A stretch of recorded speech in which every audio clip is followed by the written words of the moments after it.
Li Yanla got on the carriage after saying that. Oh. Feeling as if he had lost his parents, got on the car reluctantly. As soon as he got in the car, Li Yanla began to speculate. What surprise will that bad guy prepare for me? She won't let me stay in the palace, right? Oh, that's so embarrassing. Oh, tell me, how should I refuse then? What if he doesn't let me go? Wu felt like his head was going to explode looking at the gloomy Li Yanla. Wu forced a smile and said, Princess, since you are so reluctant, why don't we get off the car? No, if you want to go home, just go home. Li Yanla stretched his chin with both hands, but his mind drifted to the palace. Chapter 603, Small Clip. At this time, the news issued by Yi Dian was quietly released. The Yanjing Times has officially been changed to Yi Bao, and the special issue prepared in advance has also been successfully delivered to every newspaper in the capital. The first batch of 10,000 leaf books also arrived at the bookstore smoothly. The first batch of buyers were officials from Liangjing, and they sold out all the Yi Dian in just one morning. Aside from the excitement of the new year, people also have more time to talk about Yi Dian. The tea house was bustling with people, and almost everyone had a newspaper in their hands. Wow, goodness, the new Yi dynasty is really different from previous dynasties. It actually wrote exemption from co-RV and agricultural taxes into the constitution. This is your majesty's kindness, loving us ordinary people over the past 3,000 years. Which dynasty didn't treat us ordinary people like cattle and sheep and slaughter them? That's right, your majesty is a saintly monarch unprecedented in history. I wonder what those corrupt officials will use to exploit us in the future. The people were cheering, and Li Yuan's reputation had reached its peak at this moment. He had deeply won the recognition and love of all the people. This marriage law is good, so that those masters won't take us ordinary people seriously. This retirement bill is good when people reach a certain age. Those old masters won't be able to occupy their positions anymore. Officials mainly look at the Retirement Act and the Marriage Act. What businessmen care about most are the industrial and commercial law and the commercial tax management methods. There are not many differences from before, but there are more regulations and they are more binding. For a time, everyone was studying Yi Dian. Li Yuan was also listening to Liu Su's report. That's it for now. When the time comes, we will select some people to form a professional legal education team to go around the country to educate the public about the law. This must be implemented. Li Yuan said it was not an easy task to extend the imperial power to the countryside, and he had already made long-term preparations. Liu Su. After the new year, you should also enter the harem, Li Yuan said. Liu Su hesitated for a moment. Your Majesty, we have agreed on this, haven't we? Middle-earth is now unified. I can no longer let you run around. In the past few years, I have also trained some talents. Liu Su has been with her for so long. It's time to give her a status. She can't be taken into the harem when she is in her 30s or 40s. That would be too unfair to her. But I want to stay with His Majesty. I will give you a privilege. How about you continue to wait by my side in the future? Li Yuan said. Really? Liu Su was overjoyed. Of course it's true. After receiving a positive answer, Liu Su felt very happy. But as for the queen, don't worry. She was the one who brought this up. Xiao Ji and Jia did a really good job in this regards. He had mentioned Liu Su's matter several times, but was denied by Li Yuan every time. Liu Su also breathed a sigh of relief, and her impression of Xiao Ji and Jia changed greatly. At least, she was not a jealous person. On the contrary, she was very generous. As they were speaking, Li and Li entered the palace. This girl had a cup of hot milk tea in her hand, a lollipop in her mouth, and her pockets were full of snacks. She didn't behave properly when she entered the palace. When she entered Yongping Palace, she didn't even greet Liu Yuan. What do you want to talk to me about? When are you going to dye your hair black? Imo was not angry. He just liked the little girl's irreverent attitude. Bu Ran, my classmates say, have a strong personality. As he said this, he blew some air, and the white hair on his head fluttered up. Imo couldn't help laughing. Looking at her arrogant look, he reached out his hands and started to ravage her. No matter how she resisted, it was useless. Li Yanla was furious and glared at Li Yuan. You asked me to come to the palace just to bully me, right? Come on. I'll take you to see something interesting. Li Yuan grabbed her collar and pulled her out. Slow down, I can't keep up. She was small and had short legs, so for every one step Li Yuan took, it was equivalent to 2 steps for her. Princess! Wu exclaimed. Wu's son passed by him and smiled sinisterly. Just stay beside me and don't follow me. Princess Anla will enter the palace and become a master sooner or later. You should learn the rules from us. Although we don't have many rules in Day, they are still incomparable to those in Diaxia. If you offend a noble person, no one will be able to protect you. Wu lowered his head, feeling angry and powerless. Come with us. Wang Dakon came over from behind and glanced at him with his dead fish eyes. Wu had no choice but to follow him. Where is this? Li Yanla walked into a large room. As soon as he finished speaking, the lights in the room suddenly lit up and a huge screen appeared in front of them. Lianla was stunned. This is. You've always wanted to watch a movie, right? This is the cinema especially decorated, no one has ever come to see it. You're the first one. After so long since the founding of the country, Day has gradually crossed the poverty line. This poverty line does not only refer to Liangjing. Throughout the dynasties, the whole country supported one city. This city is the capital. Take the Song dynasty as an example. Lianjing was a city of drunkenness and debauchery, and the rich and powerful spent huge sums of money just to let the top star on the riverside of Bianjing sing. But outside of Jingshao Prefecture, there were starving people everywhere and the people were just barely surviving.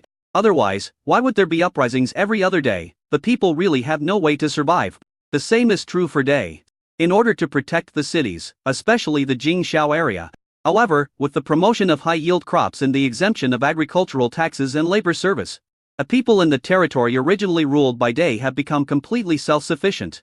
As for the territories we conquered this year, we also supplied them with as much food as possible, so that they wouldn't be underestimated. But they wouldn't starve either. The imperial court basically paid for the support of these people. In 3 years at most, it will be no problem to achieve food and clothing for all. However, people in the capital are no longer satisfied with just having enough food and clothing and have higher aspirations. Spiritual entertainment is also important. So, movies came into being. However, this thing is very rough. Fortunately, film is not too difficult to manufacture. This thing appeared earlier than plastic, but film is not plastic and is not made of plastic. So far Day already has plastic products, but they are relatively expensive and need further optimization if they are to be popularized. Lianla looked at Lu Yuan infatuated lie. Why are you so nice to me? You are my sister-in-law, how can I be bad to you? Lu Yuan grinned. Lianla's face instantly turned red, and then he shouted softly, brother-in-law. Lu Yuan shuddered and his mouth suddenly became dry. You are playing with fire. Lianla blinked his eyes, looking innocent. What are you playing with fire for? Lu Yuan suppressed his anger and said, you will know soon. Obviously, this girl wasn't stunningly beautiful. And her figure wasn't anything special, but the way she spoke in a hoarse voice really made Lu Yuan unbearable. Little clamp, just wait. Brother-in-law, please don't bully others. Lianla continued to add fuel to the fire. Liu Su rolled her eyes. You stupid slut. Chapter 604, The Vicious Slave has gone crazy. It is not easy to shoot a movie. I barely put together a set of equipment. Many of the equipment were very simple, and the shooting process was also very bumpy. Lianla said next to Lu Yuan, his face full of anticipation. The movie is called Biaoyang, which tells the story of how the Biaoyang people surrounded Biaoyang. It is considered to be the main theme movie of Day. The film is short, only 1 hour. The war scenes and filming techniques were extremely poor in Lu Yuan's opinion. But Lianla watched with great interest. It's amazing. I know about the video recorder, but this one can even record sound. The filming is so beautiful. The people of Biaoyang were so great back then. Lu Yuan also enjoyed the rare quietness. The chattering of this little girl made him feel a lot better. Anything else? That's all. This is the only one for now, but there will be more and more movies next year, and there will be more and more cinemas. Lu Yuan smiled and left the screening room. Go to your sister's place, stay in the palace tonight. Lianla suddenly didn't dare to speak. He secretly glanced at Lu Yuan, then quickly lowered his head. Li Yu saw his sister coming over and understood, and said with a smile, stay with me tonight. In the blink of an eye, it's New Year's Eve. The capital city is even more lively. But on the Hun side, it was exceptionally calm, even a little dead silent. Master, we no longer have enough food and grass, said Qiyu Mao Shan. Hu Yanti and Xing drooped his eyelids since they lost the first battle. They retreated from Xiao Pass to outside the pass. Out of an army of 500,000, more than 300 were killed in one battle. That's 1/10 of the military force. What made him feel most powerless was that Yan Zhi died. Not only Yan Zhi died, but Han Qi, Xubu Li, and Apu all died in the capital. They never took the Huns seriously at all. He has completely lost this expedition.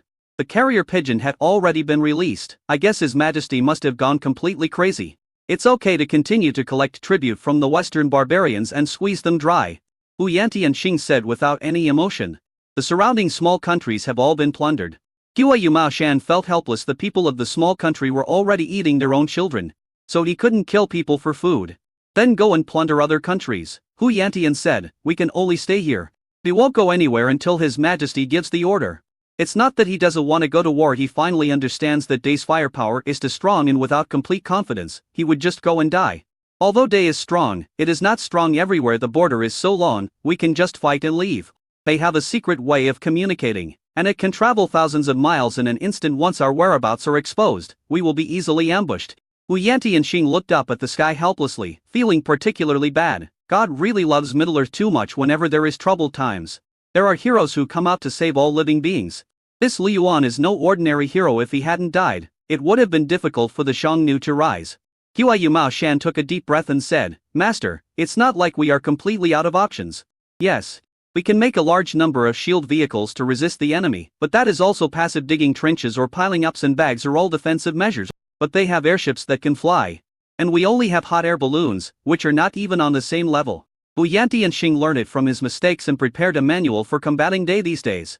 However, these are all defensive methods. If you want to defeat the enemy head-on, you must have weapons that can fight against them. The right way is to manufacture firearms, cannons and gunpowder in large quantities. If you don't have enough power, you can make up for it with quantity. This is also the only feasible solution at present.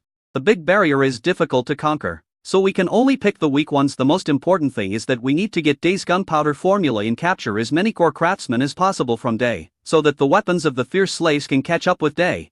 No matter how strong a fortress is, it will collapse from the inside. Even if Day unifies Middle-earth, not everyone will be convinced. I have already reached out to some people. If I can't get the formula, I'll find a way to buy weapons. Then I'll give Day a surprise. Wu Yanti and Xing smiled mysteriously and said to Hua Yumao Shan, they are indeed powerful, but it is not certain in a field battle. We should prepare ourselves and try to buy as much time as possible. The longer the time is, the more advantageous it will be for us. He has now given up the plan to capture Day in a short time, and has even figured out how to appease the emperor. On the other side, in Pingjing, inside the imperial palace, no one dared to breathe.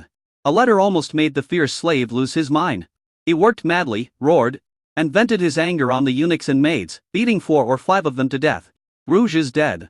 His most beloved, most doted on, and most lovely sister was killed by Li Yuan just like that. Rouge, Rouge. By Rouge.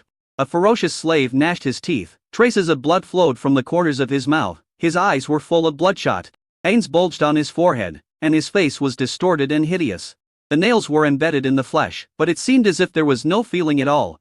His heart ached and he regretted his decision. Li Yuan, I will tear out your tendons, skin you, and eat you alive. Inside the palace, the roars of fierce slaves were endless, and ministers outside the palace did not dare to enter. Everyone knows that the princess is the emperor's scabbard when the princess is around. The emperor will not be too ruthless when the princess is not around. The emperor will have no scruples. Come in, everyone, come in. Quickly, after venting his anger, the fierce slave shouted outside. Hearing the call, everyone hurried in. Your Majesty. The corpses on the ground were a horrible sight. The brains of several people had been beaten out. The bodies were just lying there, and the strong smell of blood filled everyone's nose. The fierce slave looked at the people below with an expressionless face. My Rouge is dead. What do you say? What should I do? Your Majesty, we have already conquered the Agubo Empire. We can now free up our hands to attack Middle-earth with all our strength. That's right, we must destroy Day and avenge the princess. The ministers were very excited. But there were also people who were cool-headed. Your Majesty, Day is not Agubo all along. We have only lost to Day but never won. The princess died, and the whole country mourned, but we still have to take a long-term view. Oh, so you object? Xiongnu stood up and walked up to the man with an expressionless face. That person was also stubborn, and said with a stiff upper lip, I think we should take a long-term view. Before he could utter the word ye, the fierce slave drew the sword from his waist. Everyone only felt a flash of cold light, and the boss's head fell to the ground, rolling to the side. The slave was covered in bright red blood. But he didn't care. He even licked the blood and said with a grim smile, who else would like to disagree? Chapter 605. Abyssal Strait. Everyone was almost scared to death. Although the former slaves were brutal, they were still reasonable and had the demeanor of a wise ruler. But now, it is no longer just brutality, but a complete loss of reason. He held up a knife and looked at everyone. I want to avenge Yan Ziachai. Whoever dares to stop me will die. Your Majesty, revenge is inevitable. The princess has sacrificed herself. I think we should first announce her death. Let the whole country mourn together and then set up a mourning hall to call back the princess. So this place is thousands of miles away from Middle-earth, and it cannot be reached overnight. We must deploy troops and generals, and also manage Pingjing well. Several great nobles of Xiongnu also stood up to speak. Although they were afraid, they could not allow the ferocious slaves to attack blindly. A is too powerful and has never been defeated in an external battle. We must go all out. The fierce slave looked at these people with his scarlet eyes, then sheathed his knife. Seeing this scene, many people breathed a sigh of relief, as they were all afraid that the knife would fall on their heads. Then give me a plan as soon as possible. I will only give you 1 day, the fierce slave said coldly. Build a mourning hall for Yan Zihi and summon her soul. The whole country will mourn together from now on. No one is allowed to laugh. Everyone looked bitter. After everyone left, Xiongnu came to Yan Zihi's palace, threw himself on the bed, and sniffed the remaining fragrance of his sister. Yan Zihi, it's my fault, I should have stopped you. Yan Zihi, I will definitely avenge you. At the same time, above the sea, after several months of wind and waves, Ichaiyan finally approached the coast of Xiyi according to the nautical chart. Along the way, they experienced violent storms and tsunamis. If it weren't for the special sea vessels with deep draft, they would have been completely destroyed. But even so, some ships were damaged. Commander, we have seen the coastline. The scout came down from the mast. There were also merchant ships following along the way, mainly to prevent alerting the enemy. Ichaiyan took out the map of Xiyi and began to look at it. The place they arrived at was called the Abyss Strait according to the legend of Xiyi. This strait was split open by an axe of the gods, and it seemed that the treasure of the gods was hidden in it. Of course, this is just a story. From the dark green sea water, it can be seen that there is no bottom below. Along this strait, there are many cities on both sides, and it is one of the richest places in Xiyi. On the other side of the strait is also a relatively large piece of land. Of course, it is not as big as Xiyi. There are 2 countries on it. It was originally a huge empire, but later 2 brothers fought for the throne and split up. Ichaiyan didn't expect that the world was so big. From the map, the land on the other side of the Abyss Strait was only 1/3 smaller than Middle-earth. However, these 2 countries were very powerful. The Huns once tried to cross the strait, but were defeated by the other side's navy. The navy has always been the Huns' weak point, and it cannot be developed in a short period of time. He rubbed his head and looked at the city where they were about to land. This place was nearly 1,000 miles away from Pingjing. It would take 10 days of marching to arrive there, but it would be difficult to do so without alerting Pingjing. Fortunately, they had war horses. They had ships specifically for transporting war horses, but if they were to transport war horses over such a long period of time, it would be difficult just to transport fodder. Moreover, once a disease breaks out, war horses may die in large numbers. If the horse doesn't run for a long time, it will become useless. If it was only 1 or 2 months it would be fine, but it has been almost half a year. Therefore, the imperial court came up with a compromise. There were many coastal cities marked on the nautical chart, and every time he passed through a city for supplies, he would buy as much fodder as possible for war horses through the Chamber of Commerce. Along the way, with the merchant ship subsidies, everything went smoothly. With a total of 20,000 war horses, the pressure is enormous. Fortunately, some ships were purchased along the way. The barter method didn't cost too much. Let's cheer up. Ichaiyan was shocked and thought that they could reach the shore at the latest at night. Let the merchant ships go ashore first to find out how many troops are stationed here. If there are many, just kill them directly. This Xian'an city is the most important port city and must have a large number of war horses. For a moment, the entire fleet was in high spirits. Some were cleaning their guns, some were eating canned food, and even the war horses were eating their fill. After sailing on the sea for so long, the steel guns in their hands were already thirsty. The leader of the caravan is from the Hongyan Chamber of Commerce. Qianbei I had already joined the Copperter Department. This ocean Neujing fleet is composed of multiple chambers of commerce. There are more than 500 ships belonging to the chambers of commerce alone, which is quite spectacular. Master, we will soon reach Xian'an city ahead. Tianhao was also rubbing his hands in anticipation. Okay, let's cheer up guys. This is our final destination. Whether we can make a fortune depends on this wave of business. Everyone raised their arms and roared in unison. It was almost evening when the fleet docked. The people at the port were also stunned when they saw such a spectacular fleet. However, the warship's flag had been taken down long ago, and the merchant ship docked and revealed its identity. Upon learning that it was a caravan from Middle-earth, the merchants in Xian'an city were excited. However, it is not so easy to enter the city. After receiving the news, a group of cavalrymen rode overseeing the ships that blocked out the sky. The leading centurion gasped, "So many merchant ships! Quick, stop them from going ashore. I'll go and ask the master for instructions." Tianhao and everyone else got off the boat, but were ordered to stay in the port. Although he was dissatisfied, he did not act trashly. There are all kinds of people at the port, including long-haired, red-haired ghosts, blondes and blue-eyed people, Kunlun slaves covered in black, and the South China Sea caravan that looks like people from Middle-earth. Master, what are these people talking about? Why do you care what the monkey says? Tianhao's eyes were full of contempt. At the same time, the sky gradually darkened. The Cheyan took a look and ordered people to land under the cover of night. However, the person in charge of the overall situation in the city was Madair, a famous Xiongnu noble and one of the Xiongnu's confidants. When they learned that a caravan from Middle-earth was coming, their first reaction was to capture these people. You said they had hundreds of ships? Yes. Sir, I estimate that there may be 10,000 or 20,000 people. Madair stroked his chin and said, with so many people, they must have weapons if a fight breaks out. We may not end up in any good situation. Yes, let them go ashore first and seize their ships and goods, which are what we need. Thinking of this, he said, well, you go and calm them down. Tell them there are too many people, and let them rest outside the city first. Wait until tomorrow morning, and then let them into the city to trade. As he spoke, Madair called his confidants over. Quick, prepare to mobilize the army. General, is it because of the caravan from Middle-earth? Yes, the people of Middle-earth are despicable and shameless. They have detained Princess Rouge. They all deserve to die. Capture them and present them to your majesty. This will be a great achievement. Chapter 606, Landing. The reason why Xian'an City is called Xian'an City is that according to legend, God stood here and split the strait. Madair is fearless in his opinion. No false god can compare to their wolf god. There are 20 Zero fierce slaves in the city, and 80,000 vassal soldiers. His mission was not only to guard Xian'an City, but also to form a navy. However, the Huns lacked ships, and the ships on the western Yi side were not big. Compared with the giant ships in the Middle-earth that were as big as small mountains, they were not as good as them. The two countries across the strait have strong shipbuilding capabilities and are almost invincible at sea. The few defeats the Huns suffered were caused by these two countries. The Agub Empire lost, but the imperial family emptied the treasury, took away a large number of ministers, and also took away the giant ship of the Agub Empire. Madair's wish to form a navy was shattered. At this time, a merchant caravan from Middle-earth arrived, and that huge ship was undoubtedly the most suitable warship performing a navy in his eyes. There was a curfew in the city, and he stood on the city wall, looking out at the sea. A bright moon hangs high in the sky.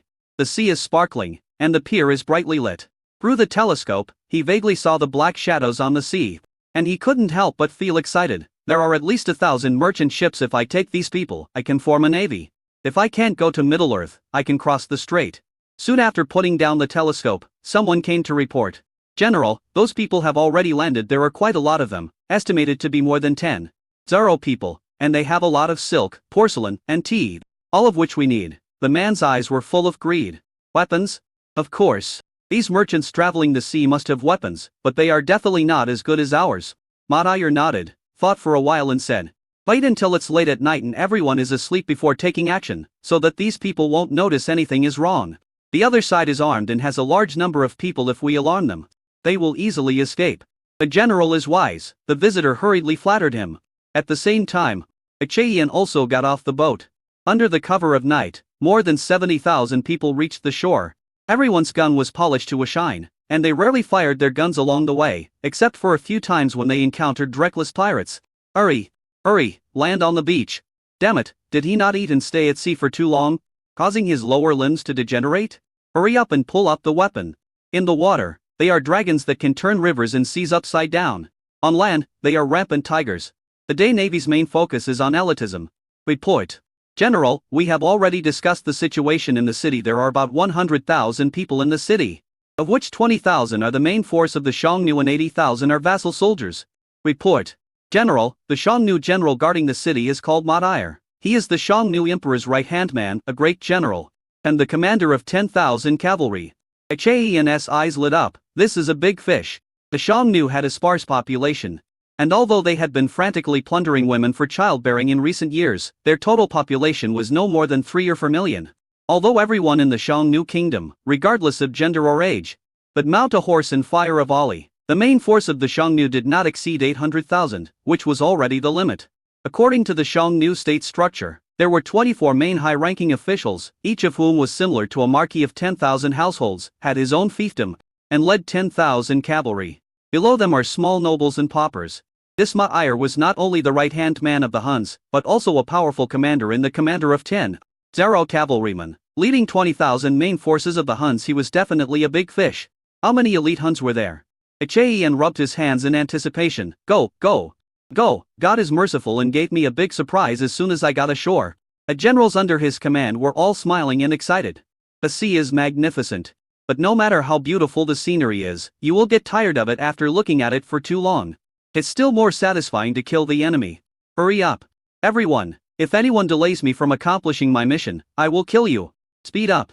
Hurry up, rush over, and bring the horse over here. The warhorse couldn't help but get excited when it returned to land. To prevent them from negging, they all wore muzzles. Quick, Vanguard Battalion. Get on the horses. There are no traps ahead, get ready to charge.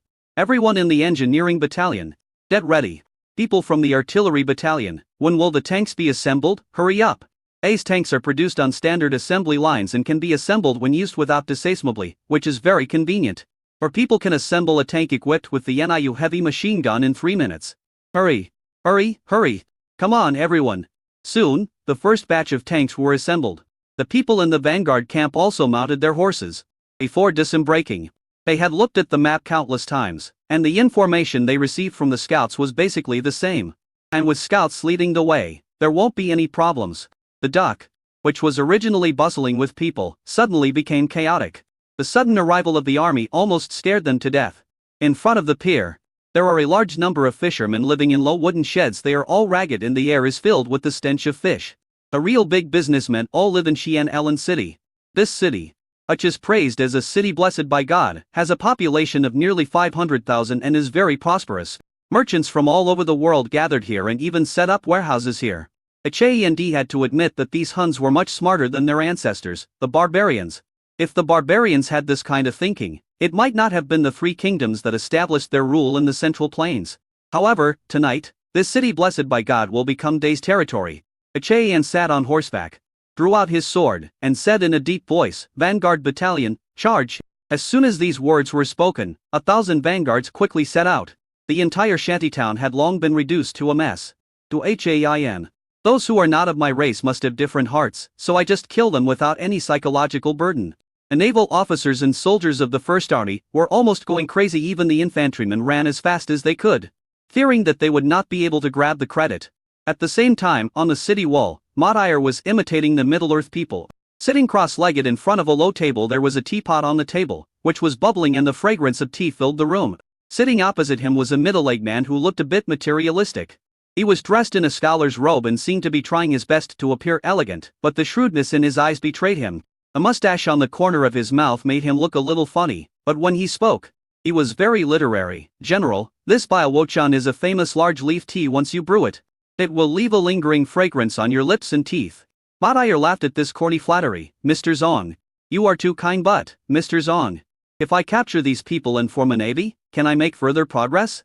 Zong Yuan narrowed his eyes, twirled his beard, and said with a smile, that depends on how far the general wants to improve.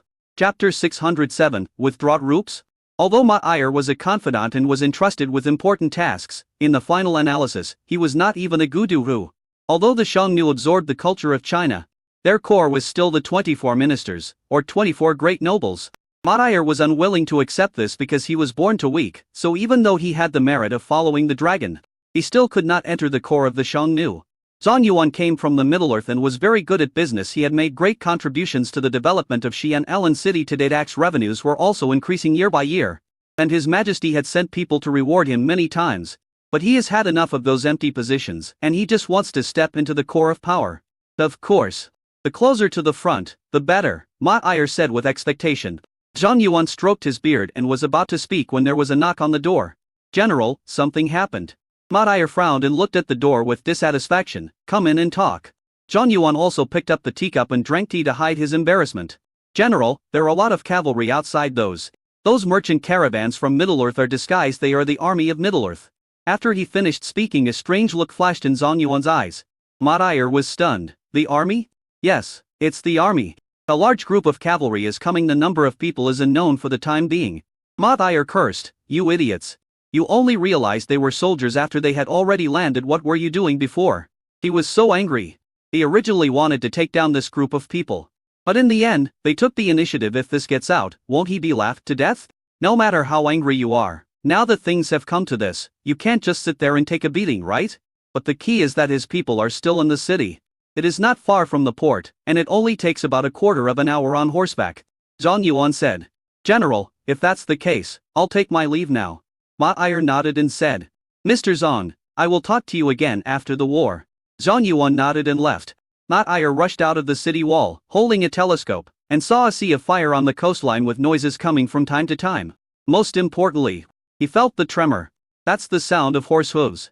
Quick, get on the wall and get ready to fire.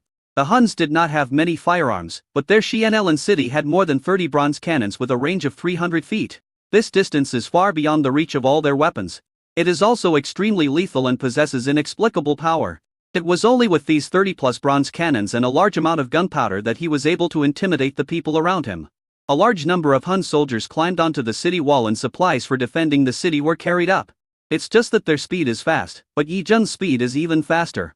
Because the distance between the two places is too close, the time passed quickly. This is why even if Yi Jun took the initiative, the Huns still had time to react. Moreover, Xian'an city originally faced the strait and had suffered a defeat a few days ago, so it had been on high alert ever since. Open fire. Let these Middle-earth people have a taste of artillery. The cavalry was getting closer. On the city wall, the first round of artillery fire. Solid shells rushed straight into the cavalry. At that moment, some naval soldiers were hit and died on the spot. The iron ball then rushed forward with its remaining power, knocking down the horses and cavalry behind it. These idiots, do you still think we are the same as before? Even if you have artillery, our city is made of cement. Even if you use copper cannons, you can only make a small hole. Matair curled his lips in disdain. Since these people were day soldiers, it meant that if he killed them, his contribution would be even greater. To unify Middle-earth, the only one who came from afar could be Yi Jun. He couldn't help but get a little excited. Hearing the sound of artillery fire, Chan's expression became serious. The Huns had indeed mastered gunpowder, which meant that a forceful attack was no longer possible. If you charge too hard, you may be seriously injured. He also fired the flare immediately. Then someone blew the bugle. There was a big horn in front of the bugle. Special bugles had specific functions, such as retreat, entering the palace, and changing teams. After all, the navy is not professional cavalry and cannot compare with the heavy cavalry. Quick, pull the heavy artillery over. Load up the armor-piercing shells and fuel air explosive bombs, and kill these sons of bitches. Achaean said angrily. On top of the city wall, Matair looked solemn as he watched the flares rising into the sky, illuminating the surroundings. He had to admit that Day's weapons were too diverse. Even if they attack in the dark, they have flares to ensure that they are not ambushed. In this way, the following situation is also illuminated. Matair took a deep breath and cursed the patrolling soldiers for being stupid. There were not just 10,000 or 20,000 people, there were at least 50,000 people. Are they blind? However, this cannot be blamed on the patrolmen. It was really because Achaean and others had chosen a very good time. It was already dark at that time. The moment before dark is actually the darkest, so it is normal that they could not understand the situation. Moreover, after they ruled out the possibility that the other side was an enemy country across the strait, they relaxed their vigilance. It was definitely a Middle-earth merchant caravan. But they would never have thought that these people were hiding day soldiers, because in history, no one had ever crossed thousands of miles across the ocean to attack. Firstly, they are too short-sighted, and secondly, they are too confident in themselves. They have always been the ones to invade others. Who would dare to take the initiative to plunder the tiger's whiskers? Even the enemies on the other side of the strait only dared to shout at the sea and had no courage to go ashore. Quick, quick! Call everyone up here, quickly, block the city gate for me. I don't believe they can blow down the city wall. Matair was also numb. If it was 10,000 or 20,000 people, he would still have confidence, but 50,000 people? Not good enough at all. Wasn't the Huns' defeat tragic enough? How many people have been involved in this? If not 1 million, then at least 800,000. Even the princess was captured. They were defeated in every battle and never won a single victory. Looking at the retreating Day cavalry, Matair was stunned at first. And then the person next to him said, "General, they are withdrawing. They must have known that they couldn't take them by force. So they left." Do you think he is a fool? Matair cursed. He came all the way here. And he runs away when he can't win? He has only just arrived. The deputy general was scolded so much that he dared not say a word. He just wanted to boost morale. Was there anything wrong with that? The soldiers on the city wall were extremely nervous. After all, they were facing the strongest army in Middle-earth. The Yi army. It is the strongest army in the world, recognized by your majesty, the kind that can compete with the Huns. The arrogant Huns' blind expansionism led to their defeat at the hands of the enemy. Yi Jun retreated to a position where the bronze cannon could not reach him, and then stopped. Matair picked up the telescope and observed carefully, and ordered people to stop firing. Don't waste shells, we can't hit the enemy at all. Everyone craned their necks. What are they going to do? Chapter 608, No one left alive. The shells are fully loaded. Angle correction complete. You can fire at any time.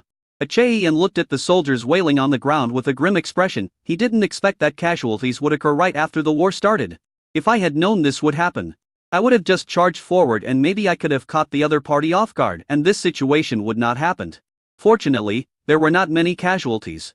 This also reminded Achaean that Xian Ellen city had artillery and gunpowder, and even the city walls were poured with cement, so other places must not be any worse. He's going to change his style of play. The biggest problem with an expedition is logistics support. Along the way, they had enough food and supplies, so they could fight to support themselves and their brothers would not starve. But the only thing was that their ammunition was limited. Although they carried a lot of ammunition when they went on the expedition, it would be used up as time went by, and it was difficult to replenish. The Huns' gunpowder was most likely black powder, which could not be adapted. Therefore, we must fight quickly and decisively, and strike straight to the heart of the enemy. Thinking of this, Achaean came up with a plan: fire. In an instant, more than 10 howitzers fired at the same time. The shells with tail flames flew onto the city wall at lightning speed. Accompanied by a deafening roar, everyone on the city wall was blown to pieces. The terrifying power of a fuel air bomb is not only the high temperature and flash, but also the intense suffocating heat that can burn a person's skin and respiratory tract in an instant. Matair's head was buzzing, and then everything in front of his eyes turned white. He felt the stinging of his skin and the burning breath entering his lungs. She tried desperately to breathe, but was unable to draw oxygen from the air. He is like a fish out of water. By the time he reacted, he had lost the ability to struggle. Fuel air bombs are very expensive, and even an expeditionary team does not have too many. And as long as it is used, it will definitely be able to inflict immeasurable damage. This power is devastating to the enemy. Specially made armor-piercing bullets penetrated into the city wall and exploded inside, and countless cracks spread across the wall. Although cement is hard, it cannot cover up the fact that there are no steel bars inside. Not every country is as extravagant as they, using steel bars as the skeleton and building the city. Even the Love with 105 caliber can only sigh in despair. Deep bombing. Shells streaked across the sky. The Huns were not given any chance to react. During this period, Achaean also hurriedly ordered people to bring back the bodies of the injured and sacrificed soldiers on the front line. Prepare the mine-clearing bombs. Immediately someone fired a demoning bomb, and dust flew everywhere. The path along which the army was advancing was covered with demoning bombs. A clay chicken and a clay dog. Achaean sneered in one against day without considering his own weight. With the advent of a new era, the old era will sooner or later be crushed to death. The world that belonged to the cavalry is over. He drew his sword again. Charge. At this time, half of the city wall had collapsed, and the people from the engineering battalion quickly moved forward. The traps were emptied, and they no longer had any worries. A large amount of explosives was buried under the city, accompanied by a deafening roar. In the eyes of the Huns, the indestructible Xian Ellen city wall collapsed. Achaean had been waiting for this day for a long time, and at this moment, he could finally vent the anger in his heart. Ijun, as ferocious as wolves and tigers, rushed in madly. The entire Xian Ellen city was in chaos. The merchants and powerful people who had been watching the show were all scared at this moment. The Huns were even more dumbfounded. In less than half an hour, Xian Ellen city was breached. Less than half an hour, to be exact. Who are they, the Huns? It's so vulnerable. There were countless casualties on the city walls. Matair was lying on the ground. He had been roasted long ago and was now completely breathless. There is no possibility for him to make progress in his life. And the people in the city of God suffered. How many cities did the Huns massacre when they entered the Central Plains? The corpses of men, women, old and young piled up like mountains and blood flowed like rivers. Now it's his turn to settle the account. I would rather kill someone by mistake than let him go, but anyone who dares to resist will be killed without mercy. Achaean raised his sword high and roared with all his strength. Kill without mercy. Kill, kill, kill. The blood of Ijun's soldiers began to boil. There is no need for a reason to kill the Hun dogs. Just kill them. The killing continued until the next day. Almost all the Hun soldiers were slaughtered, leaving only a few generals for questioning. Day needs laborers, but now is not the right time. Leaving these people behind will cause trouble. After the torture, not even these generals were left alive. Achaean smoked a cigarette and looked at the people who were taken into the city. They were all blonde-haired and blue-eyed people. General, what should we do with these people? We kill the Huns. But we don't kill innocent people indiscriminately. Let them report on each other.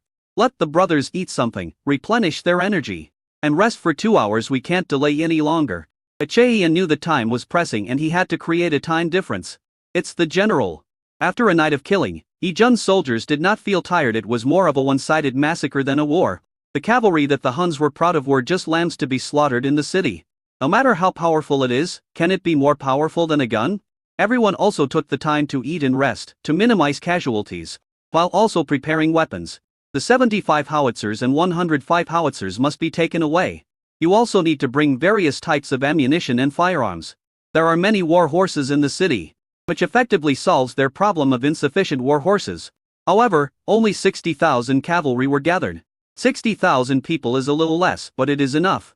10,000 people guard the seashore, and 10,000 guard the city. There are some other cities around here after I leave. We will capture them all. There is still some black gunpowder in the city. Use it well. We must calculate the expenditure of ammunition. If everything goes well, I will be able to reach Pingjing in 7 days. As long as we take Pingjing, we will have won this battle. If I lose, there's a backup plan. Achaean explained in an orderly manner. And he left Xian'an City with 60,000 cavalrymen without looking back. At the same time, Pingjing, the Huns became more and more violent, and more than a dozen corpses were carried out of the palace every day. They even killed 3 of his concubines. His emotions became increasingly unstable, and he was on the verge of collapse and explosion at any moment. No one dared to step forward. The whole Pingjing was in panic. A large number of elite Hun troops were dispatched, and Pingjing became grim and murderous. The captives of the Agub Empire were brought here for sacrifice. However, in order to strengthen its military strength, nearly 1 million surrendered soldiers of the Agub Empire were also recruited. Even if they were surrendered soldiers, they were still a handful of elite soldiers. Even if the real elite had perished in the war, they were still not comparable to ordinary vassal soldiers. The most powerful thing about the Agub Empire is its iron smelting technology. The sword and armor are invincible in the world. Chapter 609. The enemy is at the gate. After conquering the Agub Empire, the Huns were integrated and their strength reached a new level. It's a pity that he really couldn't wait any longer. If he was given a few more years to allow these craftsmen to master the technology, they would definitely be able to build a world-class firearms army, and it would definitely not be a problem for them to confront Day. As a next best option, it would not be a problem to unify the entire Western East and cross the Abyss Strait to attack the other 2 countries. Are you done yet? How long will it take for those people to arrive? A roaring voice echoed in the palace, but no one dared to respond. Speak, why don't you speak? Waste, all of it is waste, damn waste. The Xiongnu, who had not slept for several days, felt the blood rushing to his head. He felt a blackening in front of his eyes, and fell headfirst onto the dragon throne. Your Majesty? Your Majesty? Oh, no, His Majesty has fainted. Please call the imperial physician. The entire palace was in chaos. The emperor fainted, and all the concubines who had given birth hurried over with their children. Those ministers were also extremely anxious. The fierce slaves are absolutely the core of the country. Once there is a problem, the country will inevitably be in trouble before the next emperor ascends the throne. The country will be unable to wage foreign wars again, and there will be a period of contraction lasting 10 years or even longer. How is your Majesty? Asked the old high priest. She sat next to the emperor and no one dared to approach her. Xiongnu's parents died early, and the 2 children were raised by the high priestess. Although the high priestess was not the queen mother, she was supreme, and even Xiongnu did not dare to be presumptuous in front of her. Reporting to the high priest, His Majesty is fine. He was just tired and anxious, so he fainted. He just needs a few days of good rest and he will recover, said the imperial physician. The high priest nodded, then looked at the concubines and said, Take the children with you. It's not good to be here together. Those concubines did not dare to refute and left in shame with their children. And you, all of you, go down as well and do what you should do. We will not go to the war until His Majesty recovers. Keep your men under control and do not cause chaos in the capital, lest you anger the emperor again. Although the high priest's tone was gentle, it left no room for doubt. No one dared to say anything since the emperor was fine. They could only step down and appease the people. The bedroom became quiet again. The high priest looked at the emperor lying on the dragon bed, sighed, and stood by without saying a word. I don't know how long it took, but the fierce slave slowly opened his eyes. Looking at the high priest who was guarding the bed, he was also surprised. Why are you here? The high priest smiled and said, You are too tired and have slept for a long time, so I came here. Now that you are awake, I will leave. The high priest stood up and said nothing more. Take a good rest for a few days. There is no rush to go to war. You need to think about how to proceed. This is Yan Zichai's fate, but you should be more clear about what you are shouldering. Xiongnu was unable to refute. He knew that the high priest was reminding him. And memories before he fell into a coma emerged, but there seemed to be something different in these memories. His eyes flickered and he did not go to see the high priest off, but instead sorted out the things in his memory. Soon, the news that the emperor had awakened spread. What surprised everyone was that the emperor actually ordered a suspension of the eastern expedition. No one knew why. But there was news that the high priest said something to the emperor, which made him change his mind. No one dared to ask the emperor why he changed his mind, but the emperor then convened a court meeting and focused on integrating the resources of the Agub Empire, enhancing the overall strength of the Xiongnu Empire, and using the whole country's strength to produce gunpowder and develop new firearms. Everyone was shocked, but the emperor did not explain too much. After handling state affairs, Xiongnu rubbed his head and muttered, "Is this the awakening Suhua that the national teacher talked about?" He shook his head. If not, then what are these extra things? A hint of doubt flashed in his eyes at this moment. His desire to see Hu Yanti and Xing reached its peak. And these extra things also changed his character unknowingly. The previous stubbornness and arrogance disappeared quietly. Even though he is still confident and invincible now, he has become more serious. He is still heartbroken by Yan's Ehi's death, but he will not lose his mind. Is this a good thing? He said uncertainly. On the other hand, Achei Ayan hid during the day and went out at night, galloping all the way without daring to stop. The food they brought was enough for them to use for half a month, which was more than enough. In the moonlight, he looked at the map and said excitedly, "We have arrived near Xiongnu Jingshao and we will reach Pingjing at the latest in the second half of the night. I know that everyone is tired after the march.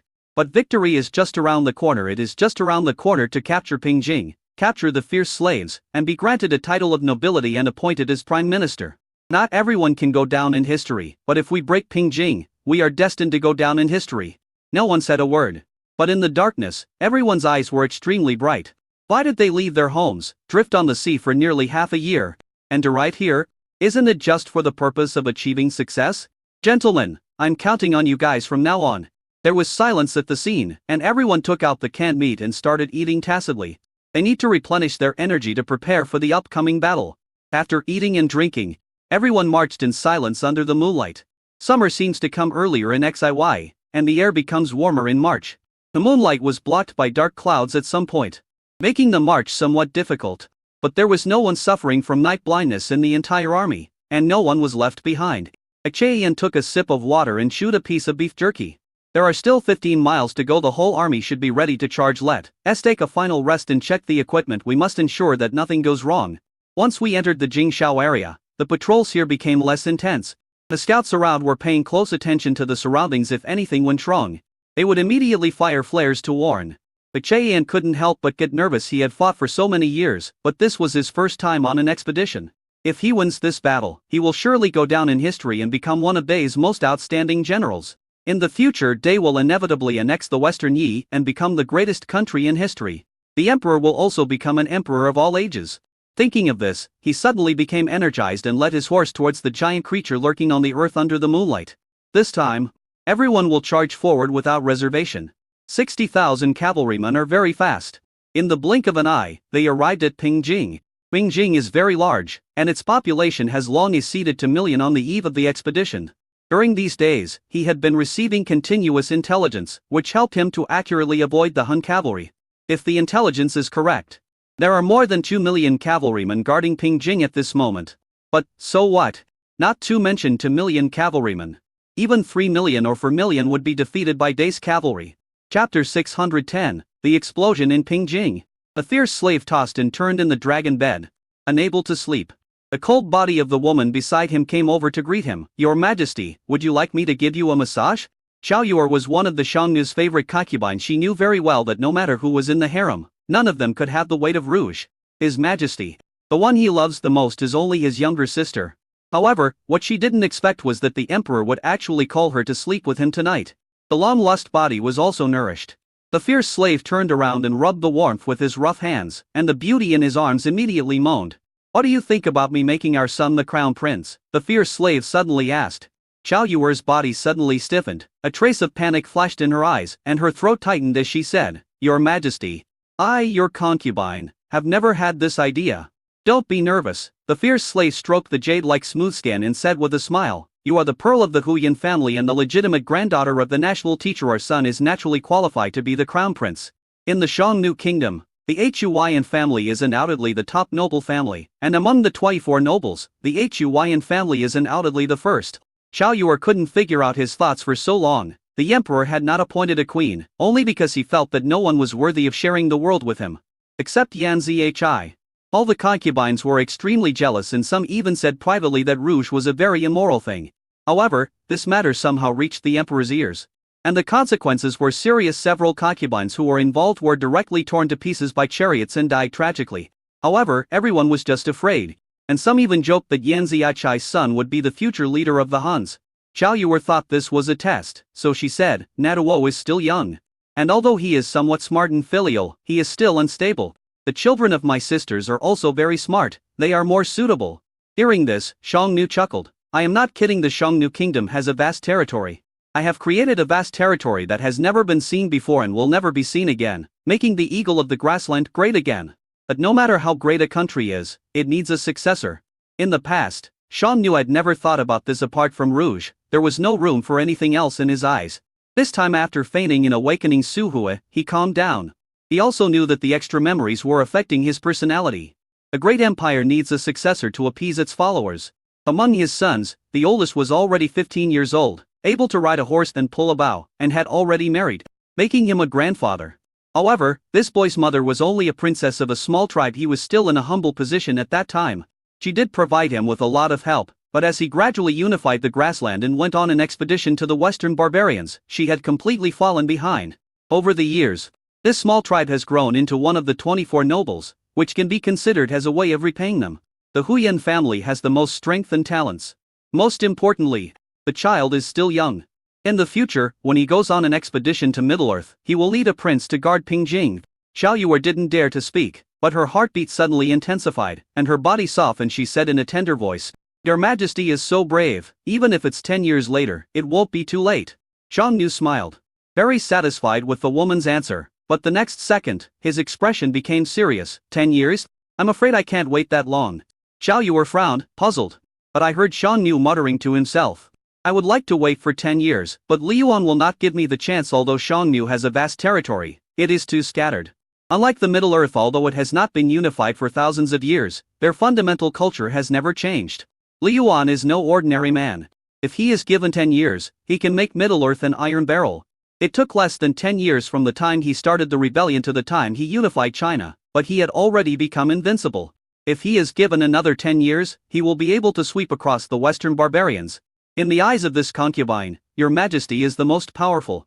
Although I also think so, the potential of Middle-earth is endless. Otherwise, our ancestors would not have made it their goal to rule Middle-earth. Xiongnu smiled and said, If I don't go, it will be days' expedition to the western barbarians. However, the journey is long and I still have time to integrate domestic resources. If that doesn't work, go to the far north. The far north? Zhao Yue asked in surprise. Isn't that the snow country? It is said that there is no one living there, and it is covered with ice for thousands of miles. If you are not careful, you will fall into the glacier. What are you going there for? You don't need to know what to do. You just need to know where the retreat is, that's all. Xiongnu smiled and didn't explain Hua's memory told him that in the far north. There is. Zhao Yue seemed to be thinking about something. What I said to you today will rot in your heart when the time comes. You will be the crown prince, do you understand?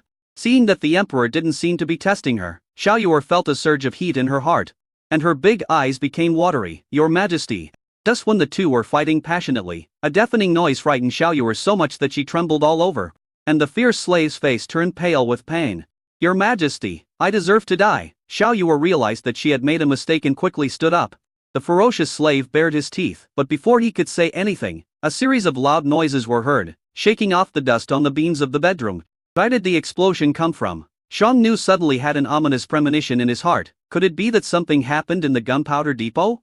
Without time to think, he endured the pain, picked up his clothes, put them on, and quickly walked out of the bedroom. Zhao Yue was also very annoyed and wanted to chase after him, but it was much more troublesome for women to put on clothes than for men. Then she thought again. The explosion came so suddenly that it must be no small matter. So it would be better for her not to get involved. The explosions became more and more frequent, breaking the silence of Pingjing, and countless people lit candles in their homes. The patrolling soldiers also became busy, with teams of cavalry galloping through the streets. Go back, everyone. Go back, don't go out. Someone stuck his head out to see what was going on, but was shouted at by the patrolling soldiers. For a time, people were in panic. Meanwhile, inside the palace, the fierce slave was still waiting for news. He was in a terrible mood. If the gunpowder depot exploded, all his efforts over the past year would be in vain. What can I use to fight against A? the Xiongnu Empire will become more passive. However, he did not wait for the servant's reply, but instead welcomed the general of the Xubu family. What is Brother Lei doing here? Let him in. The Xiongnu Palace does not have the same system as the Middle-earth.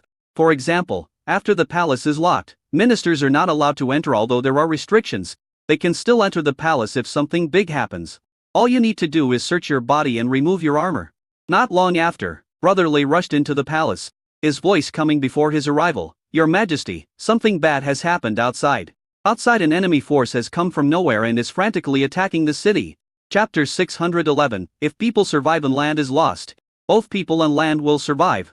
The fierce slave stood up suddenly and said gloomily, where did the enemy come from? This is Ping Jing. Who can sneak up on us without anyone noticing? Your Majesty, the other side has artillery, and there are a lot of them. So they can't be the remnants of the Agubo Empire, nor can they be people from the Tianfo Kingdom.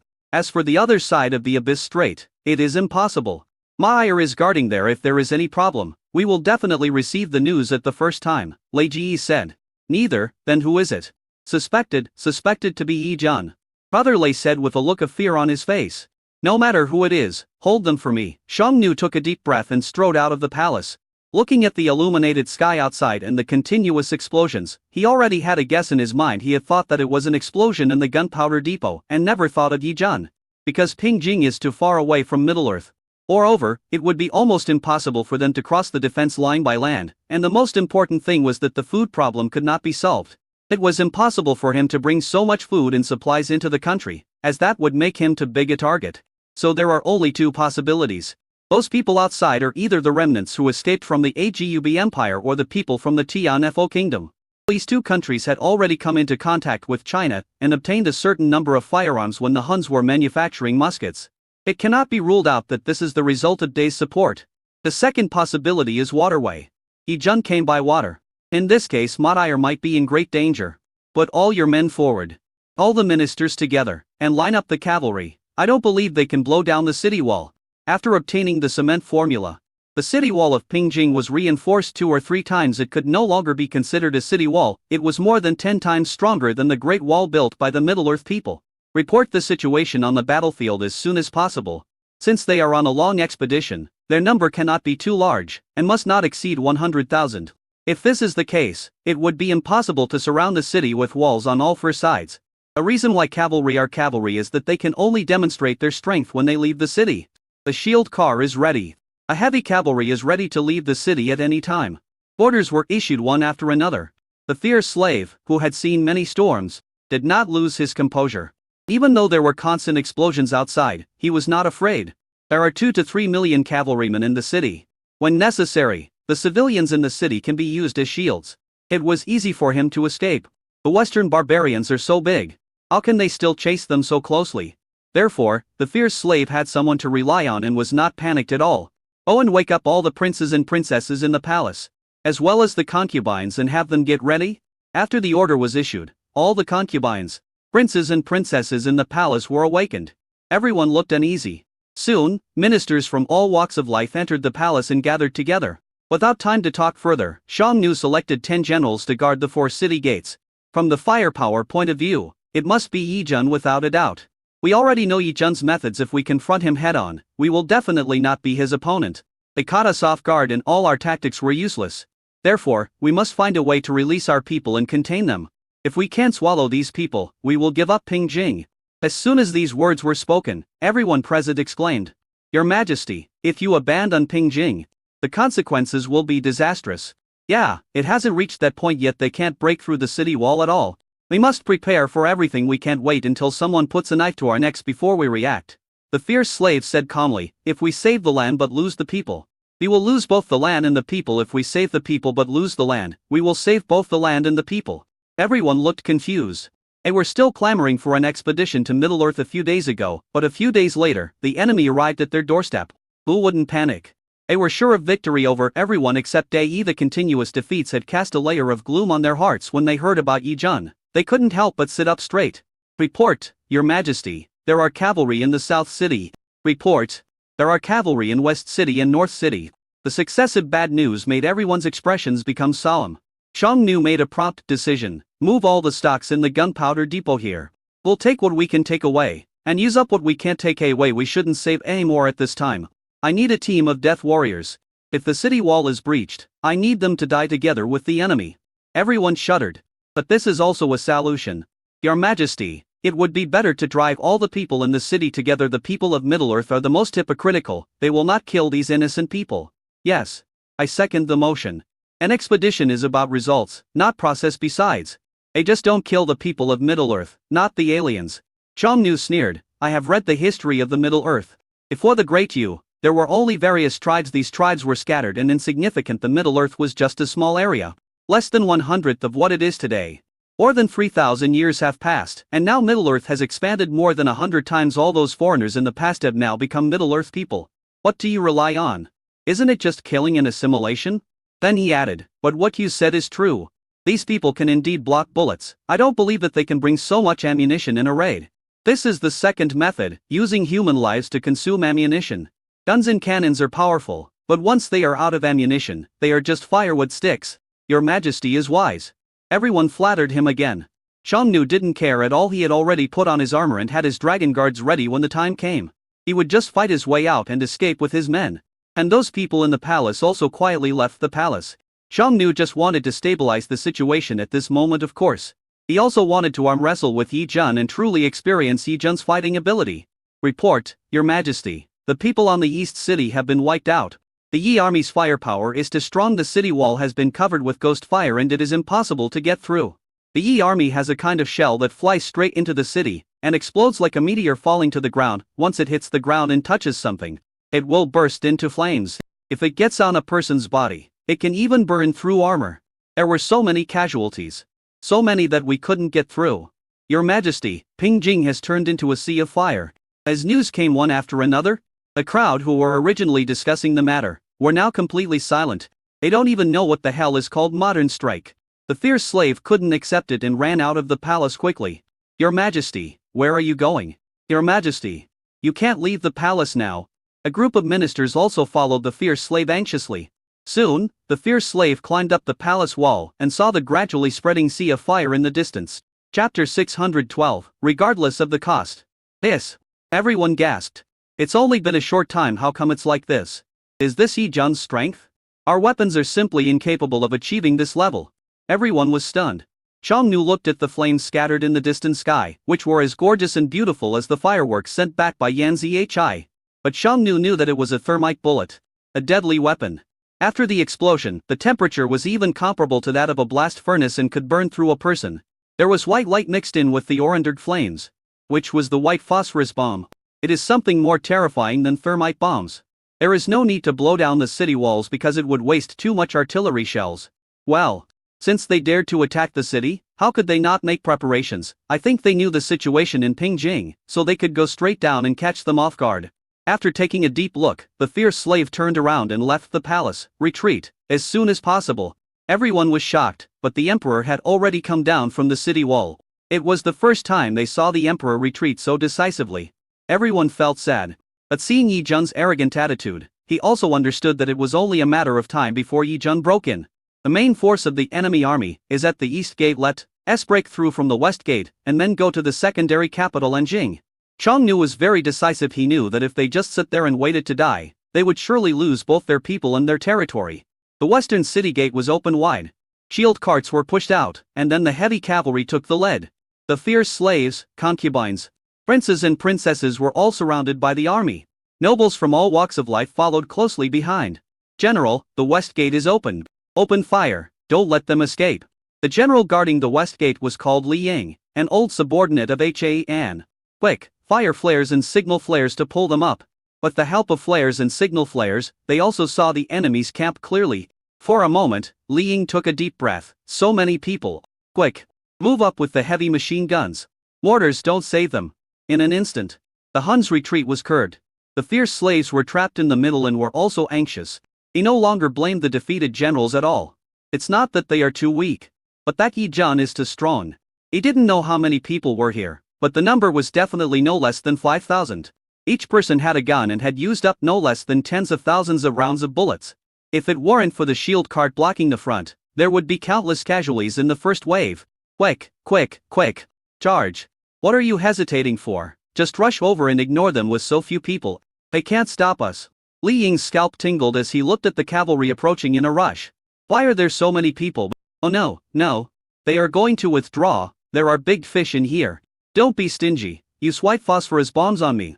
Damn it, if I let them escape from under my nose, I'll be in big trouble. Li Ying was also furious. But soon after, a flare rose in the sky not far away. Li Ying frowned, and suddenly understood. True or false, false or true. It seems that these people are really scared, but how do you know that we have no way to deal with it? He sneered and said, push them towards the South City and let them fall into the trap. The firepower of East City is fierce, but there are only grenade troops there. And their purpose is to wipe out the Huns in East City. But such a ferocious attack, as long as the fierce slaves are not stupid, they will definitely abandon the city and leave. Your Majesty has already asserted that Xiongnu is not a static person. Therefore, when formulating the strategy, we decided to surround 3 sides and leave one side open. But this strategy was different. Achaean employed a large number of troops in the North City and the South City. No matter which direction they came from, they could provide support on both sides in the first time.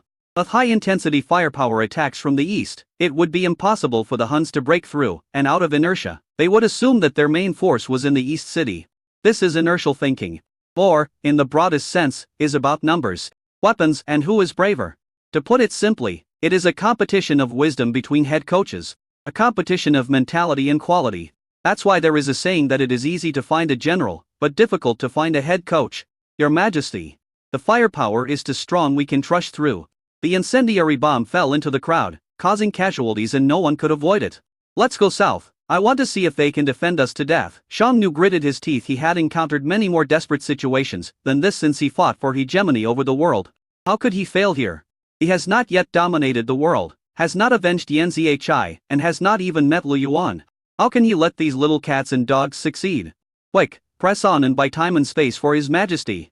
With the support of the Dragon Guard's heavy cavalry and shield carts, the fierce slaves began to move quickly. They were about to escape the encirclement, but the next second, the fierce slave was no longer happy. An explosion louder than the one in West City suddenly sounded. In the darkness, countless gun muzzles spewed flames, and grenades with tail flames fell into the crowd.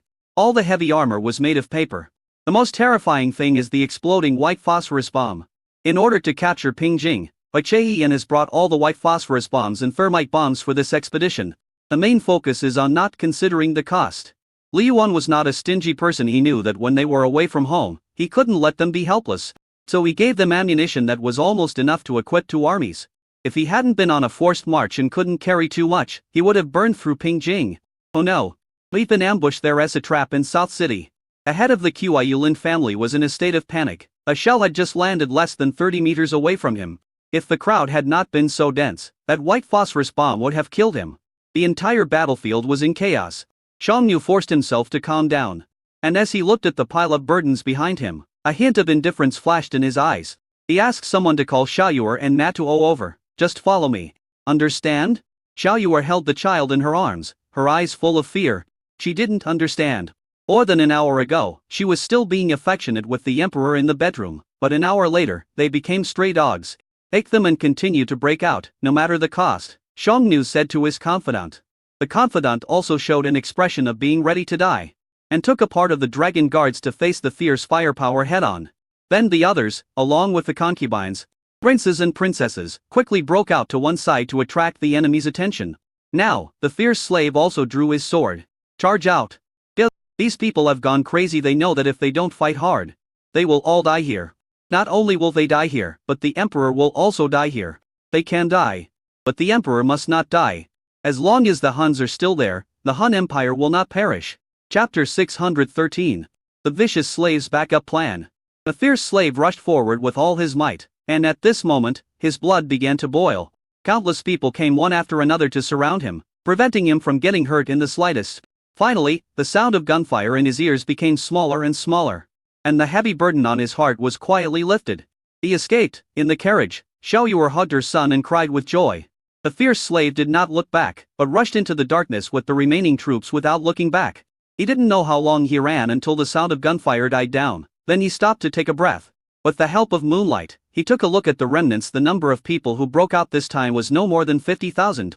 However, these people are the elite among the elite and the real main force of the Huns. With these people, he can make a comeback even if everyone else dies. Your Majesty, let's launch a counterattack, said the confidant. We can't fight our way back. Xiongnu shook his head. The situation was hopeless. His army had entered Pingjing and were protected by the city walls. They could no longer defeat them. Everyone was dejected and extremely annoyed. We'll settle this account with Li Yuan when the time comes. Xiongnu has never been a person who would argue over short-term gains and losses. He was just as sad about Yan Ziyichai's death, which clouded his mind. And as the people in Middle-earth said, fortune and misfortune go hand in hand, and his awakening of Suhui could be considered a blessing in disguise. After resting for a while, he continued to lead everyone on the journey, but this time, he did not stand still. Instead, he got on the carriage and fell asleep with his head resting on Xiao Yuer's legs. The sky gradually brightened. This battle was particularly difficult. Even though Han launched a surprise attack thousands of miles away and caught Pingjing off guard, the elite Xiongnu soldiers were too brutal and seemed to have no fear of death at all. If their firepower hadn't been strong enough, they would have really lost the battle. But even so, most people escaped. Most of the 24 nobles escaped, and the fierce slaves also escaped. Of the more than 2 million elite troops, only a quarter were left, and the rest all fled. Only under torture did he realize how decisive the fierce slave was. Not long after the war began, the fierce slaves prepared to retreat. Seeing that the enemy was getting out of control, they immediately gave up defending and split into several groups to break through and escape. Suppressing the regret and fear in his heart, Chen couldn't help but say, Xiongnu, he is indeed a hero. He can take it or leave it. No wonder His Majesty values him so much. If the fierce slave is not killed, this battle will not be considered a complete success. It will only be considered a major victory. And now, the problem facing him is also very big. He has now penetrated deep into the heartland of the Xiongnu kingdom. Except for Xian'an City, the distance between them is nearly 1,000 miles. If we stay in Pingjing, we will most likely be surrounded. Because his ammunition was exhausted and he had no way to refill it. Ordinary black powder can be produced, but it cannot form a deterrent. So this matter needs more thought. As for the people in the city, he would certainly not kill innocent people indiscriminately. Although he killed a lot of people when entering the city. At this moment, after detaining the prisoners, Yi Jun, who had been suppressed for a long time, began to plunder as usual. In Middle-earth, the Yi army has strict discipline in the war to unify the world. It is strictly forbidden to attack ordinary people. Your Majesty said that the Western barbarians do not count. He also knew that everyone had been suppressed for a long time, so he turned a blind eye. How's things going at the palace? Our people have already gone in, and a lot of things have been emptied out, but there are still a lot. Before the man could finish his words, a shocking loud noise was heard, and even the ground beneath his feet was shaking. Chen turned around suddenly and saw a huge mushroom cloud rising not far away. The huge power even collapsed many houses. That's where the palace is. Chen frowned. Quick, go save them. When Chen arrived near the palace, he took a breath of cold air. Because the imperial palace has become a ruin, and the once tall and majestic imperial city has also collapsed. Everywhere you look, there are ruins. A huge pit came into view. Chen was terrified. Damn that vicious slave, he still plotted against me after he left. If he had been a little greedy and had gone into the palace to plunder, the first thing he did after entering the city, he would have been dead. No one can escape an explosion of this power. Hurry and check if there is anyone alive inside. Soon, the results came out. Less than 30 soldiers who entered the palace to search survived, while the number of people who entered was more than 2,000. Chen felt a pain in his balls and wanted to get angry but couldn't. You evil slave, I will kill you. Chen was furious. He didn't expect that he would be tricked at the last minute. It hurts so much. Since joining Day, he has not suffered such serious casualties for a long time. 2,000 people died in one explosion. He didn't know how to explain it. Zheng Wei gritted his teeth and said, General, we should include these people in the list of casualties. We can't just write that they were killed in the explosion while looting property, right? Chen nodded. Wouldn't lie. Feeling somewhat worried, he knew that once this matter got out, he would probably get into big trouble. But he was the one who brought these brothers here, and even if His Majesty really knew about it, he would take full responsibility. Glancing at the commissioner, he said, Okay, but I will write a letter to report this matter to His Majesty truthfully. Pass on my order. Egg 3 feet deep in Pingjing, and take out 10 of the treasures you find and distribute it to the families of the brothers who died in the battle. The general is so righteous, everyone admired him. Who doesn't like to follow a responsible leader? Although Han is strict in training his soldiers, he is really good to his soldiers. Chen sighed, feeling extremely depressed. Rather than capturing Pingjing, he would rather his brothers be alive. These military achievements are far less than the lives of these 2,000 brothers. Where are the Zhong family? Call them over. Soon, Song Yuan came to Chen and said, Congratulations to General HA on his great victory. Zhang Yuan, you said that Day now has a device called radio that can transmit information across thousands of miles. Is this true or false? General Hui HA, it's true. This equipment is currently being used by our Military External Affairs Bureau. The Military External Bureau is a special department dedicated to intelligence investigation, and it is spread all over the world. Okay, then you report the news here truthfully. How long will it take for the capital to receive it? There is a contact point in Beijing. If everything goes well, we can receive the reply from the capital on the same day at the earliest, or in 2 days at the latest. Zhang Yuan thought for a while and said. Che Yan was also amazed. This place was thousands of miles away from Liangjing, but this radio could transmit messages so quickly. It was more than 10 times faster than a 1,000-mile horse or a carrier pigeon.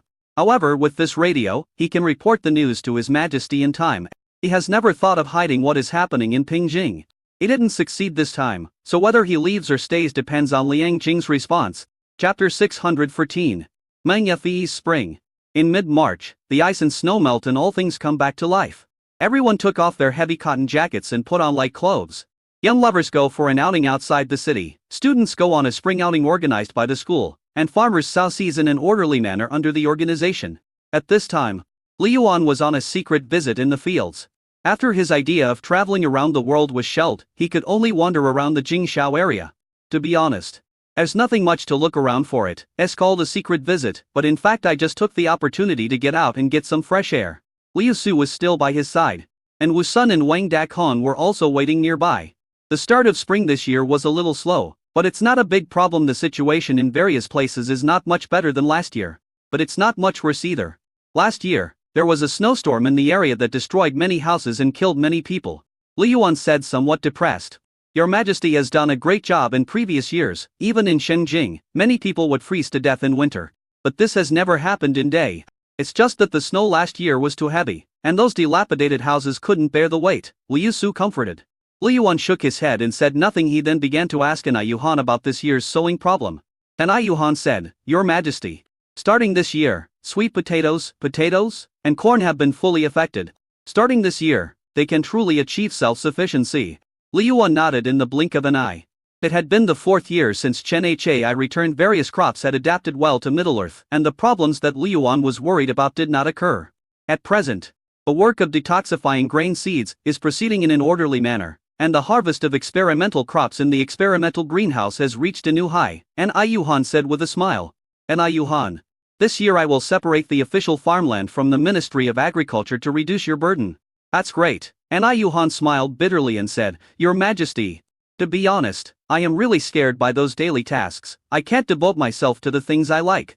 Li Yuan laughed and said, In the past, we were short of manpower and couldn't find anyone to take charge. Now the situation is better. I have selected and promoted some agricultural experts from all over the country to strengthen the Ministry of Agriculture.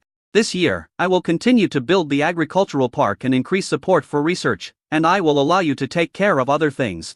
An Yuhan is not a management talent after all.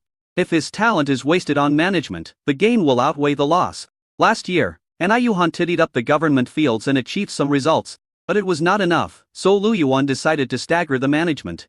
In the Three Kingdoms area, permanent official fields were selected, and the official fields in the north were managed by the old officials of Diachia, so as to stagger them.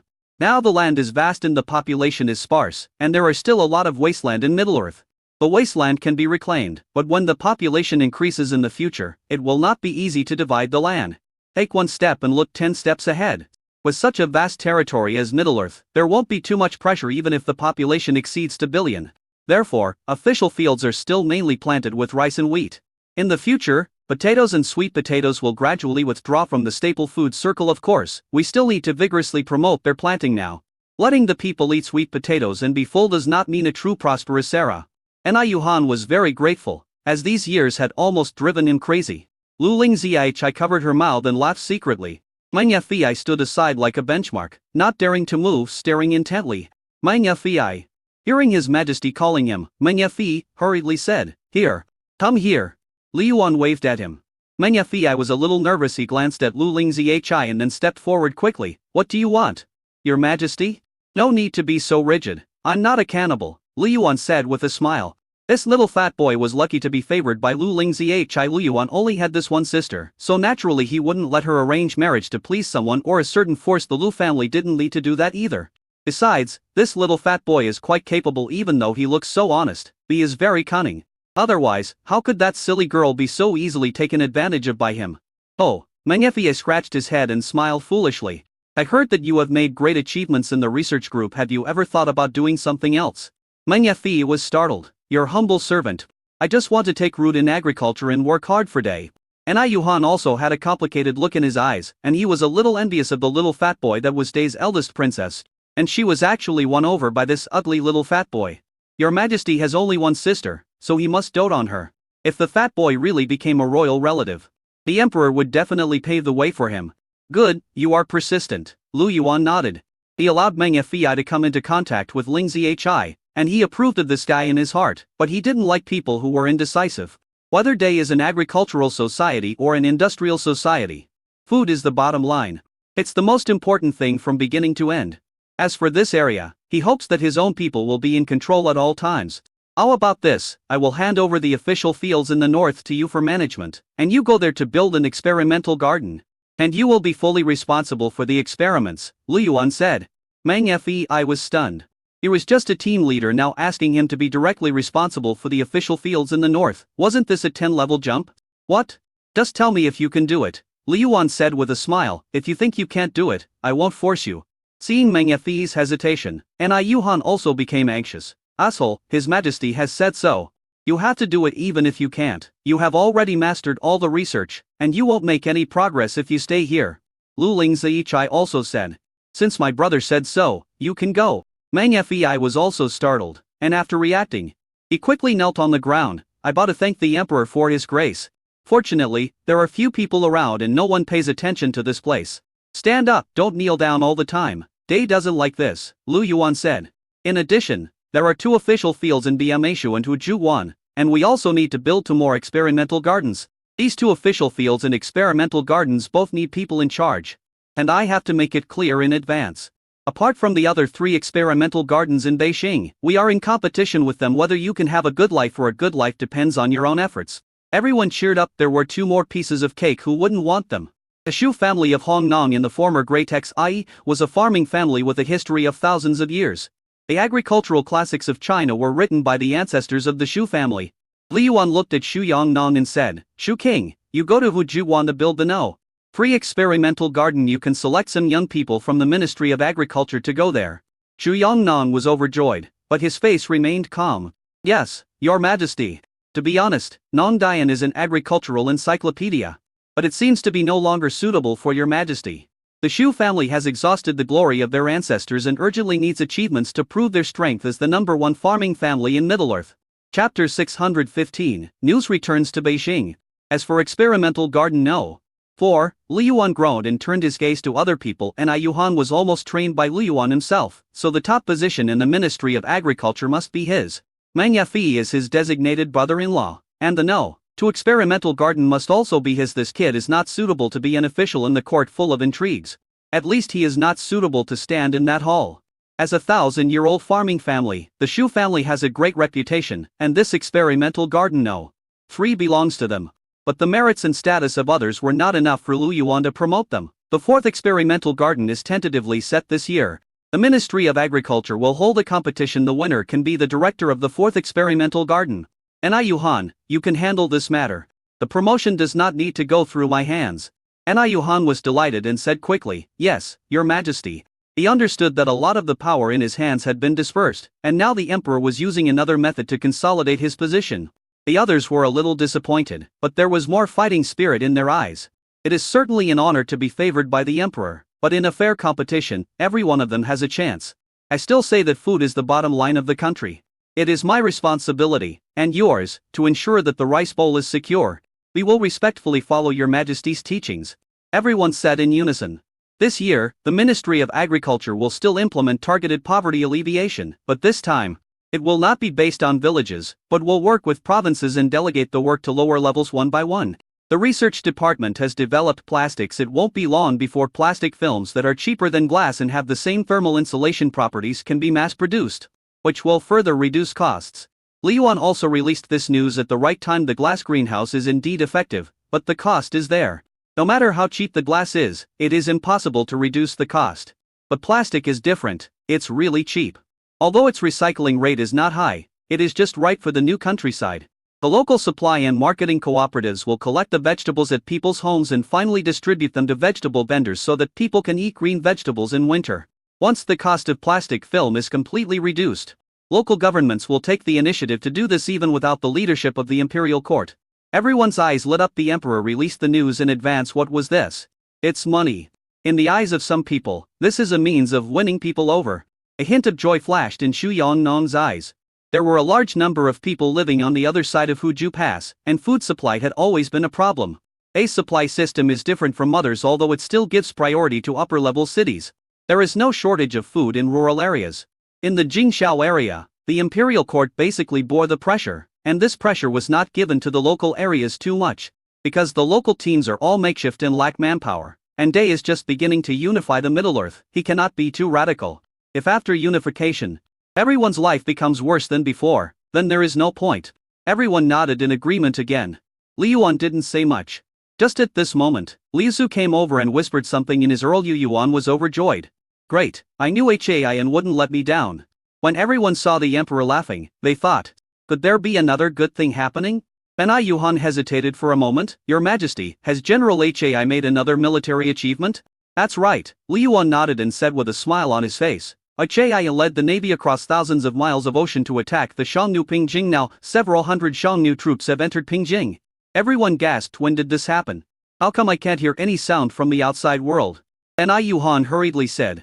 Congratulations, Your Majesty. With such a talented general like General Hai, they will surely move to the next level under the leadership of Your Majesty.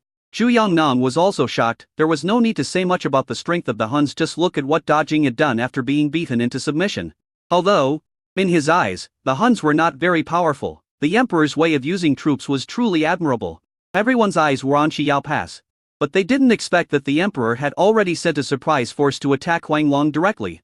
Congratulations, Your Majesty. Everyone was also proud of it. As subjects of Day, they all felt extremely proud. Long live His Majesty, and may Day win. A few young researchers shouted bravely, and soon everyone followed suit. Li Yuan was in a good mood and pressed his hands. Ai Yuan, you guys continue, I will go back to the palace first. Farewell, Your Majesty. After everyone watched the emperor leave, they began to talk. Ai Yuan also said with emotion, everyone, we in Day have won another victory. In the future, our territory in Day will only get bigger and bigger, and there will be more and more places that need the Ministry of Agriculture. There is a vast world with a lot to do. There are countless opportunities in the future, so don't miss this great opportunity. Everyone nodded, feeling that the future was bright. In the carriage, Liu Su felt a little sorry for Li Yuan's happy look. Why are you looking at me with such strange eyes? Li Yuan pulled her over and kissed her hard on her red lips. Liu Su was a little out of breath, her cheeks flushed. Your Majesty, I haven't finished what I just said. Although General Hai won, he did not capture the Xiongnu Emperor or many important officials. Although a large number of prisoners were captured and more than 200 Zero people were beheaded, the elite of the Huns were not retained. Moreover, the Huns buried a large amount of gunpowder in the palace and blew it up.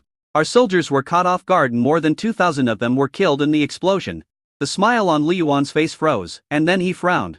This, Your Majesty, let's go back to the palace first. Liu Su smiled bitterly.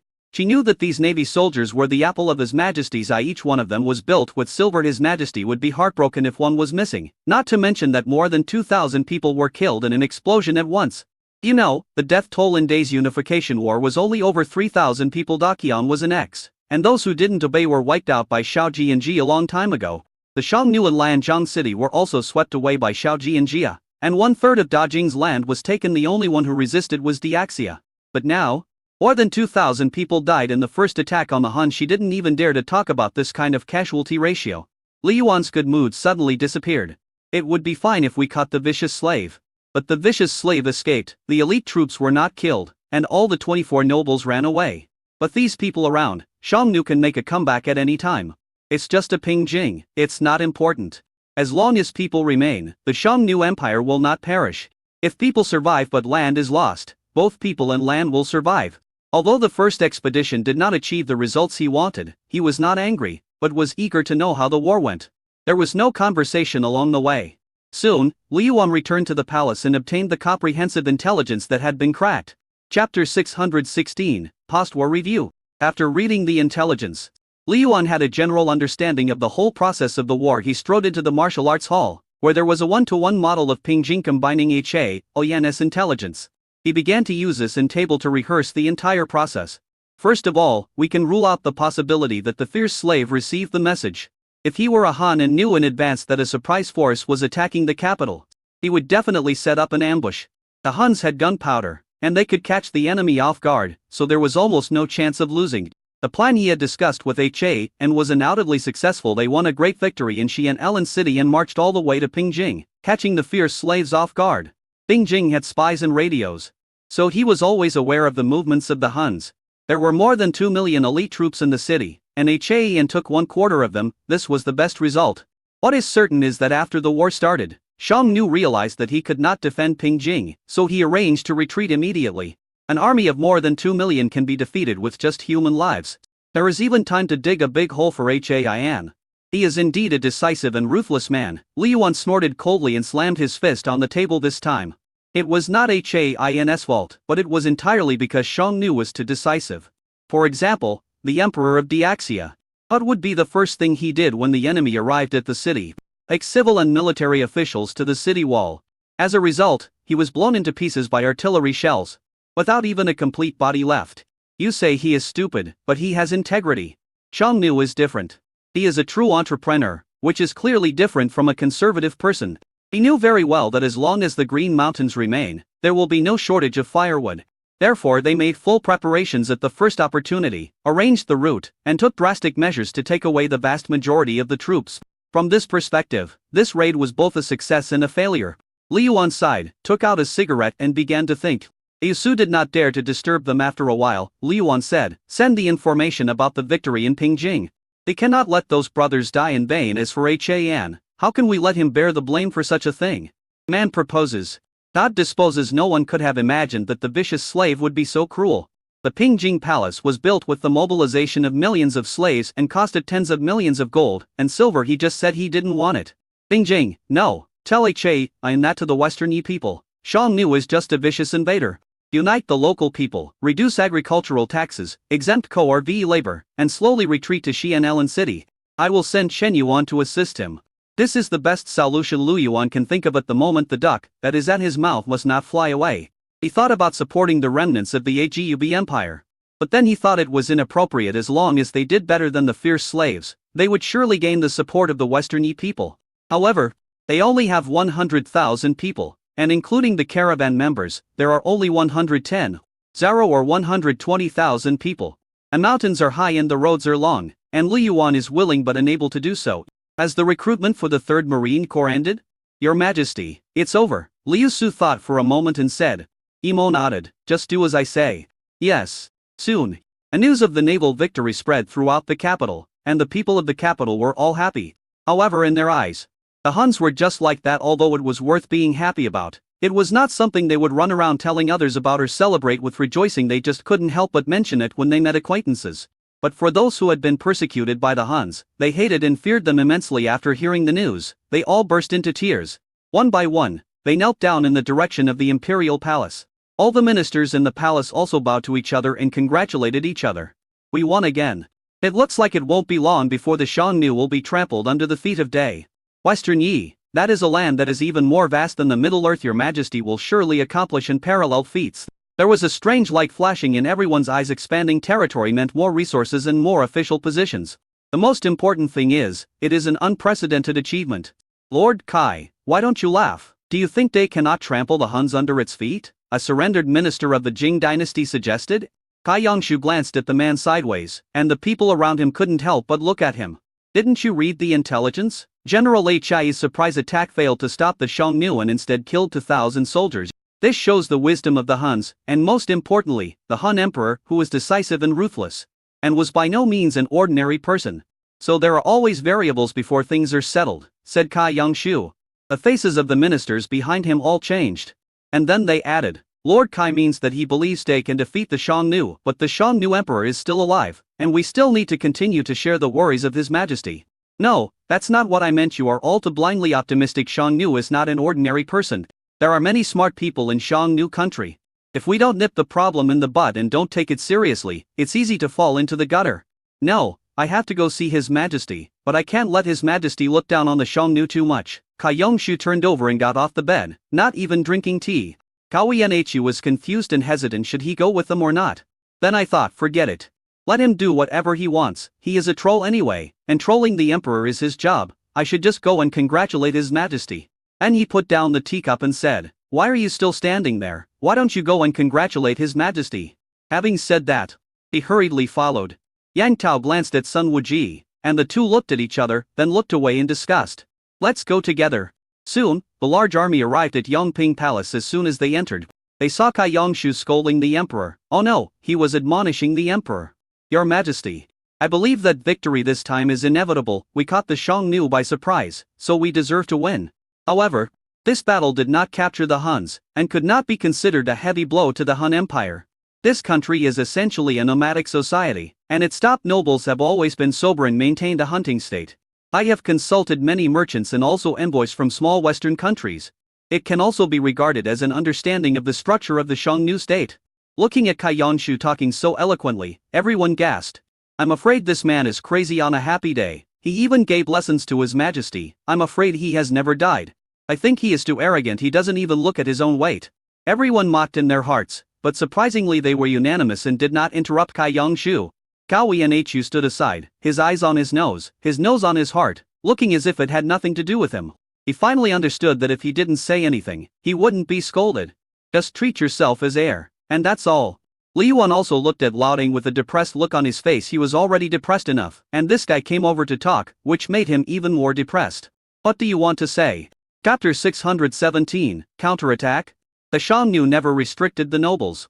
They learned it from the Chinese culture, valued farmers and craftsmen, and respected scholars, but they never respected the nobles of other countries or the aristocratic families. They kept saying that the Xiongnu kingdom was an empire, but in my opinion, the Xiongnu kingdom was just a powerful tribe. They established Pingjing, which was their former Golden Dragon Palace. They still use the feudal system, but he indulged his soldiers and treated these princes as prey. Kai Yongshu said. They plundered nobles time and time again to strengthen themselves, and their own fighting power became stronger and stronger. However, although the nobles who were plundered were angry and hateful, they turned around and passed the pressure onto the people. But what did the Huns implement?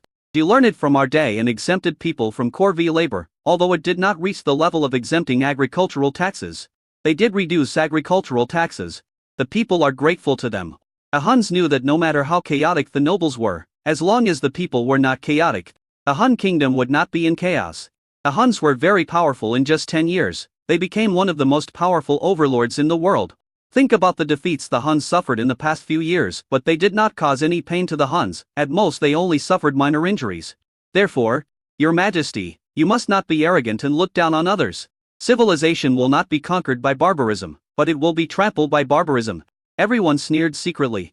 This guy Yongshu is really arrogant. Does he want to listen to what he says? What are the Huns? They are nothing but chickens and dogs. Sooner or later, they will be trampled under our feet. Many people began to ridicule. Li Yuansai Kai Yongshu was one of the few sober people who could see the essence of the matter. The Huns should indeed not be underestimated. I will not underestimate the enemy until the Huns are completely destroyed. You can rest assured about this, Li Yuan said. Kai Yongshu also breathed a sigh of relief looking at the kind emperor above him. He once again felt deeply moved. He was so young, had such achievements, and yet he always remained calm in the face of victory. He was truly a natural-born ruler. What a pity! If only I had been born 20 years earlier, I would have been able to follow him to the top. He secretly groaned for himself in his heart, regretting that he had not met Lu Yuan earlier. Everyone was dumbfounded. The emperor is not angry. Did you really listen to it? Your Majesty must be in a good mood and won't argue with him. Yes, that must be the case. Everyone said the grapes were sour because they couldn't eat them, and the group of people behind Kai Yongshu also breathed a sigh of relief. They once asked Kai Yongshu how to get ahead. Kai Yongshu only said one sentence. Roll up your sleeves, bend down and work. After that, they really never participated in the struggles between forces. Just by doing your own job quietly and not fighting or competing, quite a few people have been reused. On the contrary, those who were eager for quick success were ignored by the emperor. Li Yuan looked at the others. What are you doing here? I am here to congratulate Your Majesty on our victory. A bunch of flatterers. Nothing. Kai Yangshu started the group mocking mode. In an instant, everyone was ignited and started cursing in indignation. The hall suddenly became chaotic. Li Yuan slammed the documents on the table. Kaowi and Hu, take a look at the soldiers under your command. Are they in good shape? If you can't control them well next time, I will hold you accountable. The Ministry of Personnel is the head of the 6 ministries. If you can't do your job well as the leader, you shouldn't do it. Also, from now on, you are not allowed to skip work and come to my place to make trouble unless necessary. Kaowi Nhu sighed softly. He knew he was here to take the blame. He glanced at Kai Yangshu with resentment, stepped out and said, "Yes, I obey your order." A did not have a civil or military prime minister, so Li Yuan promoted the 6 ministries to the first-ranked departments. The 6 ministries are headed by the Ministry of Personnel, supplemented by the Ministry of Justice, the Ministry of Rights 3rd, the Ministry of Revenue 4th, the Ministry of War 5th, and the Ministry of Works 6th. As the first of the 6 ministries, he is equivalent to the head of all officials. However, as the head of the 6 ministries, he is criticized and blamed every day. He admitted it too. The other ministers were dumbfounded. There was nothing wrong with Kai Yangshu's visit. They came here just to skip work and make trouble. Kai Yangshu smiled contemptuously and then said goodbye and left. "Oh, everyone, go away. Don't bother me here." Li Yuan waved his hands impatiently. After everyone left, Li Yuan called a meeting of military personnel. The theme of the meeting was naturally the conquest of the Huns. "Your Majesty, our military has already received requests for help from more than 90 countries." As he spoke, Li Yuan took out letters of help from more than 90 countries. Li Yuan glanced at it casually and said, "Okay, since so many countries have asked for help, let's contact the ambassadors of these countries and ask them to assist Day in counterattacking the Xiongnu. From now on, Day will enter a wartime state. The military factory operates in 3 shifts and at full capacity. Continue recruiting. The Navy will recruit 2 more armies, and the Army will recruit another 400,000 soldiers." Everyone in the military was shocked. "Yes, Your Majesty." After the meeting, orders were issued one after another. Provinces at all levels also received the news, and a steady stream of supplies were sent to the capital. That night, Li Yuan was in Fudi Palace, watching Xiao Ji and Jia checking the accounts, and said with a smile, "Is it so difficult?" Xiao Ji and Jia held her forehead and said, "The harem is full of women, and although they are delicate in their work, there are too many details and it is a bit cumbersome. I listened to you and first set up the finance department, then the production department and the marketing department. My brain is almost exploding these days. There are still too few professional talents in the palace. There is also the harem cafeteria. If funds are to be allocated from the treasury, the budget given by the Ministry of Works is 500,000 coins. It's too expensive." Li Yuan said, "The Ministry of Industry also needs to make money. You can bargain, and you can do half the work, letting the Ministry of Industry provide the drawings and do the hard decoration. As for soft furnishings, you can ask the purchasing department to purchase them in the name of the Chamber of Commerce.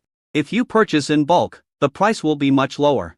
If the palace comes forward, then it's definitely not the lowest bidder that wins. Sometimes, there are many constraints." "Oh, that's right. Why didn't I think of that?" Xiao Ji and Jia patted her head. "They say pregnancy makes women stupid for 3 years. I haven't even given birth yet, but I'm already being stupid again." Seeing Xiao Ji and Jia's distressed look, Qi became anxious, and Li Yuan couldn't help but hug her and said, "You have never done business before. There is always a first time for everything, and this kind of thing can't be rushed. I think Wu Rong Wanking is working very hard. You can support her more. That woman is good at research, so she works extra hard, but Li Yuan just likes her beauty. If she is sensible and understanding, he will not neglect her in the future. If she doesn't know what's good for her, in 2 years, when she's too old and ugly, Li Yuan will no longer care about her. She does work hard, but she is too utilitarian. We can let her take charge appropriately, but we cannot fully trust her." Xiao Ji and Jia said, "If she is not used properly, something bad may happen. Besides, this person has some problems." Chapter 618, Honggu is back. "What do you mean?" Li Yuan asked calmly. "She is the princess of Yan, right?" "Yes. She said that she wanted to select some outstanding talents from the survivors of Yan State, and these talents are all proficient in mathematics and business." Xiao Ji and Jia said, "I don't know much about her, but I know that Yan State is a country that everyone dislikes. This country is essentially a banditry, even more hateful than the people of the grasslands." A fierce light flashed in Li Yuan's eyes. He had already warned Mu Rong Wanking, but he didn't expect that she would come up with the idea of saving the country in a roundabout way. They have been displaced for many years and do business abroad. Once they seize the opportunity, they will turn the tables, Xiao Ji and Jia said. "Your Majesty, These people are not so much the remnants of Great Yan as the remnants of Great Yan as the remnants of Great Yan. When I was in Beijing, I heard some news about the remnants of Great Yan. When the Huns invaded, many people joined the Huns and gave them advice. The plan to block the river in Zhangcheng is their evil plan. Why didn't you tell me earlier? Li Yuan was filled with murderous intent. I just heard it. There is no solid evidence, Xiao Jianjia said. I have already found a way to die. The trace of murderous intent flashed in Li Yuan's eyes. I have given them a chance, but I didn't expect that they would not accept my kindness and instead go further. Don't blame me then. Originally, these remnants of Dayan could be killed or not, but considering Mu Rong W. Wanking's hard work, they were spared. However, a dog will always eat shit, and some things are in our bones and cannot be changed at all. Liu Su, ask NIUDAJ in to investigate the remnants of Dayan, and see what they are doing. I suspect that someone is an insider for the Xiongnu. Also check whether they have any contact with the ministers. Li Yuan did not avoid Xiao Jianjia. Yes, Your Majesty. If these people really have problems, how will you deal with them? Xiao Jianjia asked. Cut the grass at its roots. Where's Mu Rong W. Anking? Xiao Jianjia was stunned, nodded, and did not refute. At their level, the key is to eliminate those unstable factors. No words were spoken that night. The next morning, Li Yuan was still exercising when Che Itang hurried over. Che Itang was trained and promoted by Li Yuan to replace Liu Su. She was originally an orphan and had been trained by Li Yuan for so many years and was loyal to him. Moreover, her appearance was indeed not outstanding, with an average face and figure, but she was quite capable and had been specially trained by Liu Su. Your Majesty, we have found the trace of Empress Su Fe. Li Yuan put down the stone lock in his hand and asked, where did you find it? Anxing County. She has already taken the bus back to Beijing and will arrive in Beijing in 2 hours at most, Che Itang said. It would be a lie to say he wasn't angry. Li Yuan didn't want to exercise anymore. So he picked up a towel and started to wipe his body. I want to see what she wants to do. The last time she came back, she was pregnant. But it be that she came back again this time because of her pregnancy? Li Yuan snorted coldly and was very disappointed with Honggu. No matter what happened, her first reaction was not to ask for help, but to leave, which made Li Yuan feel a little disappointed. She always felt that she was of humble status, but she never thought that she was her biggest supporter. After washing up, Li Yuan was upset when Liu Su noticed it and tried her best to make Li Yuan happy. But Li Yuan had something on his mind and couldn't laugh at all. Near noon, a servant came to report that Honggu had returned to the palace. When she stood in front of him, Li Yuan wanted to fly into a rage. But when he saw her dusty and exhausted look, his heart softened, and he just said stiffly, you still remember to come back? I thought you would never come back in your life. What do you think this is an inn where you can come and go as you please? Honggu did not explain, but knelt on the ground. I know, it is useless to say anything, Your Majesty. If you want to beat me or scold me, I will do it. You use the same tricks again. Are you so sure that I dare not do anything to you? Li Yuan couldn't suppress his anger. Honggu choked up. Li Yuan walked up to her quickly and said, what's the point of crying? What do you think of me? What else do you want me to do? Did I do anything to offend you? You're going to do this to me? Since you left, don't come back. How can I explain it to you when you come back? Don't you have any concerns about your parents? Honggu didn't know how to explain. I was wrong. Does saying you're wrong is useful? Is this matter over? Li Yuan said with a straight face, Honggu. This matter is not so easy to let go, at least in my heart, it is not so easy to let go. This is the second time you have made me lose face and be laughed at by everyone. You were the one who spread those rumors. I don't look like an emperor at all, I look more like a turtle. Honggu raised her head and slapped herself on the face repeatedly. Very hard she looked at Li Yuan's serious expression, which was full of pain and regret. She slapped herself more than 10 times in a row. And Li Yuan felt sympathy and held her hand. I hold you, not because I forgive you, but because I hate sad dramas the most. Honggu, some things can be forgiven, but there are some things that I don't know how to forgive even if I want to. But I can tell you that for Huzi's sake, I will let you come back. But I have no idea where you went or who you met during the days you disappeared. It's not that I'm cold-blooded and suspicious. I also have my concerns. I am also a human being. I also have a heart and a liver, and I also feel pain. Li Yuan stood up and looked at her coldly. He walked back to the dragon throne step by step. At this moment, he suddenly realized that love is something that should only be given to the right person. It has always been like this. The emperor's feelings are even more precious and cannot be wasted. You can go back to the palace. The child is in the care of Fudi Palace, but I tell you, this is the last time. If there is a next time, I will never see you again. These 2 times of abandonment made Li Yuan harden his heart and change completely. He knew that he was becoming more and more like a qualified emperor. The friendship between her and Honggu gradually faded, and an irreparable rift appeared between them. No one knows when this crack will burst. It only takes one conflict to completely explode. Honggu could feel Lu Yuan's helplessness. He was making a lot of noise but doing little, and was being gentle and cautious, which actually consumed the feelings between them. She couldn't help but look up, but what she met were cold eyes, cold to the bone. She had never seen such a look before. But I understand that I can't blame others. Your Majesty, I bow to you and thank you. But I can swear in the name of my parents that I have definitely not done anything to let your Majesty down during these days since I left the palace. If I had done so, I wish I would not die a hapless death. Li Yuan believed it, because his deceased parents were Honggu's Achilles' heel, and she would never joke with them. He sighed tiredly. Bow down. Chapter 619, Good Tassels. Just as Li Yuan said. For the sake of the child, he will compromise this time. He also believed what Honggu said and would not do anything to let himself down. But the first 2 times of abandonment were real. He could understand the first time, but he couldn't understand the second time. Liu Su couldn't bear it any longer and called out to Honggu, "Wait a minute." She strode over. Tassel. Li Yuan also frowned. Your Majesty, I have something on my mind that I cannot help but express. Liu Su turned her head and looked at him. Li Yuan was stunned and then stopped talking. Honggu also stopped and said, Liu Su. Li Hong. Liu Su rushed to her and angrily scolded, "Are you possessed by a ghost? During the first coronation ceremony of His Majesty, you abandoned His Majesty and left him alone. You know that you are of humble status, but you have never thought that His Majesty would go against the majority opinion and make you the queen. You say that you are not virtuous enough, and others envy you, but they have never thought about this. It is you, yourself, who has to be so pretentious." The finger poked Honggu's heart. She didn't use much force, but she felt a lot of pain. She opened her mouth, not knowing what to say. You left His Majesty behind. How many times has His Majesty been crowned? There is only one in a lifetime. His Majesty wants to share that supreme glory with you. Do you know how much we envy you? What's so good about you, Honggu? You are loyal. Are we any worse than you? Hongmei, Xi Yuan, me, Sister Luo, and many more people, all of them are following His Majesty's side, working diligently. Who among them has not given their heart to your Majesty and is waiting to take the bullet for your Majesty? Why are you so lucky, Li Hong, to be favored by His Majesty and become the queen? Isn't it your loyalty and devotion that counts?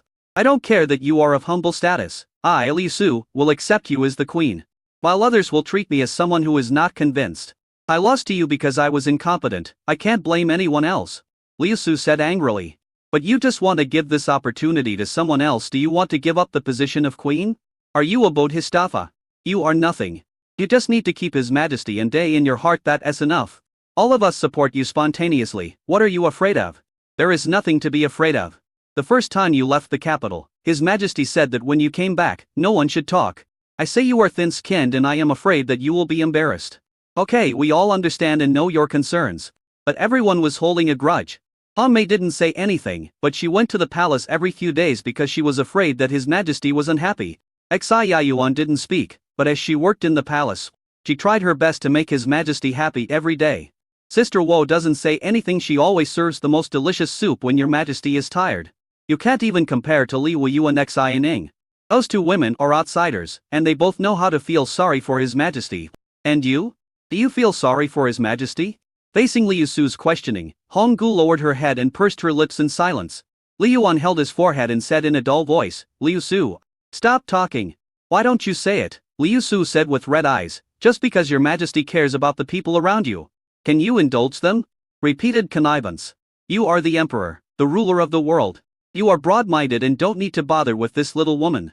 But I am just a little girl. I can't bear to see others hurt you again and again. That time, I left the palace and trained hard because I wanted to protect His Majesty. Why should someone who is more important to me than my life be treated like this? Looking at Liu Su, who was like a lioness protecting her cubs, Li Yuan couldn't help laughing. While shaking his head, he felt warm in his heart. Good tassels, really good tassels. It was fine the first time. I convinced myself, and I told myself that if it happens again, I will definitely not let it go so easily. Isu grabbed Honggu by the collar. But what about you? How did you do it? Honggu felt so ashamed that she covered her face and cried. His Majesty held a grand wedding for you and announced it to the world, but you, the heroine, abandoned His Majesty again on the wedding day. Li Hong, what exactly do you want to do? If you don't want to be the queen, just say so and die. You ran away and came back again. Why are you like a fly on the back of my hand? You can't shake it off and it's annoying. Liu Su glared at her angrily, and her question struck Honggu's heart. Do you know how His Majesty has been going these days? Do you know how much trouble you have caused? Do you know how rumors outside are spread? But even so, His Majesty still considers you and appoints you as imperial noble consort, ranking below the queen. Doesn't your conscience hurt? Two major events that will go down in history, one is the enthronement and the other is the wedding. These two major events in life were all delayed by you. You bring shame upon His Majesty. Let those old people in Biaoyang who support you feel ashamed. This is betrayal. No matter what bright and noble excuses you have this time, I will not recognize you. Yes, you are truly unworthy of your position. You don't deserve it. Liu Su loosened her grip and even clapped her hands in disdain. I used to think of you as my only rival, but now, you are not worthy. Just listen to me. There will be no next time if the situation doesn't happen 3 times. If there is a next time, I will kill you with my sword even at the cost of my life. Liu Su said very seriously. Honggu knew that Liu Su was absolutely serious. You shameless thing. You still have the nerve to cry. Liu Su sneered and looked at her with contempt, then returned to Liu Yuan's side. Your Majesty, I'm done, please punish me. Liu Yuan looked at her with amusement, then shook his head helplessly. You just said it very straightforwardly, right? I will punish you by not being able to speak for half an hour. Yes. Sir, Liu Su said with a giggle, completely different from her cannibalistic look just now. She was like to different people. Honggu knew that when she came back this time, everyone would look down on her. Not only others, but also old friends. All hated him for not fighting for it. She was unable to refute, nor was she qualified to refute. She just wiped her tears and left Yongping Palace. Liu Yuan was in a complicated mood. Liu Su, who was usually rough and big, was like a worm in his stomach just now, expressing his feelings. After all, she has changed even if there is still love. It is no longer pure. Liu Yuan thought so in his heart, but he no longer bothered about it as long as Honggu came back. At least he didn't have to worry about her every now and then, worrying about whether she had suffered any harm when she was away from home. That's good enough. Of course. He didn't want to delve into the reason why she left the palace, because she had just said what she wanted to say. As for words like unworthy of one's position and inferiority complex, he just couldn't believe them. He knew Honggun Owen would be stupid enough to fall in the same place twice. As long as she lives a good life in the palace, nothing else matters. But chapter 620, Reverse Scale. Big Bug, come here. Liu Yuan waved at Wang Dakong, who was wandering in the void. Wang Dakong came to his senses and walked towards Liu Yuan with his body hunched. Come closer, Liu Yuan said. Wang Dakong walked to Liu Yuan's right side and knelt on the ground. Liu Yuan possessed himself and whispered something in his ear, words that only the two of them could hear. Liu Su didn't care. Her eyes were empty and she seemed to be thinking about something else. Wu Sun secretly looked at Wang Dakong from the corner of his eye. What special task does His Majesty have for him? Do you understand? Liu Yuan asked. Don't worry, Your Majesty, I understand. Go, Liu Yuan waved his hand. Wang Dakong then stood up, took a few steps back, and left the palace. Soon, the news of Honggu's return to the palace spread. There was a lot of discussion in the palace. People no longer had the same respect for Honggu, the former queen, even though she was still the imperial noble consort, second only to the queen. People outside the palace didn't know what was going on. Didn't the people inside the palace understand either? On the day Your Majesty ascended the throne, you fled the palace and refused to become queen. When she came back, she was pregnant. At that time, rumors were flying everywhere. At her second wedding, she still refused to perform the ceremony with His Majesty and refused to be the queen. She was away for several more months. There are rumors outside that she has changed her heart a long time ago and has someone else outside. It sounds outrageous, but it can't stand her abnormal behavior. Is it shameful to be a queen? Why does she do this over and over again? The indecent rumors spread again, even more fiercely than the last time. It doesn't make sense if everyone is not dark inside. When Lu Qiushan received a report from his servants, he learned that his wife was furious in the palace, so he hurriedly put down his work and ran back to the palace. As soon as he entered the room, he heard his wife slamming the table. This is outrageous, it's really too outrageous, time and time again. What on earth does Honggu want to do? Get out of the way, don't stop me. Lu Lingzi hugged her mother and said, Mom, please don't make things more complicated. Don't get involved in the affairs between my eldest brother and his wife. I'm sure my eldest brother can handle it. You stupid girl. Am I causing trouble? Why, after something like this happened, you don't allow me to say a word? Did I say a word the first time? Even if I was dissatisfied, I kept it to myself, just comforted her and supported her silently. What? Bullying my son? Is my Lu family so weak? Is the royal family of Day so heartless? Yes, it is good to be open-minded, but it depends on what the matter is. Suexayu was so angry that she tried to push Lu Lingzhi away, but when she saw that she would not let go, she could not help but use brutal. Ouch. Although Lu Lingzhi was young, Suexayu was really angry in a rage. She pushed her away and she fell on her butt. Seeing her daughter fall, Suexayu wanted to step forward to help her, but was afraid of being entangled again, so she snorted coldly and ran away. The palace maids knelt on both sides and begged, but did not dare to stop her. Everyone knew that this lady was really angry, and if they offended her, something serious would happen. Lu Qiushan heard everything and ran into his wife head-on. He hugged her in his arms and asked, "Madam, why are you so angry? Let go quickly." Suexayu was hugged tightly. Her feet were off the ground, and she kept struggling. There is a saying that goes, an angry wife is harder to control than a pig during the Chinese New Year. Lu Qiushan secretly complained in his heart, "Xiue, I'm old, please don't struggle. If you hurt my waist, our lives will be miserable for the rest of our lives." Suexayu was furious. It was already this late and her old man was still joking here. She glared at her daughter. How could she not know why her husband was here?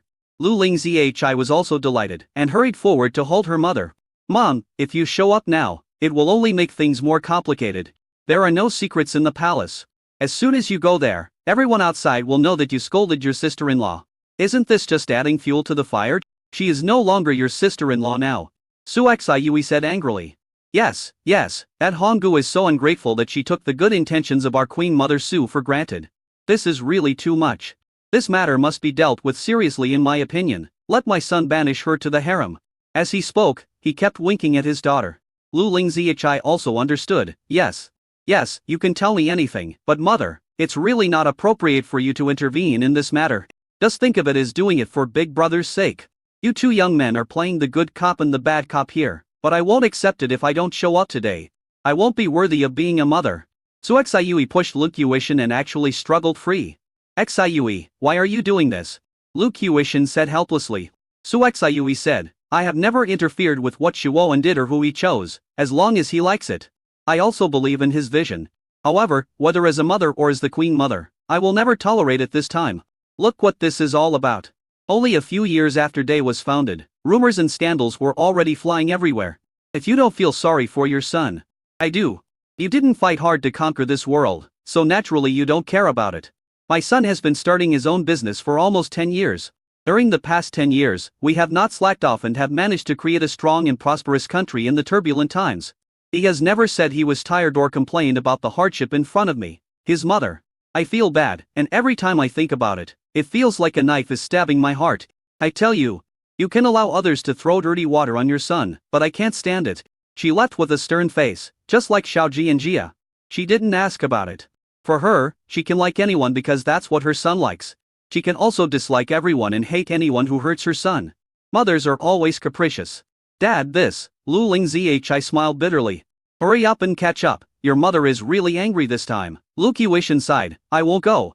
Otherwise, the matter will get bigger and bigger, and there will be no good. He has been married to Suexayu for nearly 30 years and understands his wife's temper. She is a gentle person on the outside but strong on the inside. Lu Yuan's stubbornness and tenacity are very similar to his wife's.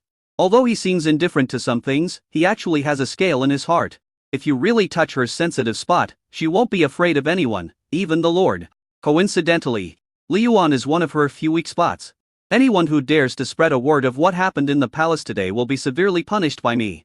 Lu Qiushan issued a gag order, and everyone was silent. Lu Lingzhi also hurriedly chased after him. However, when Lu Lingzhi arrived at Fudi Palace, Xiaoji and Jia was talking to Honggu. Chapter 621, Dwarfed. Seeing Suexayu coming over, Xiaoji and Jia also stood up hurriedly. Mom, you're here. Honggu was also a little panicked and stood up quickly. Mom. She didn't dare look into Suexayu's eyes. No, child, I can't bear to be called mother by you. Suexayu raised her hand to stop her. You don't even want to marry my son, how can I dare to answer you? This sarcastic remark left Honggu speechless. She knew that it was useless for her to say anything. So she knelt on the ground and said, I was wrong, please punish me, mother. Don't worry. Suexayu kept shaking her head and dodged to the side. I can't bear your kneeling. If someone doesn't know, they would think I, Suexayu, bullied you. No, it's my fault. Mom has always loved me and taken care of me. It as me who didn't know what was good for me and failed to live up to Mom's expectations. Honggu was in tears. She had prepared herself mentally when she came back, but at this moment, she couldn't stand it at all. Liu Yuan lightly disclosed the matter, which made her feel guilty. Liu Su's questioning made her feel ashamed to death. When she arrived at Fudi Palace and saw Xiaoji and Jia with a kind face, she found it difficult to take action. Uzi was well taken care of by her. He has now started to speak, and is chubby and strong like a calf. The first time she saw her, she recognized her. The innocent smile on her face broke her heart. Don't say that. Don't ever say that. I just wanted to thank you for giving birth to a child for my Lu family without asking for any status. But now I don't think so. You don't know. I dare not leave the palace now. I even dare not step out of my room. I'm afraid that as soon as I step out of the door, I'll be bombarded with rumors. Oh, you have no idea how disgusting that rumor is. One day he asked my son, how dare you go out? Guess what he said? He said he didn't care, he couldn't hear it, and no one dared to say it in front of him. Suexiyue sneered and clenched her fists. Just because no one dares to say it in front of him doesn't mean others won't say it behind his back. He is probably the most pitiful founding emperor. Others praised him as the greatest emperor of all time. We unified China, something that had not happened for more than 3,000 years. But in my heart, he is extremely pitiful. What do you think? Xiaoji and Jia had a complicated expression, but she didn't say anything harsh to Honggu after all. As the queen, she was taking advantage of her. She wanted to say something, but she didn't have the right position. Moreover, since Li Yuan didn't say anything, she naturally wouldn't exacerbate the conflict. But in her opinion, there is something wrong with Maggie Chun. There must be something wrong. She held Uzi in her arms. The ignorant Uzi looked at his mother kneeling on the ground. His eyes full of confusion, he opened his arms, wanting to be hugged. Lu Lingzhi also sighed. It was such a good thing, but it was ruined by Honggu. Honggu, I believe you have your own reasons, but I don't care. Suexiyue said, I could tolerate it once, because of my son. But this time, I won't forgive you easily. She glanced at the innocent Huzi and said, you are really not a qualified wife.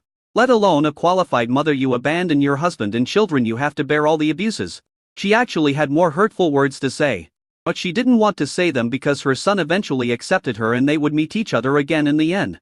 There won't be a next time. Suexiyue had a lot to say, some extremely vicious words.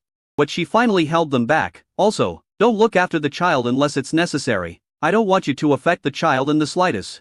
If you can't be a good mother, don't force yourself to do it. Honggu cried and said, yes, I obey your order.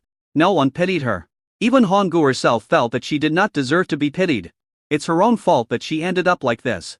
Xiaoji and Jia sighed. Mom, forget it. We are all family and we will have to live together in the future.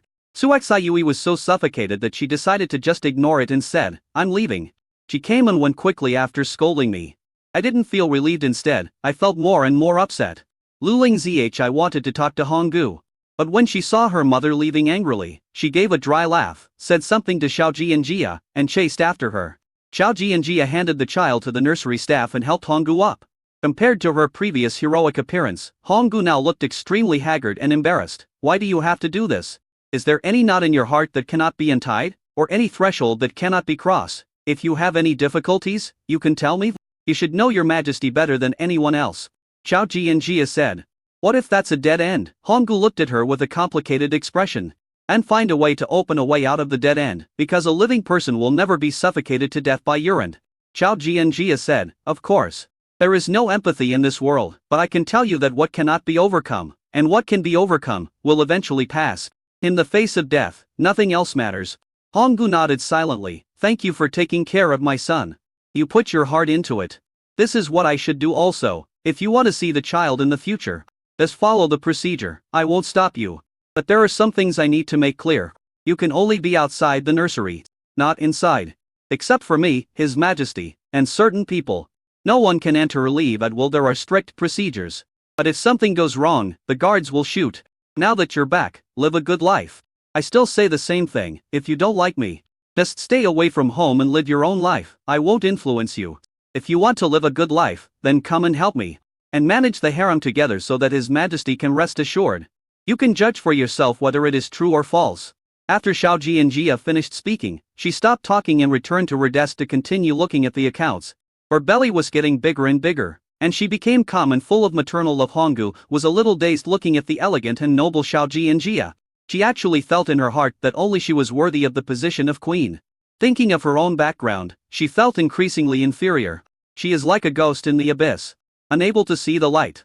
Looking at her slightly bulging belly, she was stunned for a moment. If she took action now, there would be 2 deaths. Children are innocent. How could she do that? But if you don't take action, If the child is a boy, he will most likely be the future prince. What Zhu Xiangyu wanted was for her son to be the crown prince, but now she is no longer the queen. Does her son still have a chance to become the crown prince? Honggu lowered her head, her face changing from gloomy to bright, with all kinds of thoughts running through her mind. Is there anything else? Xiao Jianjia asked. It's nothing. Honggu shook her head numbly. Thank you, I'm serious. Don't worry. There's still a long way to go. Consider what I say seriously. Chapter 622, Speculation. Xiao Jianjia looked at Honggu's back thoughtfully. However, she didn't care and just wanted to take care of the things on her own land. Mrs. Hong, you're back. At this time, Huan came back from school. As soon as she came in, she saw the depressed Honggus. He was so happy that she hugged Honggu and said, "You are finally back. Patty said that you went on a secret mission. Are you hurt?" Seeing Huan's nervous expression, Honggu forced a smile and said, "No, I'm fine." She likes Huan very much. The child is smart and sensible, and never makes any noise. After Huzi was born, she came to take care of him every day. She likes Huzi from the bottom of her heart. I haven't seen her for a while, and this girl has grown taller and taller. She takes after her father, a tall man. At such a young age, her appearance is becoming more and more outstanding, and she looks more and more like her mother. However, at first glance, she looks more like Ling Zhi. In short, when she grows up, she will definitely be a stunning beauty that will charm everyone. I'm glad you're okay. I'm glad you're okay. Huan nodded, and then said, I've taken good care of Huzi, but he's growing too fast, and I can't hold him anymore. By the way, Lady Hong, you won't leave this time, right? I'm not leaving, said Honggu. Great, can I come to see you later? Huan asked happily. Honggu knew that the child just wanted her to teach him martial arts. She had taught the child a lot in the past when Xiao Jianjia was not in the capital. She always kept Huan by her side, but now, she was not in the mood. Looking at the child's expectant eyes, she felt a little reluctant to refuse, but then her heart turned cold again. I can do it today. How about a few days later? Oh, Huan was a little disappointed, but still said, and let's wait until Lady Hong has a good rest. Honggu left Fudi Palace, feeling increasingly anxious. Zhu Xiangyu only gave her 1 year. And now, Xiao Jianjia is already pregnant, and she doesn't have much time left. At this moment, she was extremely anxious. If death could solve the problem, she would rather commit suicide. When she returned to the bedroom, everything was the same as before, just as it was when she left the palace, except that she was no longer the queen, but the imperial concubine. Li Yuan is still protecting her. This kind of pampering made her feel more and more guilty. That night, Li Yuan came to Fudi Palace, and neither of them mentioned Honggu. In about 10 days, the harem cafeteria will be completed, and it will be ready for use in a month at most. In addition, I plan to set up a discipline department in the harem to specifically investigate groundless rumors and rumor mongering. The rules in the palace are still too lax. I know you don't care about these details, but every rule has its reason. If we don't nip the problem in the bud, it will eventually lead to disaster. Don't trust these people too much or let them do what they want. Xiao Jianjia had also been an emperor, and for a longer time than Li Yuan. Although she was ignorant before, she had gained some experience after working hard along the way. Just watch it, Li Yuan said absently. Xiao Jianjia said, if you really can't stand it, go over there and take a look. I don't want to go, and I don't know what to say if I go, Li Yuan said. That's good, although I will eventually forget about this matter. It will definitely not be able to recover. Also, there is something wrong with Honggu, and it is a big problem. Why do you say that? Xiao Jianjia frowned. Unlike the first time, she married happily the second time. I can confirm that, and she had no plans to leave. Perhaps this matter has something to do with one person. Who? Her master is Zhu Xiangyu, Li Yuan said calmly. People leave their images behind, and wild geese leave their voices behind. Some things, even though it has been such a long time, still have some clues. I found out some things, although I haven't investigated it clearly yet. I have a vague guess in my mind. What I can be sure of is that her leaving must have something to do with Zhu Xiangyu. You mean, there's something wrong with Zhu Xiangyu's identity? It's still under investigation. Li Yuan said, the evidence I have is incomplete, but I have a way. What is the solution? I can't tell you for now. Li Yuan scratched her nose and kept her in suspense. Oh, then I won't ask. Xiao Jianjia didn't care. She was not the kind of person who liked to ask questions, especially after she became pregnant. She was very busy every day. Coupled with the pregnancy reaction, she was a little sleepy, and her whole body looked dull and rounder. Li Yuan particularly liked her in this state. Perhaps because she was pregnant with his child and he loved her so much, or maybe because she looked so cute in this silly and adorable state. He felt that this was what Xiao Jianjia really looked like. Oh, there's one more thing. Li Yuan suddenly spoke up. Some umbrellas have been sent from Beijing, specially for you. Really? Xiao Jianjia suddenly became excited. Don't react so strongly, watch out for your stomach. Li Yuan was startled and hugged her quickly. Xiao Jianjia had been the emperor for such a long time, but she had never accepted the umbrella of the people unexpectedly.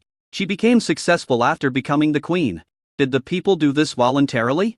What else? Li Yuan just thought it was funny. And then said, the Wanmin umbrella will be entering the palace soon. What reward do you think I should give to Bianjing? All is up to you. Your Majesty, Xiao Jianjia said happily. Li Yuan smiled and said, since the founding of Day, there has been no secondary capital at present. One secondary capital is not enough, at least as secondary capitals are needed. Bianjing was also within the scope of investigation. I think that Bianjing can be one of Day's secondary capitals. Xiao Jianjia was delighted, but after thinking for a while, he said seriously, Bianjing has no natural defenses. The only natural defense is Bianjing. Although the terrain there is good, it is not a place that must be fought for by military strategists. As for Bau Jingji, facts have proved that Bau Jingji is not suitable to be a secondary capital. Although Daqian has a vast territory, its terrain is not good, which is why it is often filmed at the end of the Three Kingdoms period. Moreover, there is no source of water in the country. So once a disaster occurs, it is very easy to suffer from drought. Although I don't want to admit it, I have to say that during the 200 years since the founding of Daqian, there was drought and famine for almost 1/3 of the time. You should build the secondary capital in Xingjing or Lijiang. Of course, there are many benefits to building a secondary capital. But we still have to proceed from reality. She didn't want Li Yuan to make a wrong decision because of her. Although Bianjing was prosperous, it was not suitable to be a secondary capital. I thought you would nod. Li Yuan was very surprised. However, Xiao Jianjia's words really put her in his shoes. He felt relieved and couldn't help but sigh. You are becoming more and more qualified as a queen. Chapter 623 Three Gifts. A sex-hungry ghost? At this moment, in the Yu dynasty, Yu capital, Tashi Palace, Yu Yan celebrated her 25th birthday. Every year at this time, she would call all the officials to the palace to celebrate. A group of men with abdominal muscles, led by a Goyu, were posing there. In the past, Yu Yan would have watched with great interest and might even have made some comments. But today, she was in no mood. It's all the same old stuff, nothing new. After so many years in Yu dynasty, all she had was loneliness. That kind of loneliness was the loneliness in the heart of a bustling city. It was like watching the changing world as a third party. She seemed to be in it. But there was an unbridgeable gap between her and this world. She stretched her chin, looking bored. Over the past year or so, the old guys in the palace began to urge her to have a child. This included her mother, and those old guys from the clan house, who came to the palace every now and then. The young and handsome men from the ministers' families in the court were like a Victoria's Secret fashion show, with only a passing glance at them. In the past, when I read those novels, they were all romantic and sexy. But when it was her turn, she found that it was not the case at all. She still likes people who are on the same wavelength as her and a little bit mean. It's not that the men of the Yu dynasty were stupid and didn't understand romance. She felt that there was a gap between her and this world and naturally resisted it. Moreover, knowing that there is another person in the world who is on the same wavelength as herself, she no longer has any interest in it. As for filling her harem with these handsome men, forget it. He is afraid of getting sick. Just liking to watch them is different from playing with flowers. Even though she is 25 years old, she is still a virgin. Sometimes, she even thought that 100 years of life is only about 30,000 days. If I have a short life, I will die at the age of 60 or 70. That's only about 20,000 days. Why think so much? Isn't it enough to just enjoy life while you can? Aren't those kinds of things always described as very happy in novels?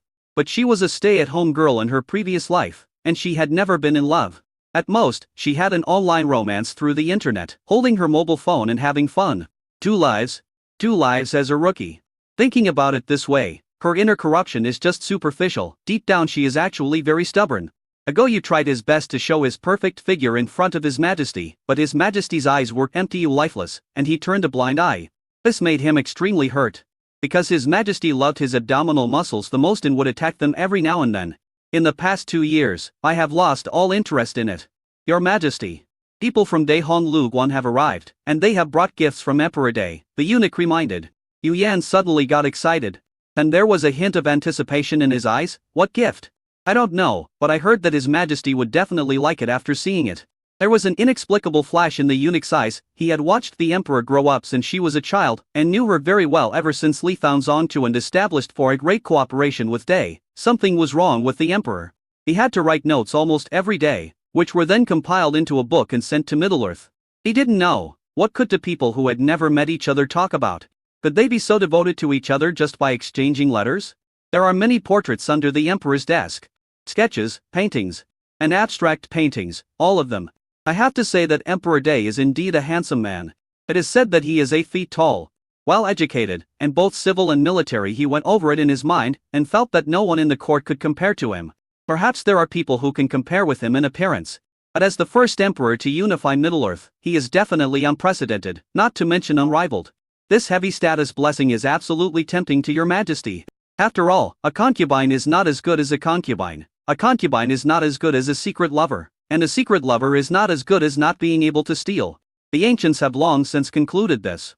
Looking at Agoyu and others who were working hard below, he sighed secretly in his heart. Quick! Invite the people over. Yu Yan sat up straight, trying to make herself look very dignified. She celebrated her birthday every year, but she didn't make a big fuss about it, nor did she want to alarm the people in Dehonglubuan, lest they think she was just there to collect money. A Hanlu who was in charge of the Yu dynasty was Lu Ming. A foreign envoy, he was Lu Jian's cousin, and was also very good at the art of diplomacy. Lu Ming is here to see the Emperor of Dayu. I am here on His Majesty's order to present a gift to His Majesty the Emperor of Dayu to celebrate his birthday. As a token of the brotherly friendship between our two countries. No need to be polite. Yu Yan held him up with his hands and said with a smile, Brother Lu is so thoughtful. Her birthday is in July, and it would take several months for the gift to arrive from Day, which means that Lu Yuan had prepared the gift at the beginning of the year. She liked this thought very much. Agoyu, stop dancing. You look so ugly dressed like this and posing in such a coquettish way. You will offend the guests. Seeing Agoyu and the others still dancing, Yu Yan blushed slightly. If this got out today, what would Li Yuan think of her? Agoyu felt so aggrieved. They were clearly doing what His Majesty liked, but now he was saying that they were not pleasing to the eye. It's all Lu Yuan's fault. Agoyu thought so in his heart, but didn't dare to say anything. He took his leave and left with a group of muscular men. Lu Ming kept smiling. Everyone in Dayu knew that the Empress was fond of men and especially liked muscular men. She was simply a sex-hungry ghost. If Yu Yan knew he thought this way, he would cry to death. How did you become a lustful ghost? Isn't she being so impatient just to satisfy her own little inner desire? Besides, she couldn't act like she liked women and grinding beans. Could she? Wouldn't these ministers below annoy her every day? Lu Jia licked his lips and said with a smile, Your Majesty, Emperor Dayu, this is a gift from a famous person specially sent by my emperor. Please accept it. To show his respect. Yu Yan stood up and walked down from the golden throne hall. In front of him were 3 boxes, all quite large. 3 gifts? Yes, there are indeed 3 gifts, all prepared by our emperor himself, Lu Ming said. Our emperor attaches great importance to your birthday. He has repeatedly warned you not to make any mistakes. Although he knew that Lu Ming was exaggerating, Yu Yan couldn't help feeling happy. Li Yuan, you are so thoughtful. Perhaps it was because he, like himself, was an alien. Although the two had never met, she felt that they were wanderers in the world, even though they were far apart. Their hearts were always connected. That feeling was very strange, and Yu Yan couldn't describe it. In short, there was no barrier between them, and their correspondence always touched her heart. In addition, Lu Yuan was indeed very handsome, outshining all the girls, which made Yu Yan feel as if he had eaten very poorly in the past. What is this first box? Yu Yan asked curiously. My emperor said that your majesty should open the gifts yourself, so that you will feel more excited, Lu Ming said with a smile. Prime Minister Feng W. Ube frowned secretly. Your majesty, this is a trivial matter, let me do it for you. Yu Yan knew what he meant and waved his hand. I can do it myself. Chapter 624, Ingenious. Feng Wube inside the box was packed tightly. Who knows what's inside? What if there's danger inside? Of course, this possibility is not great, but it cannot be completely ruled out. However, seeing the emperor's excited look, he couldn't say anything more. But the emperor was worried in his hair that had shown different emotions towards Emperor Day more than once. This made him very worried. So far, the emperor has not visited anyone, which is not a good sign. If the emperor liked women, he could understand that. But from observation, the emperor's orientation was normal. When he was 17 or 18 years old, the emperor refused on the grounds that the world was not yet stable. But now, the emperor is already 25 years old. In 2 years, he will be old and ugly. It would be very troublesome if the royal heir could not be born successfully. Although the emperor had high prestige and highly centralized power, it was inevitable that people's hearts were unsettled. But he thought about it for a long time and thought that perhaps it was because the emperor was too great that he could not help but look down on these people. Those outstanding young men are indeed good matches for other people, but they are not good enough for the emperor. After all, he knew very well how proud their emperor was. Your Majesty will naturally not marry the Emperor of Day, but if you can borrow this may be a good thing. Day is the most powerful country in the world, and the overlord of Middle-earth. This Li Yuan is also an emperor of all ages, handsome and heroic, a great man, and indeed a perfect match for your Majesty. Once this thought came to his mind, he couldn't stop it. He suppressed the thought in his mind because this matter involved too many things. Even if the emperor is willing, it depends on Lu Yuan's thoughts after all. Men generally do not expose their offspring. As for usurping the country, of course he was worried. A day's strength has been demonstrated before them, whether it is weapons, giant ships, or national strength, all of them show a crushing trend. There is one thing that everyone knows in their heart, but dare not say it out loud. Maybe it's time to break it up. Yu Yan took the scissors and started to unpack the box. She actually felt a sense of satisfaction, as if she was unpacking a package while shopping in her previous life. Sure enough, I still understands me. Yu Yan thought so in his heart, and the corners of his mouth couldn't help but rise. Lu Ming was also shocked. He didn't understand it before, but now he sees that His Majesty is the one who understands women the best. Soon, the first box was opened, revealing a pile of snacks. This is Xiang Pio Pio milk tea, Dada Oru. Wei Ai Long, Xiaodang Jia Fang Fang, Wang Ziai, shake jelly. My god, he even made the fat otaku happy water? Family members, who understands the temptation of these snacks to a stay-at-home girl? This is potato chips, french fries, shrimp crackers, seaweed, popcorn, hell, even chocolate. She wanted to dive into the big box.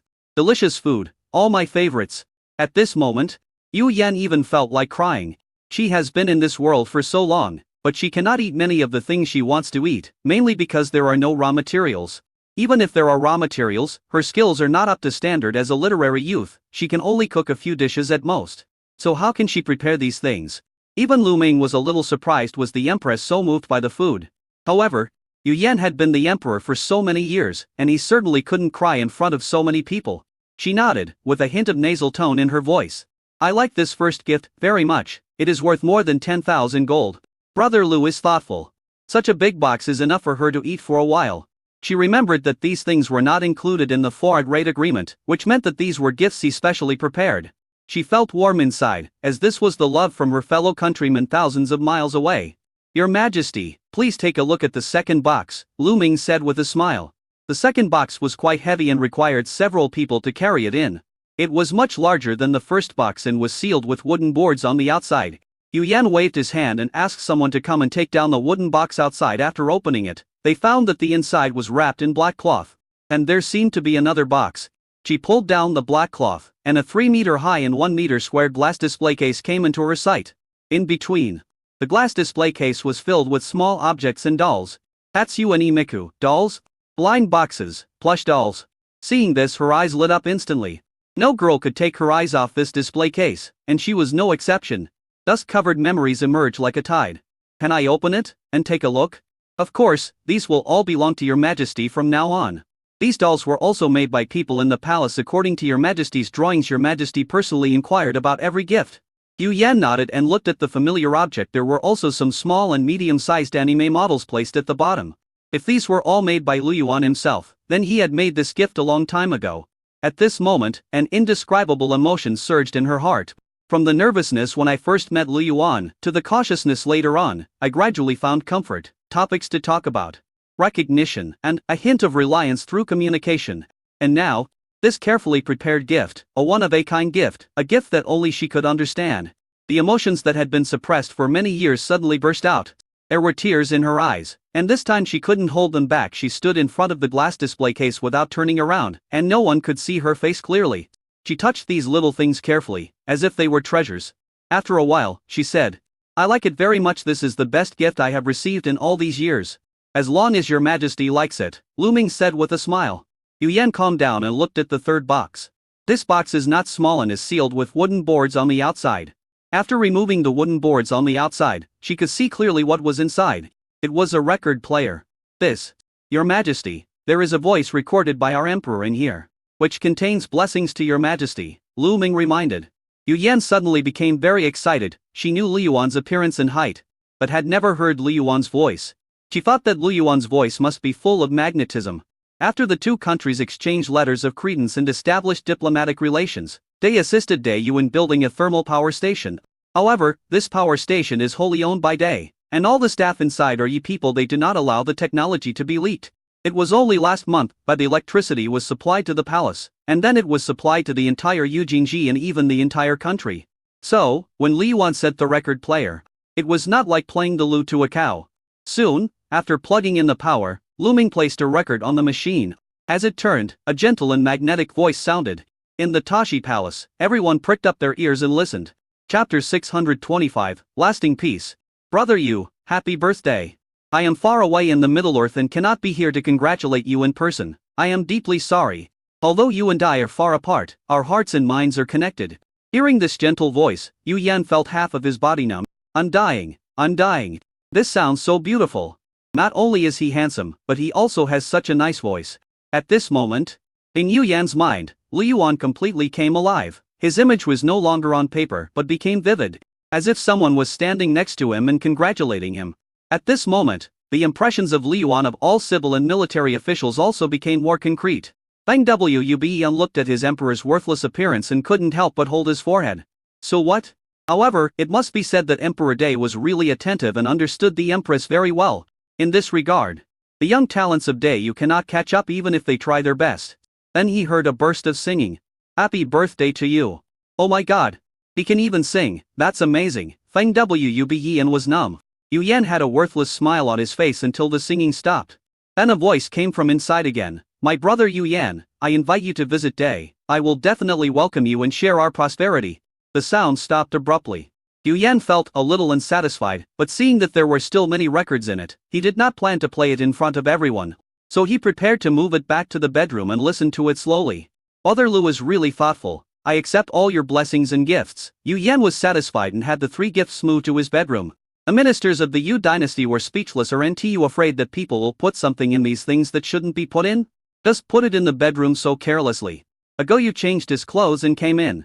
He saw this scene and his teeth almost fell out. Yu Yan was in a good mood and hurriedly invited Lu Ming and others to take a seat. Your Majesty, my emperor's meaning is very clear. He wants to invite your Majesty to visit Dai, of course. If your Majesty cannot spare the time, my emperor can understand. This is my emperor's letter. Lu Ming then took out a thick stack of letters. It's more like a book than a letter. Everyone who saw this felt a pang of pain in their teeth. There's no end in sight for these two, right? Even thousands of miles across the ocean can't stop you from wanting to chat, right? Yu Yan was indeed happy when he received the gift, but he felt a little disappointed when he didn't receive the letter. Now seeing the thick stack of letters, he couldn't help but say, "Show it to me." However, she did not open the letter to read it in person, but pondered for a moment and said, "Of course I want to go back to the Middle-earth to see my homeland. Although Brother Lu and I have never met, we have been friends for a long time. However, this matter is of great importance, and whether or not to visit Dai needs to be discussed with the court officials. Let me give you an answer in these 2 days. If you don't go, I will naturally prepare a return gift and a reply letter." Lu Ming nodded. He didn't say much but let everyone to sit down and enjoy the food. After everyone left, Yu Yan was about to leave with the letter. Your Majesty, please stay. Feng Wuban stepped forward. What's up? Your Majesty, I have something to discuss with you. Yu Yan's mind was full of opening letters, and he was not in the mood to chat, so he said, "If it's not important, let's talk about it in a couple of days anyway. There is no war now, and there are no natural disasters in the country, so there is no need for disaster relief." Feng Wuban was speechless. This matter is very important. It is very important, it is related to Dai. Yu Yan sighed and felt helpless, but she still respected Feng Wuban very much. This old prime minister, even at his age, was still working hard.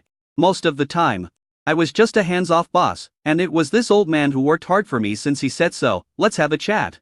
Let's go to the imperial study. The 2 of them came to the imperial study. Yu Yan offered him a seat and personally made him a pot of tea. What did Feng Xiang want to talk about? Is it about the visit today? Yes, Feng Wuban stroked his beard. I think that your Majesty should not go today. First of all, the journey is long and it will take more than half a year to go back and forth. Although Dai's steamships are fast and greatly reduce the time for round trips, the waves on the sea are strange and the wind and clouds are changing. Your Majesty's body is worth $1 million. How can you take risks? Furthermore, although the 2 countries are cooperating, no one knows whether Dai has other intentions. If they threaten your Majesty, what will Dai do? Yu Yan said. Dai's current target is Xiongnu and Shiyi with such a vast land, they don't need to cross the sea to attack Dai. First of all, there is no conflict of interest between Dai and Dai. Secondly, as you said, The two countries are too far apart. At least, within the next 20 years, they will not have any ideas about Dayu. Thirdly, there are tens of thousands of Yi people in Dayu. Yuan loves his people like his own children and will not do such a stupid thing. Finally, with Day's current means, if a full-scale attack is launched, the Yu dynasty will most likely lose. It's not that Yu Yan lacks confidence, it's more important for a person to know himself. Take glass for example. Up to now, the glass of the Yu dynasty has not been fully industrialized. The cost is still high, and the yield rate of the finished glass is very low. A's glass can be made so large, and its hardness is guaranteed. What snacks are included? That's not something that can be made in a small workshop. It cannot be done without a relatively complete industrial system and machines. A glimpse of the whole picture shows the overall strength of Day. A also has airships, and the latest news is that Day even has internal combustion engines. They didn't even understand the steam engine, but Day already had the internal combustion engine in the car. This level has almost reached the level of the second industrial revolution. They didn't even understand the first industrial revolution. There were some things she didn't know how to explain to these people. The technical barriers are sometimes greater than the barriers between idiots and geniuses. The Yu dynasty was not without talents, but its foundation was too weak. Having a fellow countryman who has great cheats is absolutely a crushing advantage for her. She was also helpless, feeling that if there was Yu, why would there be Liang? It is said that Li Yuan has not yet married Xiaoyi. The information is poor after all. It has been a short time since he married Xiaoyi, and the news has not yet been passed on. I think he doesn't like her. This visit is not an invitation, but more like a direct notification. Do you understand? Yu Yan rubbed his head and said tiredly, since they dare to build a thermal power station in Dayu, they are absolutely confident that they can keep the technology. You have also communicated with the Day people and know how arrogant they are. If Dayu wants to develop, it must compromise and learn from their strengths. Marriage can only bring temporary peace. Therefore, I want to seek long-term peace for Dayu. Do you understand my concerns? Chapter 626. Yu Yan wants to visit Yi. Strength is the foundation of long-term stability. Without strength, any conspiracy or trick is empty talk. Emperor Day is not even 30 years old yet. I conservatively estimate that he can live to be 60. Even if he died, the big leaves he left behind are still there. So we must first behave ourselves, work hard, and in time surprise the world. When we have the confidence to overthrow Day, we will have the real say. Yu Yan has always been very clear-headed, of course. She has other thoughts in her mind, but what she said at this moment is her true feelings. Feng Wubin's face was full of complexities, and he sighed. I am stupid and don't understand your Majesty's painstaking efforts. I am also incompetent and cannot help your Majesty solve his problems. Feng Xian does not need to blame himself. This is a world of great strife. No one can predict what the future will be like. However, Dayu still has a chance, right? For the sake of the country, I am willing to take risks. Besides, even if something happens to me, there are still other people in the royal family. If the two countries really go to war, then whether I go to Day or not, they will still take action. Therefore, I am 90% sure that Li Yuan will not touch me. If I go to Day this time, I will definitely seek more benefits. Feng Wub sighed and said, then I will find a way to convince those people. Thank you for your hard work, Feng Xian. The Queen Mother. I will go and talk to him myself, Yu Yan said. Feng Wub said goodbye and left. And Yu Yan's originally good mood suddenly became not so bright. The feeling of being touched in my heart gradually disappeared. When it comes to personal matters, we should always put national affairs first. Li Yuan was so good to her, she didn't believe that he had no ulterior motives. She opened the envelope and read it carefully. Almost every letter received a response. There are also some interesting stories collected in it. Among them was the story of Day's war against the Huns. Awesome, really awesome. Millions of cavalrymen are like chickens and dogs in front of him. This kind of strength is something that Dayu can never match. You can't defeat 1,000,000 cavalrymen with just flintlock muskets and red cannons. Although she is a literary youth, she is not a complete history novice. How many cavalry forces did the most powerful country on Blue Planet have at its peak? It's only 1,000,000. How many cavalrymen did the Huns have at that time? Starting at 3,000,000. In other words, the world she lives in now is too big to support these people. In front of her was an incomplete world map. It's huge from the information we have. This world seems to be a new world formed after the Big Bang. But from what I've discovered, this is not the same world at all. This place is much bigger than the blue star. So, why did the two of us travel to the same place? This is definitely not an accidental event. The reason why Yu Yan did not make progress was not because she did not want to make progress, but because she felt that she was living in a huge mystery. The truth of this world seems to be revealed by the thick fog. She spent so many years exploring, thinking she was close to the truth, but in the end, she still didn't see the truth clearly. We still have to go today. Only if the two of us work together can we find out the truth. I don't believe that he is really not interested in the truth. Yu Yan made a decision. Whether for herself or for the future of Dayu, she would take the risk to visit Day. She hardly slept that night. The next morning, he summoned Lu Ming to the palace and said, "Mr. Lu, I have decided to go today. Perhaps in the near future you should send someone to inform them in advance. I will lead the navy to go there at that time to avoid misunderstandings and conflicts." Lu Ming was delighted. He didn't expect the empress to actually agree. "Yes, your majesty, don't worry. I will go back and arrange it right away. If my emperor knew that your majesty was going today, he would definitely be happy." Yu Yan smiled and said, "I still have a lot of official business to attend to, so I won't keep you here any longer." Lu Ming also knew the situation and said goodbye and left immediately. After returning to the Honglu Guan, he announced the news immediately and then ordered people to go back and pass the news back in advance. The Yu dynasty was not a small country, of course, compared to the Middle-earth. The Yu dynasty was not big, but it was not small either. It is also extremely advanced, and is one of the few countries that can compete with Day. And it has extraordinary potential if given enough time. It may become the next Day. Your Majesty attaches great importance to Dayu, so their responsibilities are not only foreign trade, but also to reversely reap the benefits of the Yu dynasty and slow down the development of Dayu. The news that Yu Yan was going to visit Day spread like wildfire. The people of Yujingji were also stunned, and civil and military officials flocked to the Taji Palace. The wind is boundless and cannot be stopped at all. However, they did not see Yu Yan because Yu Yan had been called away by the Queen Mother. Queen Mother Yu looked at Yu Yan, frowned and said, "Think carefully, you will be gone for at least 10 months. If something happens in the country while you are away, I, a woman, will not be able to handle it. You don't have a child either. If you had one, I wouldn't have to worry so much. Mom, I only dare to go out because you are here." Empress Dowager Yu is really not old. She gave birth to Yu Yan when she was 15 years old, and she is only 40 this year. She is in her middle age and still has charm. They have been living a life of luxury and have taken good care of themselves, so they look like they are in their early 30s when they stand together. They look like sisters.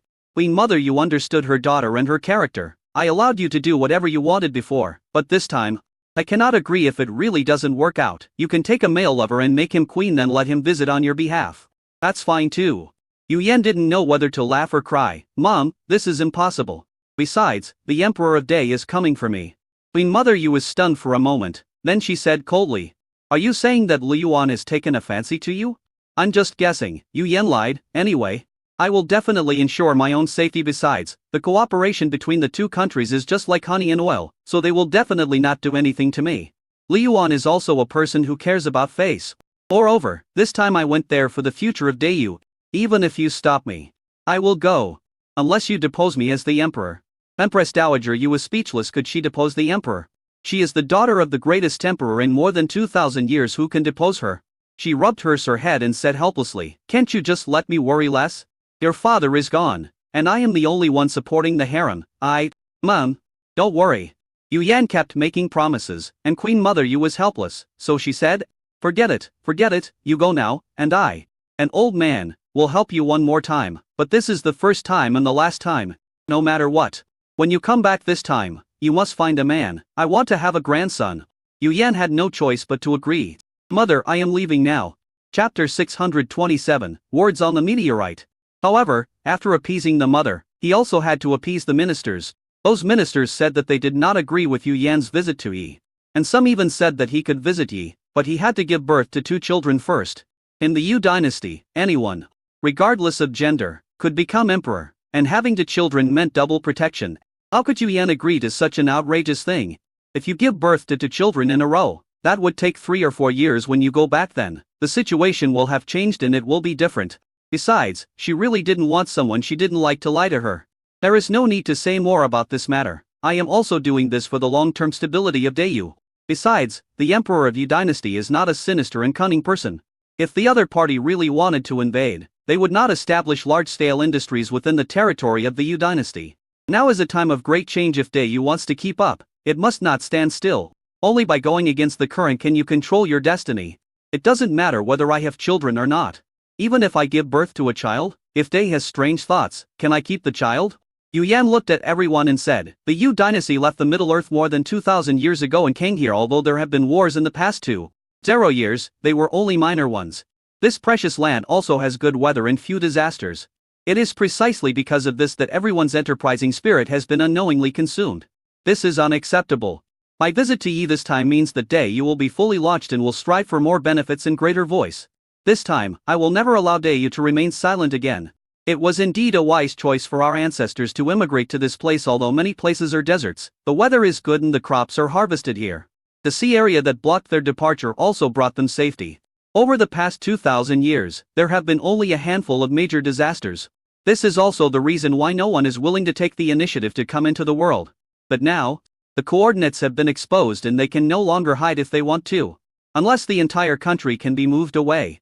A people below had complicated expressions, and then they heard the empress continue. I am leaving this message here today. Whoever dares to hinder my plan, I will never tolerate it.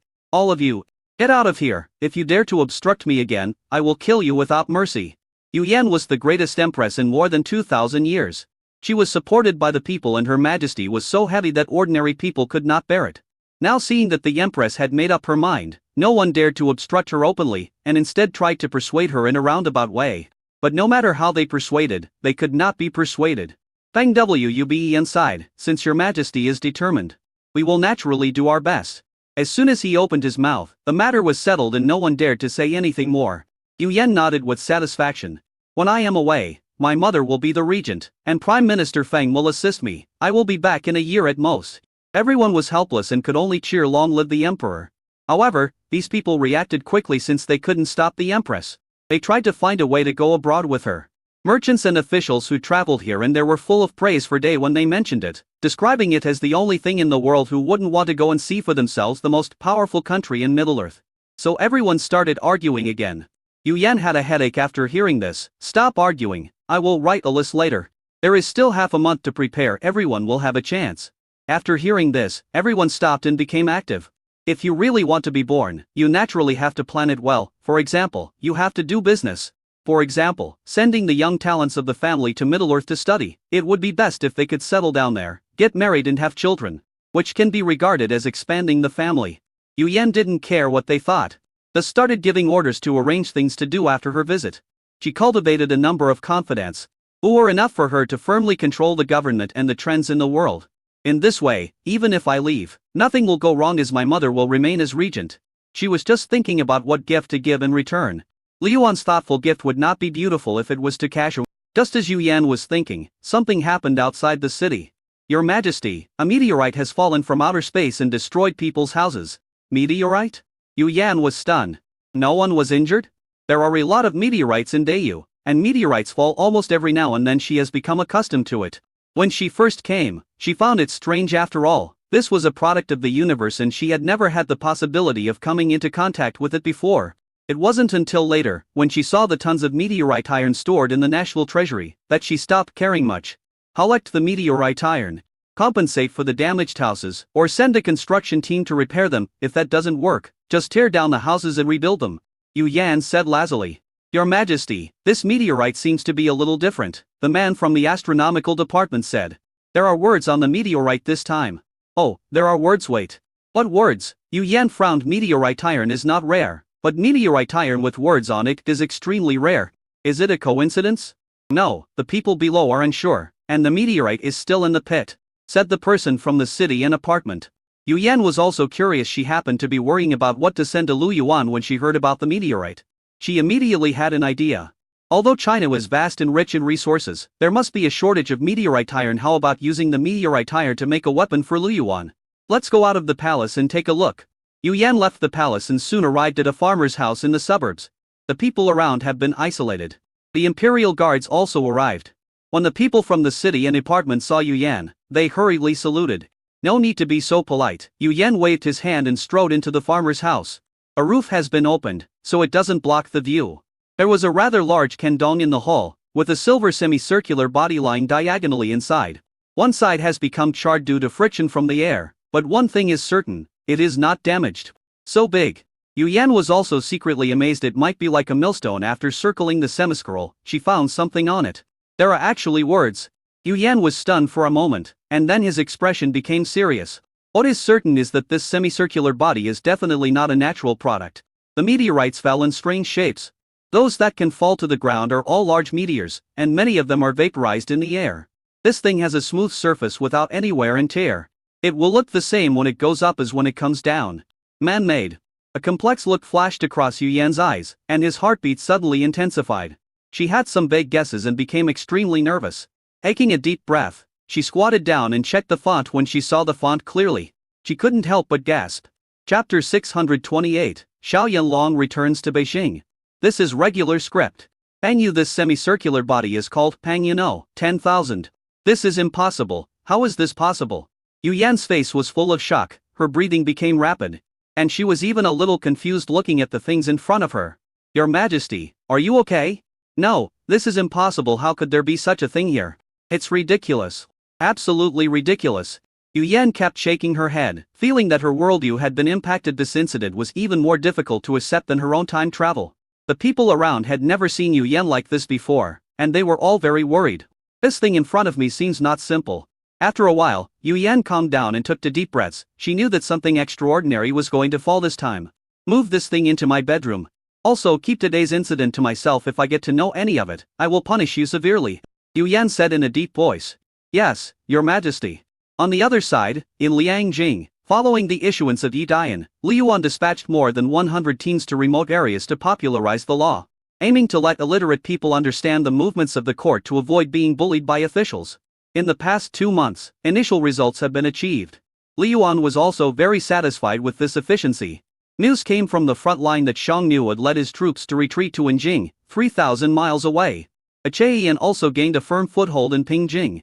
Li Yuan directly appointed Achaiyan as the Grand Commander of Pingjing, in charge of military affairs, and he could execute first and report later. Achaiyan was touched by this trust, and he sent messages back again and again to express his gratitude. It makes sense. As a surrendered minister, Achaiyan was trusted and valued from the moment he arrived, and Li Yuan never suspected him. Now he has been appointed as the Grand Commander, in charge of military affairs. It is no exaggeration to say that if Achaiyan had any ulterior motives, he could immediately establish a country on the spot.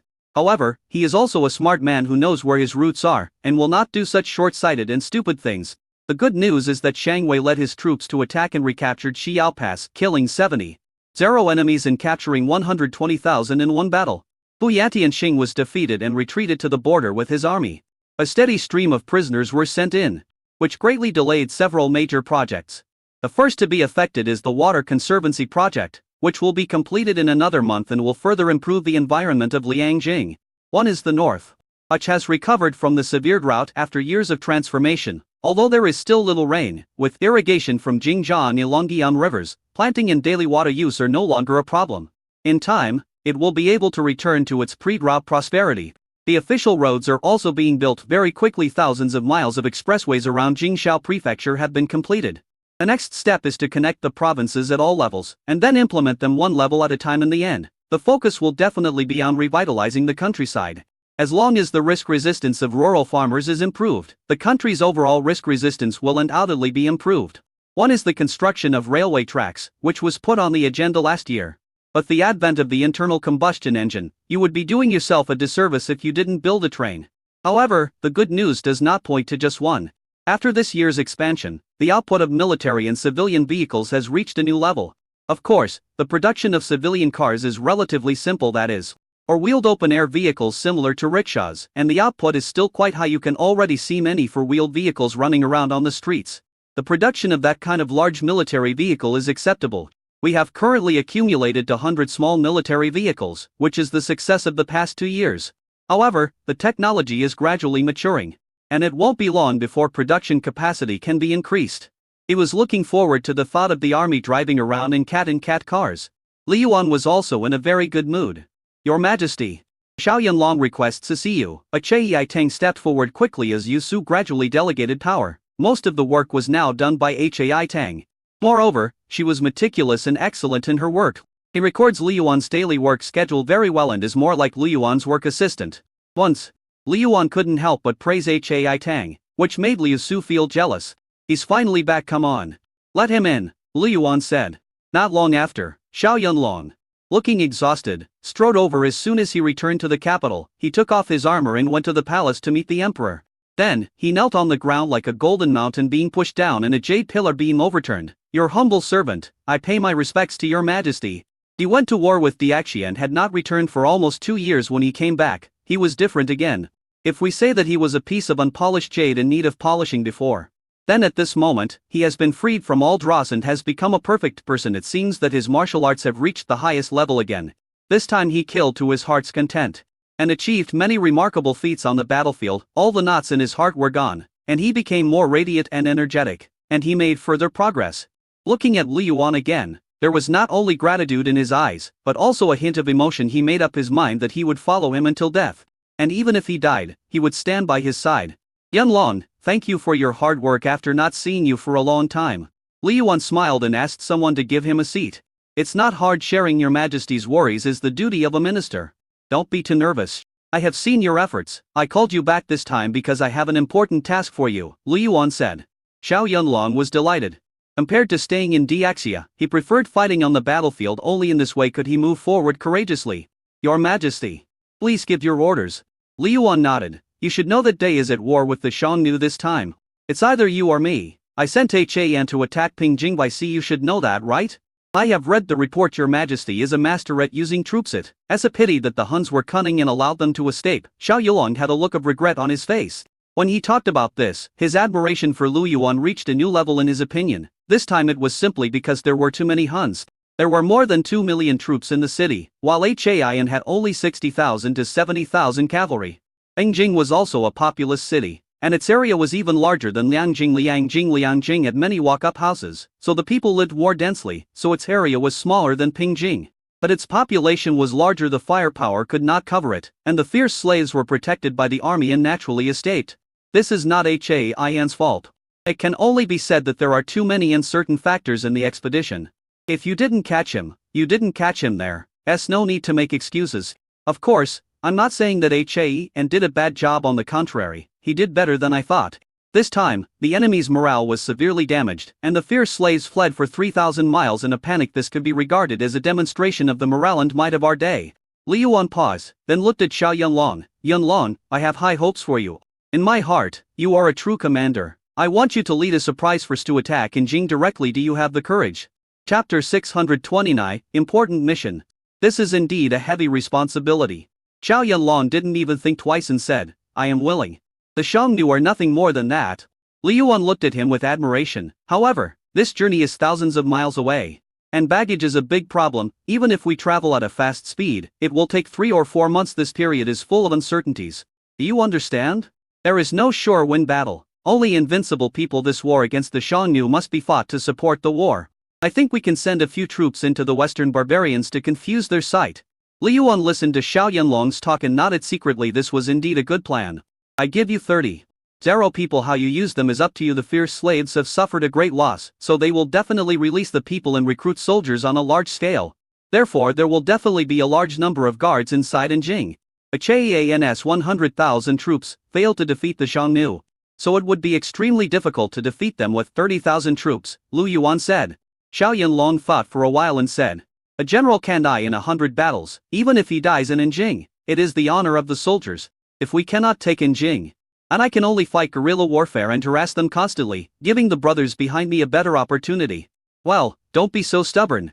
I don't insist that you take Jing as long as you insert people in. It will be like a sharp knife stabbing the Xiongnu in the heart, making them afraid to act rashly. Li Yuan smiled and said, besides, if we conquer the Western Yi territory, the battle line will advance, and the logistics will catch up. So if you see that the situation is not right, just retreat. The ammunition will eventually run out, so we should not use the short to defeat the long. The two chatted for a while, and Lu Yuan specially hosted a banquet for Xiao Yunlong in the palace, and even poured him a glass of wine personally. Xiao Yunlong was flattered. Your Majesty, I am your humble servant. You are a meritorious official. A general who protects the world. What's wrong with me pouring wine for a meritorious official? Li Yuan picked up the wine glass with a smile and said, this glass of wine is to honor your contribution to me, the country, and the people. I hope you can be an invincible general who wins every battle, but I hope you can come back the same way you went out to fight. These words, which came from the heart, made Xiao Yunlong's eyes red. He has been unsuccessful for 15 years. But today he is valued so much by Lu Yuan. How many people can do this? He held the wine glass in both hands. For your Majesty. For Day, I will never regret dying. Good. Li Yuan drank the wine, patted Xiao Yanlong on the shoulder, motioned him to sit down, and then picked up some food for him. This time, you should take a good rest for a while, the front line needs time, and I also need to withdraw manpower. This time, the front line is estimated to push the battle line forward by 500 to 1,000 miles. Fighting against the Huns is a long-term task.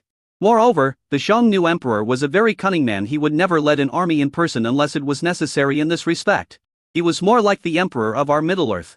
I originally wanted Han to launch a surprise attack, but his decisiveness far exceeded my expectations. Xiao Yanlong nodded. Feeling very excited, extending the battle line and advancing step by step carefully was tantamount to expanding territory in disguise. He is indeed a heroic leader. They had just established their rule over the world and were now preparing to expand.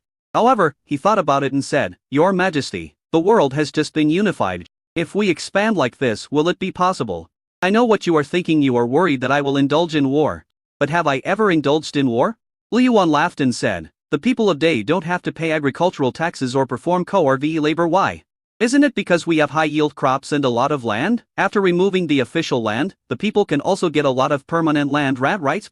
Coercive labor is completely replaced by laborers. If there is no war and there are not enough laborers, wouldn't the coercive labor still fall on the people? What is the nature of war? It is plunder, using the resources of other countries to feed one's own people. With such a large territory and these resources, it is enough for the people of Middle-earth to have enough food and drink. It can also save a lot of wealth for the country and promote greater prosperity of the country. Of course, the premise is that we must keep winning big battles. Moreover, during the war, all walks of life developed rapidly. Many of the clothes you wore, shoes, and military rations you used were purchased by the public. Isn't this a benefit to the people? Besides, all the territories and resources that have been conquered can be developed. Can the imperial court still hold on to such a large territory? In the end, won't the people still have to pass through? I appreciate your advice. Xiao Yanlong also breathed a sigh of relief. The emperor's considerations were much more far-reaching than his. After having a good meal and a good drink, Xiao Yanlong was about to leave when Li Yuan said, "You are not young anymore. You can rest at home this time and then we will arrange your marriage. I have selected several suitable young ladies for you. You can take a look at them and marry the one that suits you." Xiao Yanlong was stunned, then blushed and stammered, "Your Majesty, you are already over 30, how can you survive without getting married? As the ancients said, getting married and starting a family is something you must do. You are already in your 30s, how can you not consider your future? Why are you killing the enemy so hard? Isn't it for the sake of future generations?" Li Yuan said. Xiao Yanlong felt touched in his heart. In this world, besides his master, the emperor was the best to him. "Yes, I will obey your Majesty." "That's right, go down and have a good rest. Remember to go on the blind date tomorrow," Li Yuan said with a smile. Looking at Xiao Yanlong's back, Li Yuan said meaningfully, "Xiao Yanlong, can you be my Zilong?" At this time, the harem. Zhu Xianyu looked at Honggu and said angrily, "How long are you going to wait before you make your move? You've been back for so long, don't you have a chance? That bitch's belly is getting bigger and bigger. Do you want to wait until she gives birth? If it's a son, you're out of luck. What are you trying to play tricks on me?" "I didn't play any tricks, I just didn't have the opportunity in the palace," said Honggu. "Don't try to play tricks on me. I know your abilities very well. Even if you can't kill her, you can still give her drugs to cause her to have a miscarriage. That way, she won't have a chance within a year. Then you can slowly deal with her and kill her. Wouldn't it be easy? Oh, do you think this is a martial arts world? This is the imperial palace. How can such a big target like me not be discovered?" Honggu suppressed her anger and said, "I want to kill her without being discovered. Is it that easy? The most important thing is, if I am exposed, what will happen to Hu Zi and my brother?" Zhu Xianyu narrowed her eyes hearing this. She knew that Honggu really considered this matter seriously. "I have some medicine here, colorless and tasteless. Be careful and put it in her tea. This medicine is a chronic poison. It will be fine in 3 to 5 days, but after 3 to 5 days, the effect of the medicine will take effect and she will definitely die suddenly. By then, 1 corpse and 2 lives will be considered as compensation for your parents' lives." Chapter 630, Zhu Xianyu's plan. Honggu's face showed no joy or sadness. She just said, "Do you think I can get close to her? Now that she is pregnant, everyone in the palace is keeping a close eye on her. If I act too attentive, I will definitely be suspected. Besides, I didn't explain anything when I returned to the palace this time. You think they won't doubt me? Besides, if something happens to me, what good will it do to the children? Do you think my elder brother is still alive? Don't underestimate other people." Zhu Xianyu was silent for a moment, then said, "Okay, you have a point, but I'll leave this medicine to you. Time is running out. So you must not waste the opportunity. I know it well, I don't need you to teach me also." Don't come to the palace for no reason, Honggu said coldly. Don't play tricks, I've already given you the chance to kill me. And if you can't do it, just leave me alone. Also, your elder brother has returned to Beijing. If you don't want me to harass him, hold on tight. Zhu Xiangyu sneered and left the bedroom when she went out. A smile appeared on her face, as if nothing had happened. Honggu clenched her fists, feeling helpless. She really couldn't do it. Xiao Ji and Jia, innocent. The baby in her belly is even more innocent. After learning about her parents' true identities and the mistakes they made, she did not feel that she was qualified to seek revenge. She had seen with her own eyes how miserable the people in Biaoliang were. She had previously asked Zhu Xiangyu why she didn't tell her the truth earlier, and why she didn't train her to be a bad person who hated the Middle-earth people, but instead let her be a narrow-minded ranger. Zhu Xiangyu's answer was also very realistic. The world was in turmoil, and it was almost a pipe dream for two women to form a team in troubled times. Or she could rely on Honggu's beauty and marry a warlord, then there might be a chance. If she is taught to hate the world, it cannot be hidden from those who are interested. Besides, she was too young to keep the secret if it got out. They would die. However, when the brother and sister separated, Honggu was still young and unable to handle the responsibility. Xiao Yunlong knew this, and his goal was to take revenge, so he tried to form a team. Therefore, Zhu Xiangyu did not care too much about Honggu and placed all her hopes on her brother. There were also considerations behind letting her be a ranger. As long as the ranger dares to fight and fight hard and makes a name for himself, he can gather the heroes of the Green Forest. Honggu traveled around the world at the age of 8 and gained considerable fame for her chivalrous deeds later. She felt that her personal power was too small, so she became a mountain king. On the surface, he is the king of the mountain, but what he does is to protect the people. But unfortunately, the world was in turmoil and she, a mountain king, was not capable of accomplishing anything. She finally fled to Biaoliang and was almost captured by the barbarians, but was rescued by Liu Yuan. At that time, she was forced to flee to the mountain village, and Zhu Xiangyu did not rescue her at all. Instead, she spent more time looking for Xiao Yunlong. As the saying goes, you hit the wrong person and find the wrong person. She searched for many years, but her brother came to her one day many years later. Later, when Zhu Xiangyu learned that she was in Biaoliang, she tried to dissuade her from leaving many times. She thought that Liu Yuan could not accomplish anything and even scolded her in a letter. Until Biaoliang city was built, the barbarians were beaten to a pulp, and Da Jing's Pashan was captured, thus completely gaining a firm foothold. Zhu Xiangyu made an unprecedented trip to Biaoliang, but she still did not have a good impression of Liu Yuan.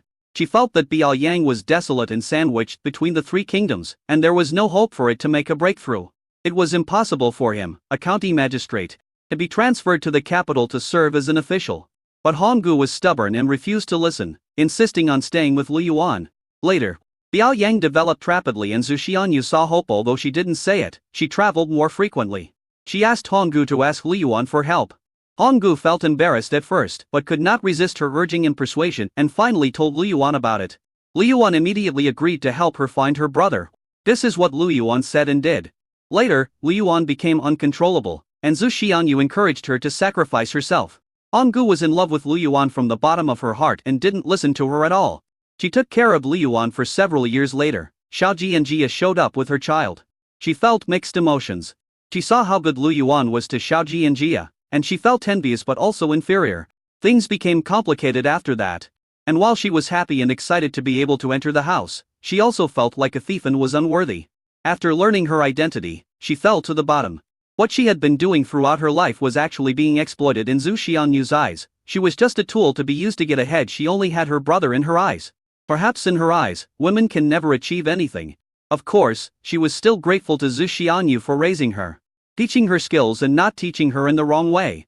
Her plan failed. Every sip and every bite is determined by heaven. She had been planning for her whole life, but in the end, she was the one who succeeded. The elder brother whom she had placed her hopes on has lost his memory. She asked Xia Hongmei, and Xia Hongmei replied that Xiao Yunlong had lost his memory for many years and suffered brain trauma. He had not been able to recover his memory in the past 20 years, so the possibility of recovering his memory in the future was less than 10. This 10 probability is what Xia Hongmei said because she couldn't bear to disappoint her. She knew better than anyone that it was impossible for her brother to recover his memory. It's better this way. If I don't know the truth, I won't be involved in that storm. He could have a different life. Zhu Xiangyu said that she wanted to harass her eldest brother and she would never allow it. She had to find a way to have the best of both worlds. Don't hurt others, don't hurt Zhu Xiangyu, and don't hurt Liu Yuan, the children, and the eldest brother. She felt that she was too stupid to come up with any good plan. And just when Honggu was anxious, Zhu Xianyu left the palace and headed straight to the south of the city. She had already figured out where Xiao Yunlong lived. Xiao Yunlong lived alone and had no servants to serve him at home, so she could easily get in touch with him. In her opinion, Xiao Yunlong was very lucky. Not only was he the only disciple of the Sword Saint, he was also highly skilled in martial arts and could be considered one of the top generals in the world. The Sword Master has tens of thousands of supporters around him. Each of these people is a good fighter and a natural supporter of Xiao Yunlong. If Xiao Yunlong has an idea, he can just wave his arm and these people will gather under his command.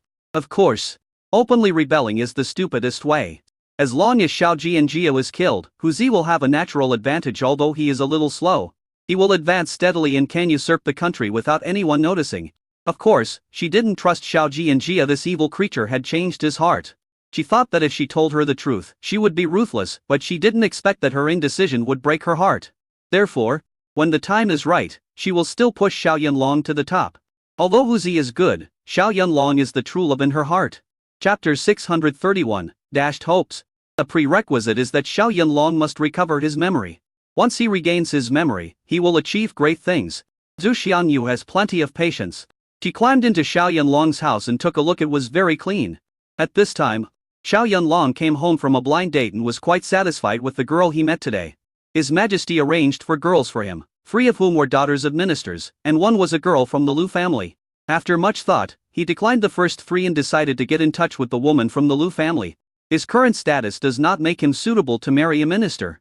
Your Majesty has a broad mind and naturally will not think too much. But as a subject, you must also be sensible. As the son-in-law of Lu family, his relationship with His Majesty will become closer, and he will completely become a member of the Lu family. This is of great benefit to him. Thinking that he was in his 30s and still single, he began to have a desire to start a family. The daughter of the Lu family is a beautiful girl from a small family, very virtuous, but her behavior is graceful and elegant. This made him very happy, and he thought about going to the palace to report tomorrow. However, as soon as he pushed the door open, he frowned and his eyes became alert. "Who's in there? Get out." There was a faint scent of a woman in the air. He had never been close to women for many years, so this sudden smell was very pungent. As soon as the words fell, a middle-aged woman with a charming demeanor came out and kept looking at him. They look alike. Really alike, as if they were printed from the same mold. "Who are you?" Xiao Yunlong looked serious. This woman suddenly appeared in his home. If there was no murderous intent in her eyes, he would have taken action just now. "Wanli, do you really not remember me?" Zhu Xianyu's eyes were slightly red, and she looked at Xiao Yunlong and was about to step forward. But Xiao Yunlong took 2 steps back and looked at her fiercely. "If you come forward again, don't blame me for taking action." Zhu Xianyu stopped and said, "Wanli, do you really not remember me at all? Answer me first. Who are you? Why are you in my house? If you don't answer truthfully, don't blame me for being rude." Xiao Yunlong said coldly. "Then come in and I will tell you slowly. Don't worry, I don't have any ill will towards you." Zhu Xianyu sighed in her heart seeing Xiao Yunlong so alert. It seemed that he couldn't remember anything from the past. She kept wiping away her tears, looking at Xiao Yunlong and forced a smile. "Child, I won't hurt you." Xiao Yunlong narrowed his eyes, but he was not afraid of her. This woman appeared in his house crying, so she would not hurt him. "Child, do you really not remember me?" Zhu Xianyu took out a Lubin lock from her arms. "Do you still remember this? This was your favorite toy when you were a child?" "When I was a kid." A hint of surprise flashed in Xiao Yunlong's eyes. "Who are you? Do you know my origins?" Zhu Xianyu nodded. "Yes, I know your origins better than anyone else. You were born on November 3rd in the 7th year of Tianqing. The 7th year of Tianqing? Xiao Yunlong frowned. "Who are you? Listen to me first." Zhu Xianyu stepped forward and wanted to hold Xiao Yunlong's hand, but seeing Xiao Yunlong's vigilant look she stopped again. "At the beginning of the 7th year of Tianqing, the 3rd year of your mother's marriage to your father." She suddenly felt nauseous. Your father learned medicine for the first time and felt the pulse of pregnancy, and he was overjoyed. Your father has been traveling around the world for many years and has been injured, so it is very difficult for him to have an heir. Your wavel has made your father extremely excited. He hugged your mother and kissed her and spun around. At this point, Zhu Xianyu suddenly laughed and said, "After that, your mother was carefully protected, and your father worked even harder to do business in order to give you a better life. However, he is often away from home and has many enemies. He is afraid of bringing trouble to his wife and children, so he never mentions your mother or you to outsiders. Your father protects your mother and you very well. Finally, you were born in November. It's the one with the handle." Your father held you in his arms and cried with joy. He was reluctant to let go all night. He ran to the ancestral hall early the next morning to report the good news to all the ancestors. But your father hid the news about you. Xiao Yunlong still had a blank expression on his face, and even crossed his arms across his chest, showing no feeling at all towards this story. Zhu Xianyu was not discouraged and continued, "You are gradually growing up, and your mother is very happy. You also have a half-sister. And you have a very good relationship. When you were 10 years old, your father was hunted by his enemies in order to protect you and your mother. He ordered people to send them away. But the thieves are rampant and are determined to kill you as well, to wipe out the entire clan. In order to protect you, your mother took your sister and led the pursuers away. And they were gone for more than 20 years. During these 20 years, your mother never dared to stop looking for you. Thank God. I finally found you." Zhu Xianyu's eyes were full of tenderness and kindness. "It's incomprehensible there, as nothing new about your story."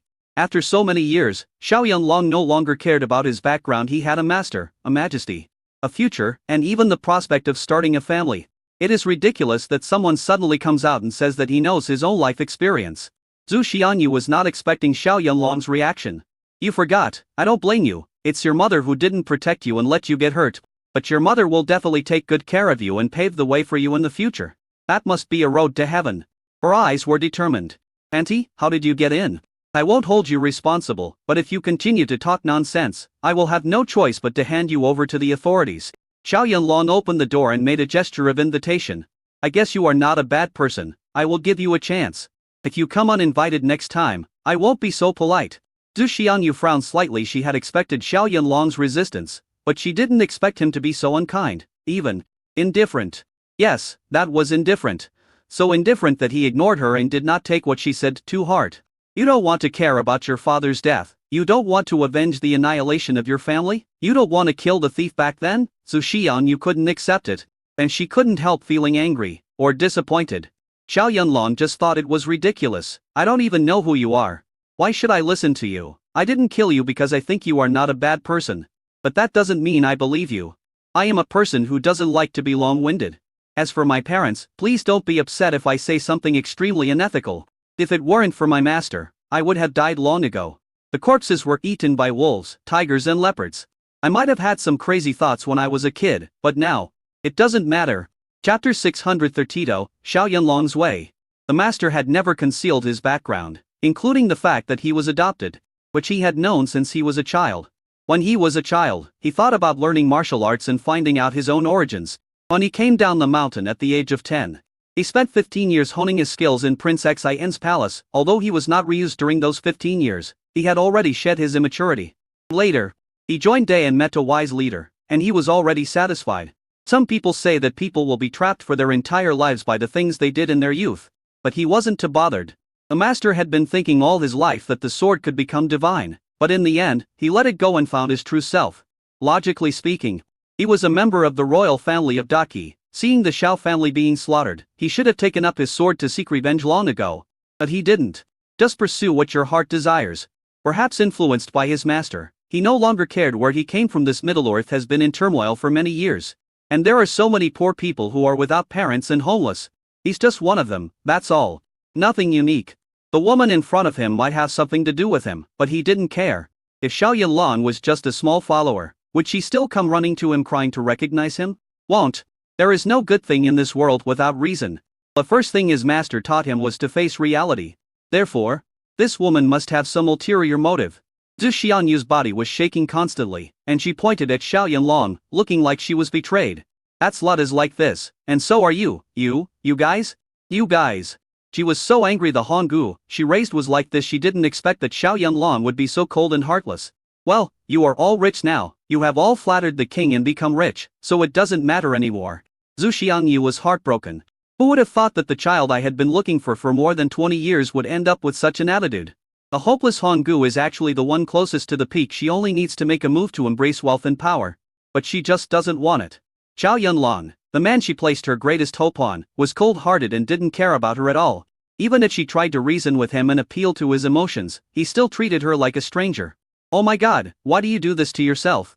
With tears in her eyes, she asked, "Do you know who I am? Auntie? I don't care who you are, it's not important." Xiao Yunlong had some vague guesses, but as he said, he didn't care judging from the other party's momentum. He was obviously a master if the story she told was true. It was most likely a fight in the martial arts world. How could you tell right from wrong? It's just like war, there is nothing right or wrong. Only the law of the jungle, and the occupation and aggression of resources. Moreover, he has become accustomed to this kind of life, and it would be uncomfortable for him to have to find a relative for himself. As for her loss and sadness, Xiao Yanlong could not empathize with her. I am your mother. Your mother, Zhu Xianyu said, somewhat collapsed. She is Honggu's aunt, but Zhu Wanli's biological mother. Her sister had been married to her brother-in-law for many years but had no children, so she discussed with her to marry her brother-in-law. However, the two sisters had a very good relationship and they had the same father and mother. The two of them made no distinction between wife and concubine, and naturally took care of the children they gave birth to as their own. Her sister was not very skilled and was weak, so she could not escort the convoy. She was better, so she had to follow her husband in escorting the convoy. Moreover, her husband was in the light while she was in the dark, and the two complemented each other. After Xiao Yanlong was born, he was naturally raised by his sister. A few years after Xiao Yanlong was old, his elder sister, who had not given birth for many years, became pregnant with a child, who was now Honggu. The child didn't understand what was going on between adults, she just thought that Xiao Yanlong was her biological brother. That was what her sister taught her, so she naturally wouldn't take the initiative to expose it. Moreover, she had no intention of competing with her sisters, he just hoped that her child would grow up and inherit the family business. Moreover, after giving birth to Honggu, my sister's health became increasingly weak and she was definitely unable to have children again. She also wouldn't worry that her sister would go back on her word. Later, the Zhu family established connections with the barbarians through the family tree and obtained a large number of orders. Fearing something might happen, her brother-in-law hid the two children. However, the imperial court came more forcefully and faster than they expected. The child was also exposed, so she could only hold Honggu and divert most of the pursuers. After it was safe, she turned back, only to find blood and broken limbs all over the ground. The bodies of her brother-in-law and sister had already been taken away by those people. As for being bullied and using her brother-in-law's corpse as a target, it was purely a trick she used to deceive Honggu and stir up the hatred in her heart. But the slave girl just couldn't bring herself to do it. She regretted it very much. If I had known this, I should have trained her to be a qualified killer instead of letting her grow up on her own for the sake of her sister. The result was such an evil creature. Zhu Xianyu looked at Xiao Yanlong expectantly. Don't you think I look familiar? Don't you think you look a lot like me? Your nose and eyes are almost the same as mine. Xiao Yanlong ignored her and said, I don't think so. Zhu Xianyu felt her heart was about to break. Child, you hate me. I don't blame you, but I must tell you the truth. It doesn't matter whether you believe it or not, and it doesn't matter whether you take revenge or not. As long as you are alive and well, that is more important than anything else. Xiao Yanlong smiled and shook his head. I don't want to listen. It will only cause more trouble. Let us go. Annie? He stepped aside and looked at her with unquestionable eyes. Zhu Xianyu was stunned, and then her face was full of disbelief and anger. You don't recognize me, that's fine, but you actually treat me like this? If you want to be taken care of in your old age, let's do a test. If you are really my mother, I will not be stingy and will definitely take care of you in your old age and see you to the end of your life to repay the kindness of giving birth to me. If you are not here to take care of me, and want me to take revenge or do something weird, then there is nothing I can do. If I were just an ordinary person, you wouldn't recognize me even if you found me. Xiao Yanlong sighed. What he said was very honest. The appearance of Zhu Xianyu did not shake his heart at this moment. His mind and character had been tempered on the battlefield and had long been Hunyuan, a Ui. Although he could not reach the level of his master, he could see his nature and know what his own path was. His way is to kill in war and grow through killing. But he may not be able to grow to the same level as his master. But his way is to protect and save all living beings. A justice of family and country is his lifelong pursuit. He could put aside personal grudges because he couldn't remember them. So there was no ripple in his heart. When he was chased by deserters and fell into the river, some fragments did flash through his mind, but when he tried to recall them again, they were like a stone sinking into the ocean and he could no longer see any of them. Chapter 633, I don't agree. Your Majesty said, the greatest heroes are those who serve their country and their people. It was this sentence that really enlightened him. It allowed him to be reborn and his strength doubled. I can see things more clearly than ever before. The woman cried, and he continued, it's up to you to choose. If you are disappointed in me, I can leave you a sum of money, enough for the rest of your life. Do you think you can buy off our family relationship with a sum of money? Do you know who you are? Do you know what kind of blood flows in your body? Zhu Xianyu roared in a low voice, and she said with a broken jar, your last name is Zhu. And your name is Zhu, only your ancestors are barbarians. Your real last name is actually Xubu. And your name is actually Xubu. And your name is Xubu only. The blood of the barbarians remains in your body. Your father was killed by Daqian soldiers.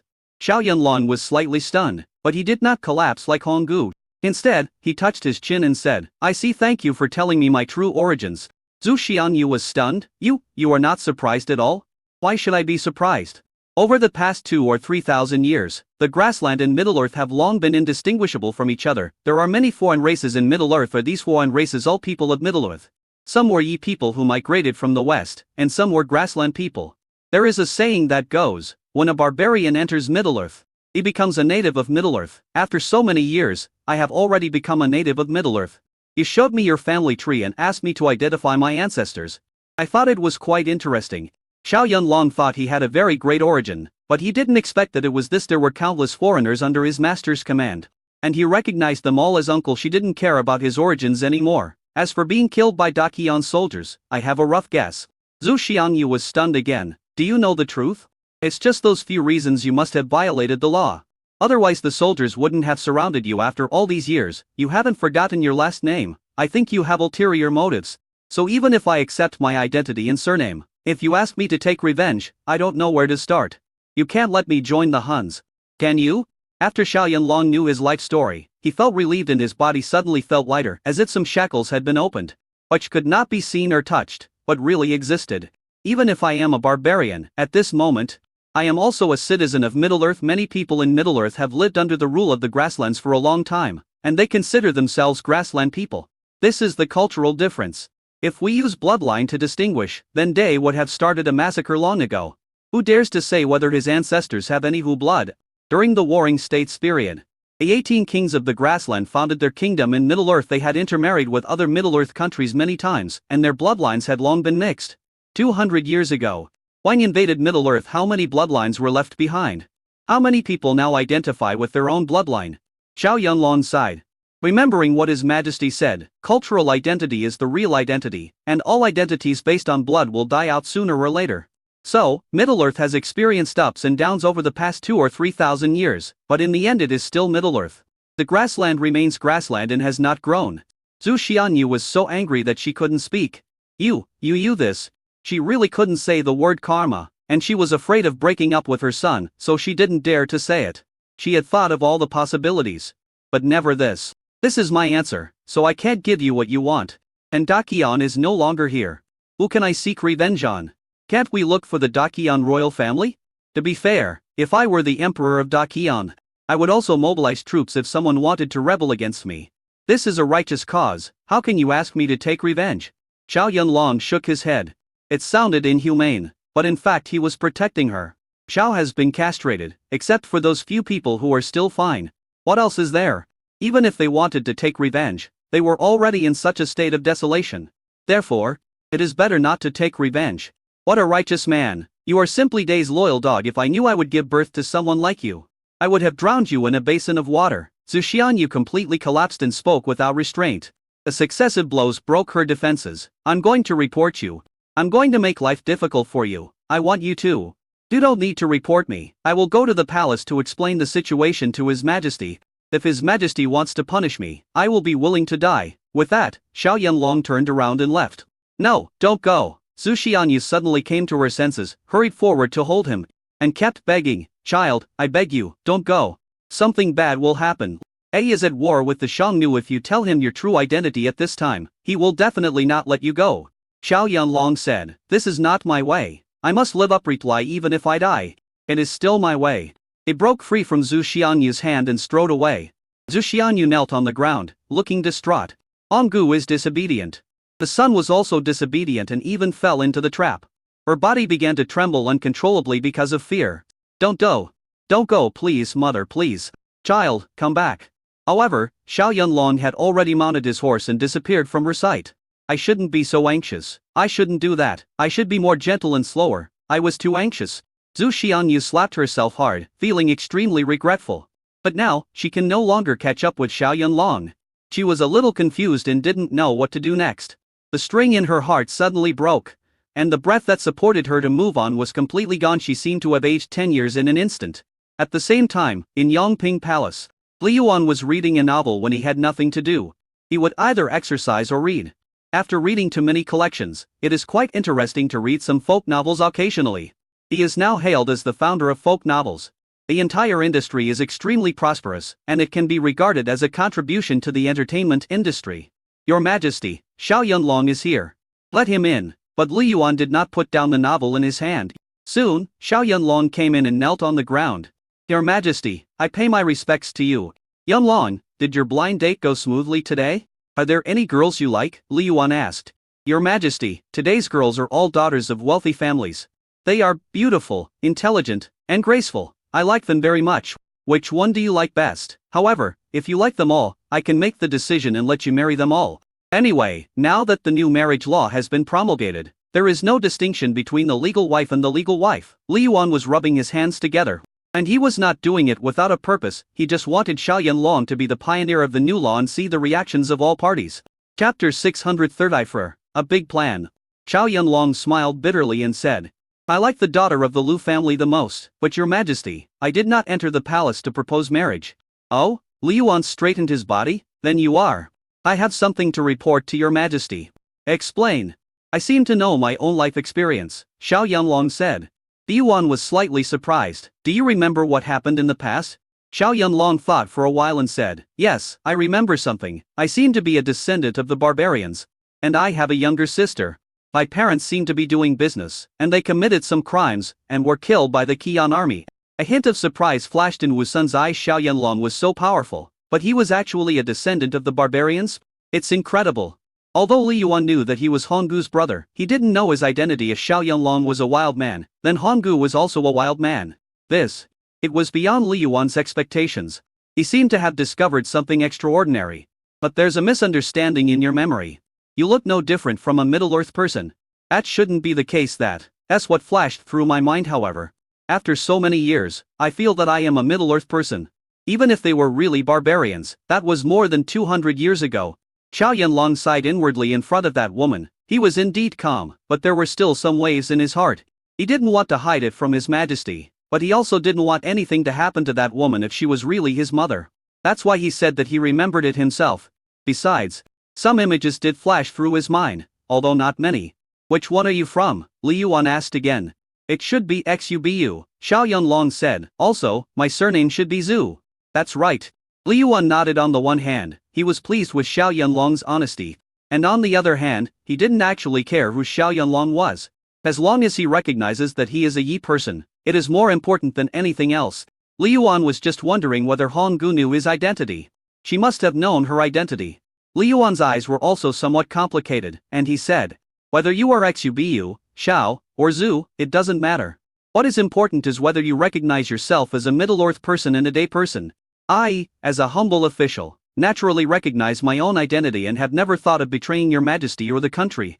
It took more than 3,000 years for Middle-earth to be unified as it is today, during which time countless kingdoms and races have replaced and merged. Just like the two people, they are also a minority. And to the people of Middle-earth, they are also a foreign race. But it is these peoples that make up the diversity of Middle-earth. Therefore, I acknowledge that I am a descendant of the barbarians, but I absolutely do not acknowledge that I am a Xiongnu. Li Yuan nodded. Xiao Yunlong admitted his identity, which was commendable, but for now, they did not have a single executive who was a descendant of the barbarians. Among the barbarians, only the Wu Sun were eunuchs, and the rest were being reformed. If this matter were to get out, Xiao Yunlong would definitely be ostracized by some people. This discrimination exists. Fortunately, Honggu did not publicly recognize Xiao Yunlong. Not many people knew about this. If it had spread, the consequences would have been disastrous. He rubbed his swollen head and said, since you recognize your own identity, there is no need to say more. Take a good rest, start a family first, and then go to war. The plan remains unchanged. I don't want to deceive your Majesty, so I have to make it clear, Xiao Yunlong said. If Li Yuan really excluded him and hid him for this reason, that was his fate. It was the Hun's fault for doing so many evil things. Of course, he would also be disappointed in his heart and feel that he had followed the wrong person. But His Majesty's attitude made him extremely excited. This was the true overlord who recruited talents regardless of their background. With such a broad mind, how can people not be loyal to him? Okay, I'm not as stingy as you think, and I won't investigate your ancestors. Remember, no one can choose their birth, but you can decide what kind of person you become. If you realize your identity today and feel self-destructive about it. Or if you do something disloyal, I cannot and will not forgive you. But you didn't, you are still that Xiao Yanlong. Whether your surname is Xubu or Zhu, even if your parents did something bad and were punished by the Daqian court, those were all matters of the old dynasty and have nothing to do with you. Don't think too much. Just eat, drink and sleep. It is normal if there are rumors, insults, and discrimination. You just have to make a difference and shut them up. Yes, I understand. Xiao Yanlong's worries were gone, and he felt refreshed. A smile appeared on his face again. I am blessed to meet a wise master. I will never let your majesty down.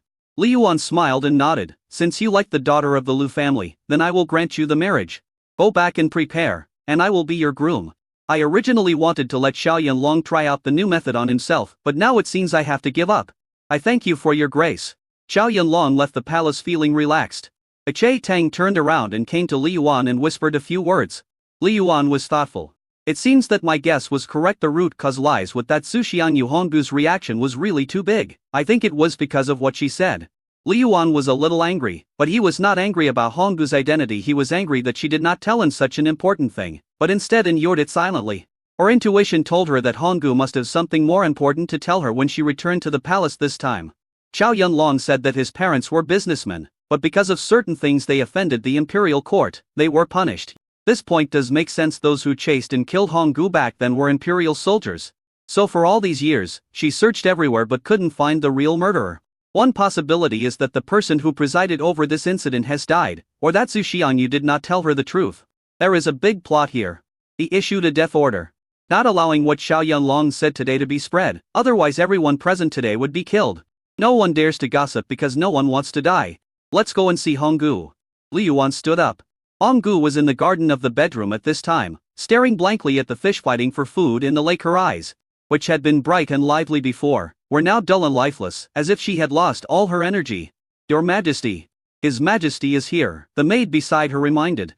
Honggu reacted and shuddered. She then pulled herself together and said in a panic, Am I ugly like this? Oh, I'll just put on some light makeup. She has been back in the palace for some time, but Li Yuan has not come to see her during these days. She knew it was all her own fault, but she felt extremely sad. However, Li Yuan had already walked up to her. Chapter 635. Enchanting Blood. Seeing Honggu's haggard appearance, Li Yuan sighed inwardly, but said calmly, I heard from the servants that you came in without eating or drinking, but do you want to be a god? Hearing this, Honggu lowered her head and said, I have no appetite, I can't eat. You have something on your mind, so you naturally can't eat. Li Yuan sat down without trying to hold her, and poured himself a cup of tea, saying, Actually, if you have any problems that you can't solve, you can tell me. No, there's no trouble. The consequences today are all my own fault. Honggu bit her lip, her heart churning and extremely uneasy. Don't bring up the past again and again. I don't like rehashing old things. Li Yuan frowned and looked at Honggu seriously. He has already said this much, and I believe that Honggu will definitely understand that he is feeling a little nervous and a little expectant. But after struggling for a while, Honggu said, It's really nothing, I just can't get over this hurdle. Li Yuan was immediately disappointed. Is that all? He doesn't believe it. But he also became more and more certain of his inner guess that this matter was related to Zhu Xiangyu, and this woman was not an ordinary person. She must have forced Honggu to do something she shouldn't have done. But there are some things that must be said by Honggu herself. If she returned to the palace this time to complete a mission, Li Yuan would be very sad. Everyone can get over it, but you can't. It seems like I'm the one who's been hurt, right? Why? You still want me to comfort you? That doesn't make sense. I haven't thought about it. Honggu forced a smile, gathered her scattered hair behind her ears, squatted beside Li Yuan, and gently massaged Li Yuan's legs. Your Majesty, let's not talk about this. I haven't massaged your Majesty for a long time. Otherwise, don't want. Li Yuan pushed her hand away, extremely disappointed. Honggu, do you really have to force yourself into a retreat? Honggu's body stiffened. Your Majesty. I didn't. It is easy to defeat a thief in the mountains, but it is difficult to defeat a thief in one's heart. If you don't figure out some things yourself and don't speak them out, no one can help you. Li Yuan was about to bring the matter to the surface and say that he could accept whatever choice Honggu made, but he hoped that Honggu would make the right choice. He stood up, looked at her deeply, and left without looking back. Honggu fell to the ground, her face full of pain. What am I doing? She sat on the ground for half an hour, until someone reminded her to stand up. Li Yuan's words echoed in her ears. Let her suffer. He returned to his room in a daze and looked at himself in the mirror. His face was pale, like a female ghost. Is this still the same person as before? She stroked her face, and a look of determination gradually appeared in her eyes. She took a bath, then began to draw her eyebrows and apply rouge until she looked rosy. She put on the red dress. His Majesty likes her best in redwood. Afterwards, she came to Fuji Palace and met Chuzi. She hugged her son and kissed him again and again, her eyes full of love. Chao Ji and Jia sensed something was wrong. Honggu, if you have something on your mind, don't hide it, tell me, maybe I can help you. Honggu shook her head. I'm fine. She felt relieved that her son was being well raised. Someone from the nursery came over and reminded, my lady concubine, it's time. Even if Xiaoji and Jia takes care of the child, there is a time limit. At most, they spent no more than half an hour most of the time. They were in the nursery and the amusement park behind the nursery. Every now and then, we will explore specific places in the palace to broaden the children's vision, so the children are well taken care of. Honggu reluctantly handed the child to the other party, Huzi seemed to sense something and started crying with a flat mouth. Mother, mother. The little guy can already speak, but his pronunciation is not clear yet, and he seems very anxious when separated from his mother. However, Honggu hardened her heart and refused to visit him, so as not to make the child even more sad. Chao Ji and Jia sighed, you don't have to be too sad, I'm here and will definitely treat the child well. With you here, I won't worry. As Honggu said this, she was about to salute Xiao Ji and Jia. Xiao Ji and Jia was startled and hurried over to support her. At that moment, Honggu grabbed her hands and no matter how hard she tried, she couldn't stand up. Honggu, you, Ji and Jia, although we two don't have much communication, nor do we have much friendship, and I know in my heart that you are a good person, and I feel relieved to leave the child to you. I have no other requests, and I do not expect this child to become a prince or an emperor. I just hope he grows up safely. Can you promise me? Honggu's eyes were full of anticipation. Yes. Of course, you can, get up quickly. Xiaoji and Jia felt something was wrong. Honggu said this as if she was entrusting an orphan to someone else. Honggu, please don't do anything stupid. Honggu smiled and held Xiaoji and Jia's hand tightly. You are a good queen, the mother of the country, more suitable than me. If I were you, I would definitely not have the courage to reform the harem and assist His Majesty. Everyone says you are not suitable, but in my opinion, you are the most suitable. If I have to say I'm unwilling, there is definitely some reluctance on my part, but I wish you and His Majesty a long life and a long life together. Xiaoji and Jia's heart skipped a beat. Honggu, you. Before she finished her words, Honggu quickly took off the hairpin on her head. The hairpin was extremely sharp, and Xiaoji and Jia didn't even have time to react. The sharp silver hairpin made her pupils dilate. At that moment, a chill came over me. However, she did not feel any pain when the silver hairpin pierced her. She looked down and found that the back of Honggu's hand was against her stomach. A panic had temporarily caused her to lose the ability to think. Xiaoji and Jia, you are unworthy of your position, I will stab you to death. At this moment, Fuji Palace fell into deathly silence. Empress. The maids around were all stunned. At that moment, I felt like the sky was falling. The female soldiers guarding the palace were also terrified when they saw this scene. In an instant, the gun was pointed at Honggu. Ji and Jia, please take good care of Chuzi, Your Majesty, please, Honggu pleaded. Don't do it, she didn't mean to. The words fell. Then I heard a gunshot next to my ear. The grip on her hand loosened. Honggu's arms were pierced, and the bullet still had force and hit her chest. Blood splattered on her face, and the bright blood soaked her red dress. Honggu fell to the ground, not feeling any pain, but rather relieved. She had a smile on her face, as if the place where she was shot didn't hurt at all. Stop. Stop it, she didn't want to kill me, who told you to shoot? Chapter 636, I will save you. Xiaoji and Jia hurriedly hugged Honggu. Don't be afraid, I will save you now. As she spoke, she shouted, bring me my first aid kit, quickly. Ji and Jia, forget it, people like me don't deserve to live, it would be easier if I died. Honggu smiled, thank you. Don't say anything, just listen to me.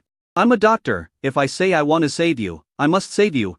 If you die, what will happen to Huzi and His Majesty? As Xiaoji and Jia spoke, she checked Honggu's injuries. The female soldier who fired the shot was very measured, and did not shoot at her vital parts. The two shots first pierced her arms, and then the bullets penetrated her chest.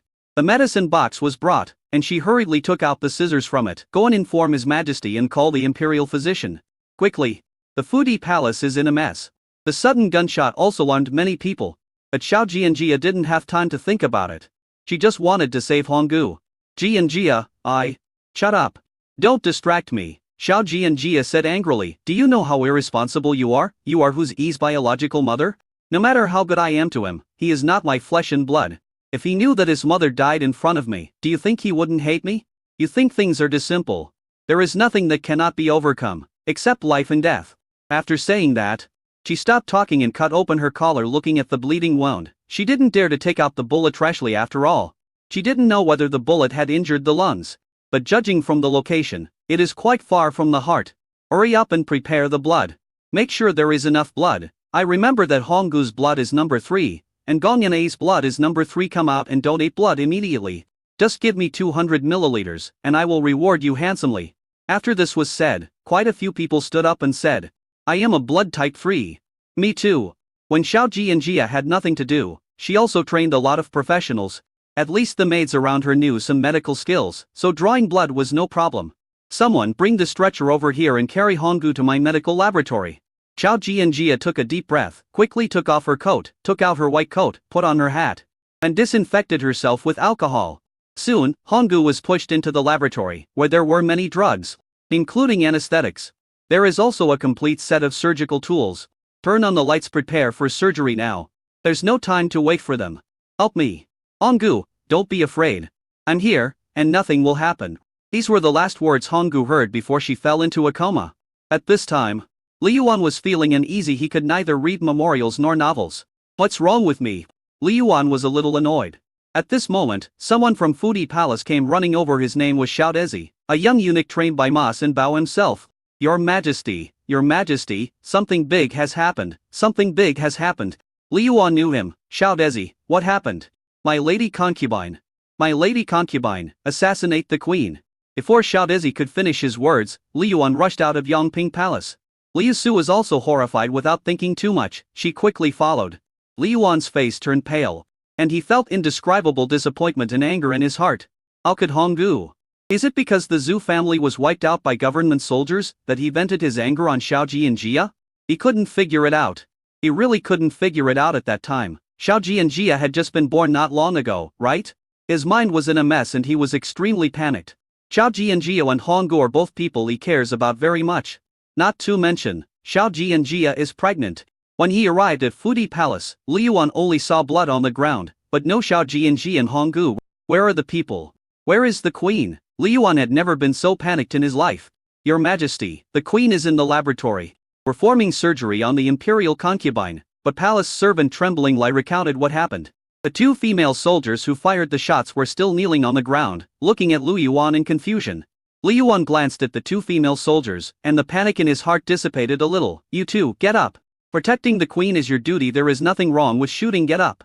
The 2 female soldiers retreated quickly as if they had been pardoned. If anyone spreads any of what happened in the palace today, I will kill all his clans. Li Yuan had to be willful for once and be a tyrant for once. After issuing the death order, he also understood that this matter could not be hidden, but it must not be spread outside the palace. Otherwise, dispelling his messy thoughts, he came to the laboratory behind the bedroom. There were many people guarding the door. Seeing Li Yuan coming, everyone hurriedly saluted. Ma Sin Bao is here too. How's it going? Her Majesty is the lead operator. Her Majesty the Great Xia concubine is also there, as well as the imperial physician, said Ma Sin Bao. Li Yuan nodded, but didn't force his way in.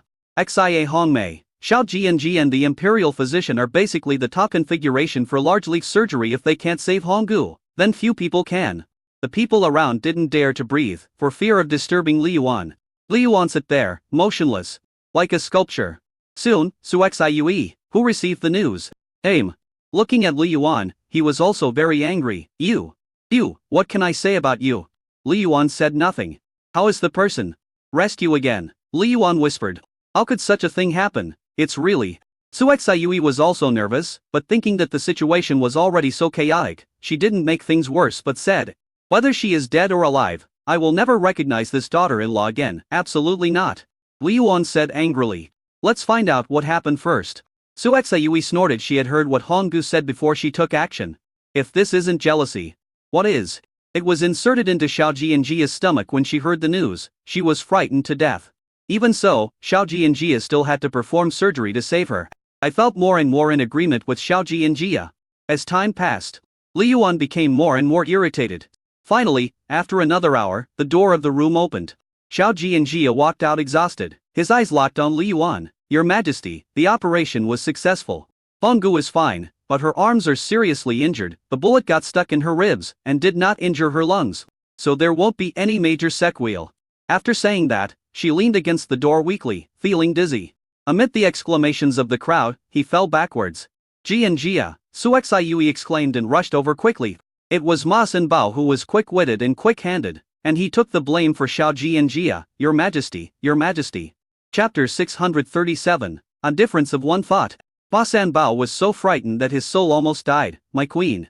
Li Yuan also rushed over, picked her up, and said nervously, Ji and Jia. Ji and Jia. He was extremely anxious, but luckily Xia Hongmei came out after checking her pulse. He said, it's nothing serious, she's just too nervous plus. She's been standing for a long time and is physically exhausted. The baby is fine after all. It's a month older and not as unstable as it was in the first 3 months. Everyone then breathed a sigh of relief. After a while, Xiao Ji and Jia also woke up slowly, seeing everyone's nervous expressions. She said, I'm sorry to have worried you, maybe I'm not getting enough qi and blood. After she became pregnant, her qi and blood were a little insufficient, and coupled with the pregnancy reactions, she was much more pretentious than when she was pregnant with Huan Huan. I'm glad you're okay. Li Yuan felt very guilty. If he had known this would happen, he should have just pointed it out to him today and this wouldn't have happened. But he didn't expect that Honggu would dare to do such a thing. Honggu has not passed the critical period yet. Although the disease has not been fatal, we still need to prevent infection in the later stages and take good care of her. Xiao Ji and Jia held Li Yuan's hand tightly. She didn't want to hurt me really. If she wanted to, I would have died long ago. She wanted to die on purpose. Li Yuan frowned. There were so many people here that it was hard to say much, so he said, you should have a good rest.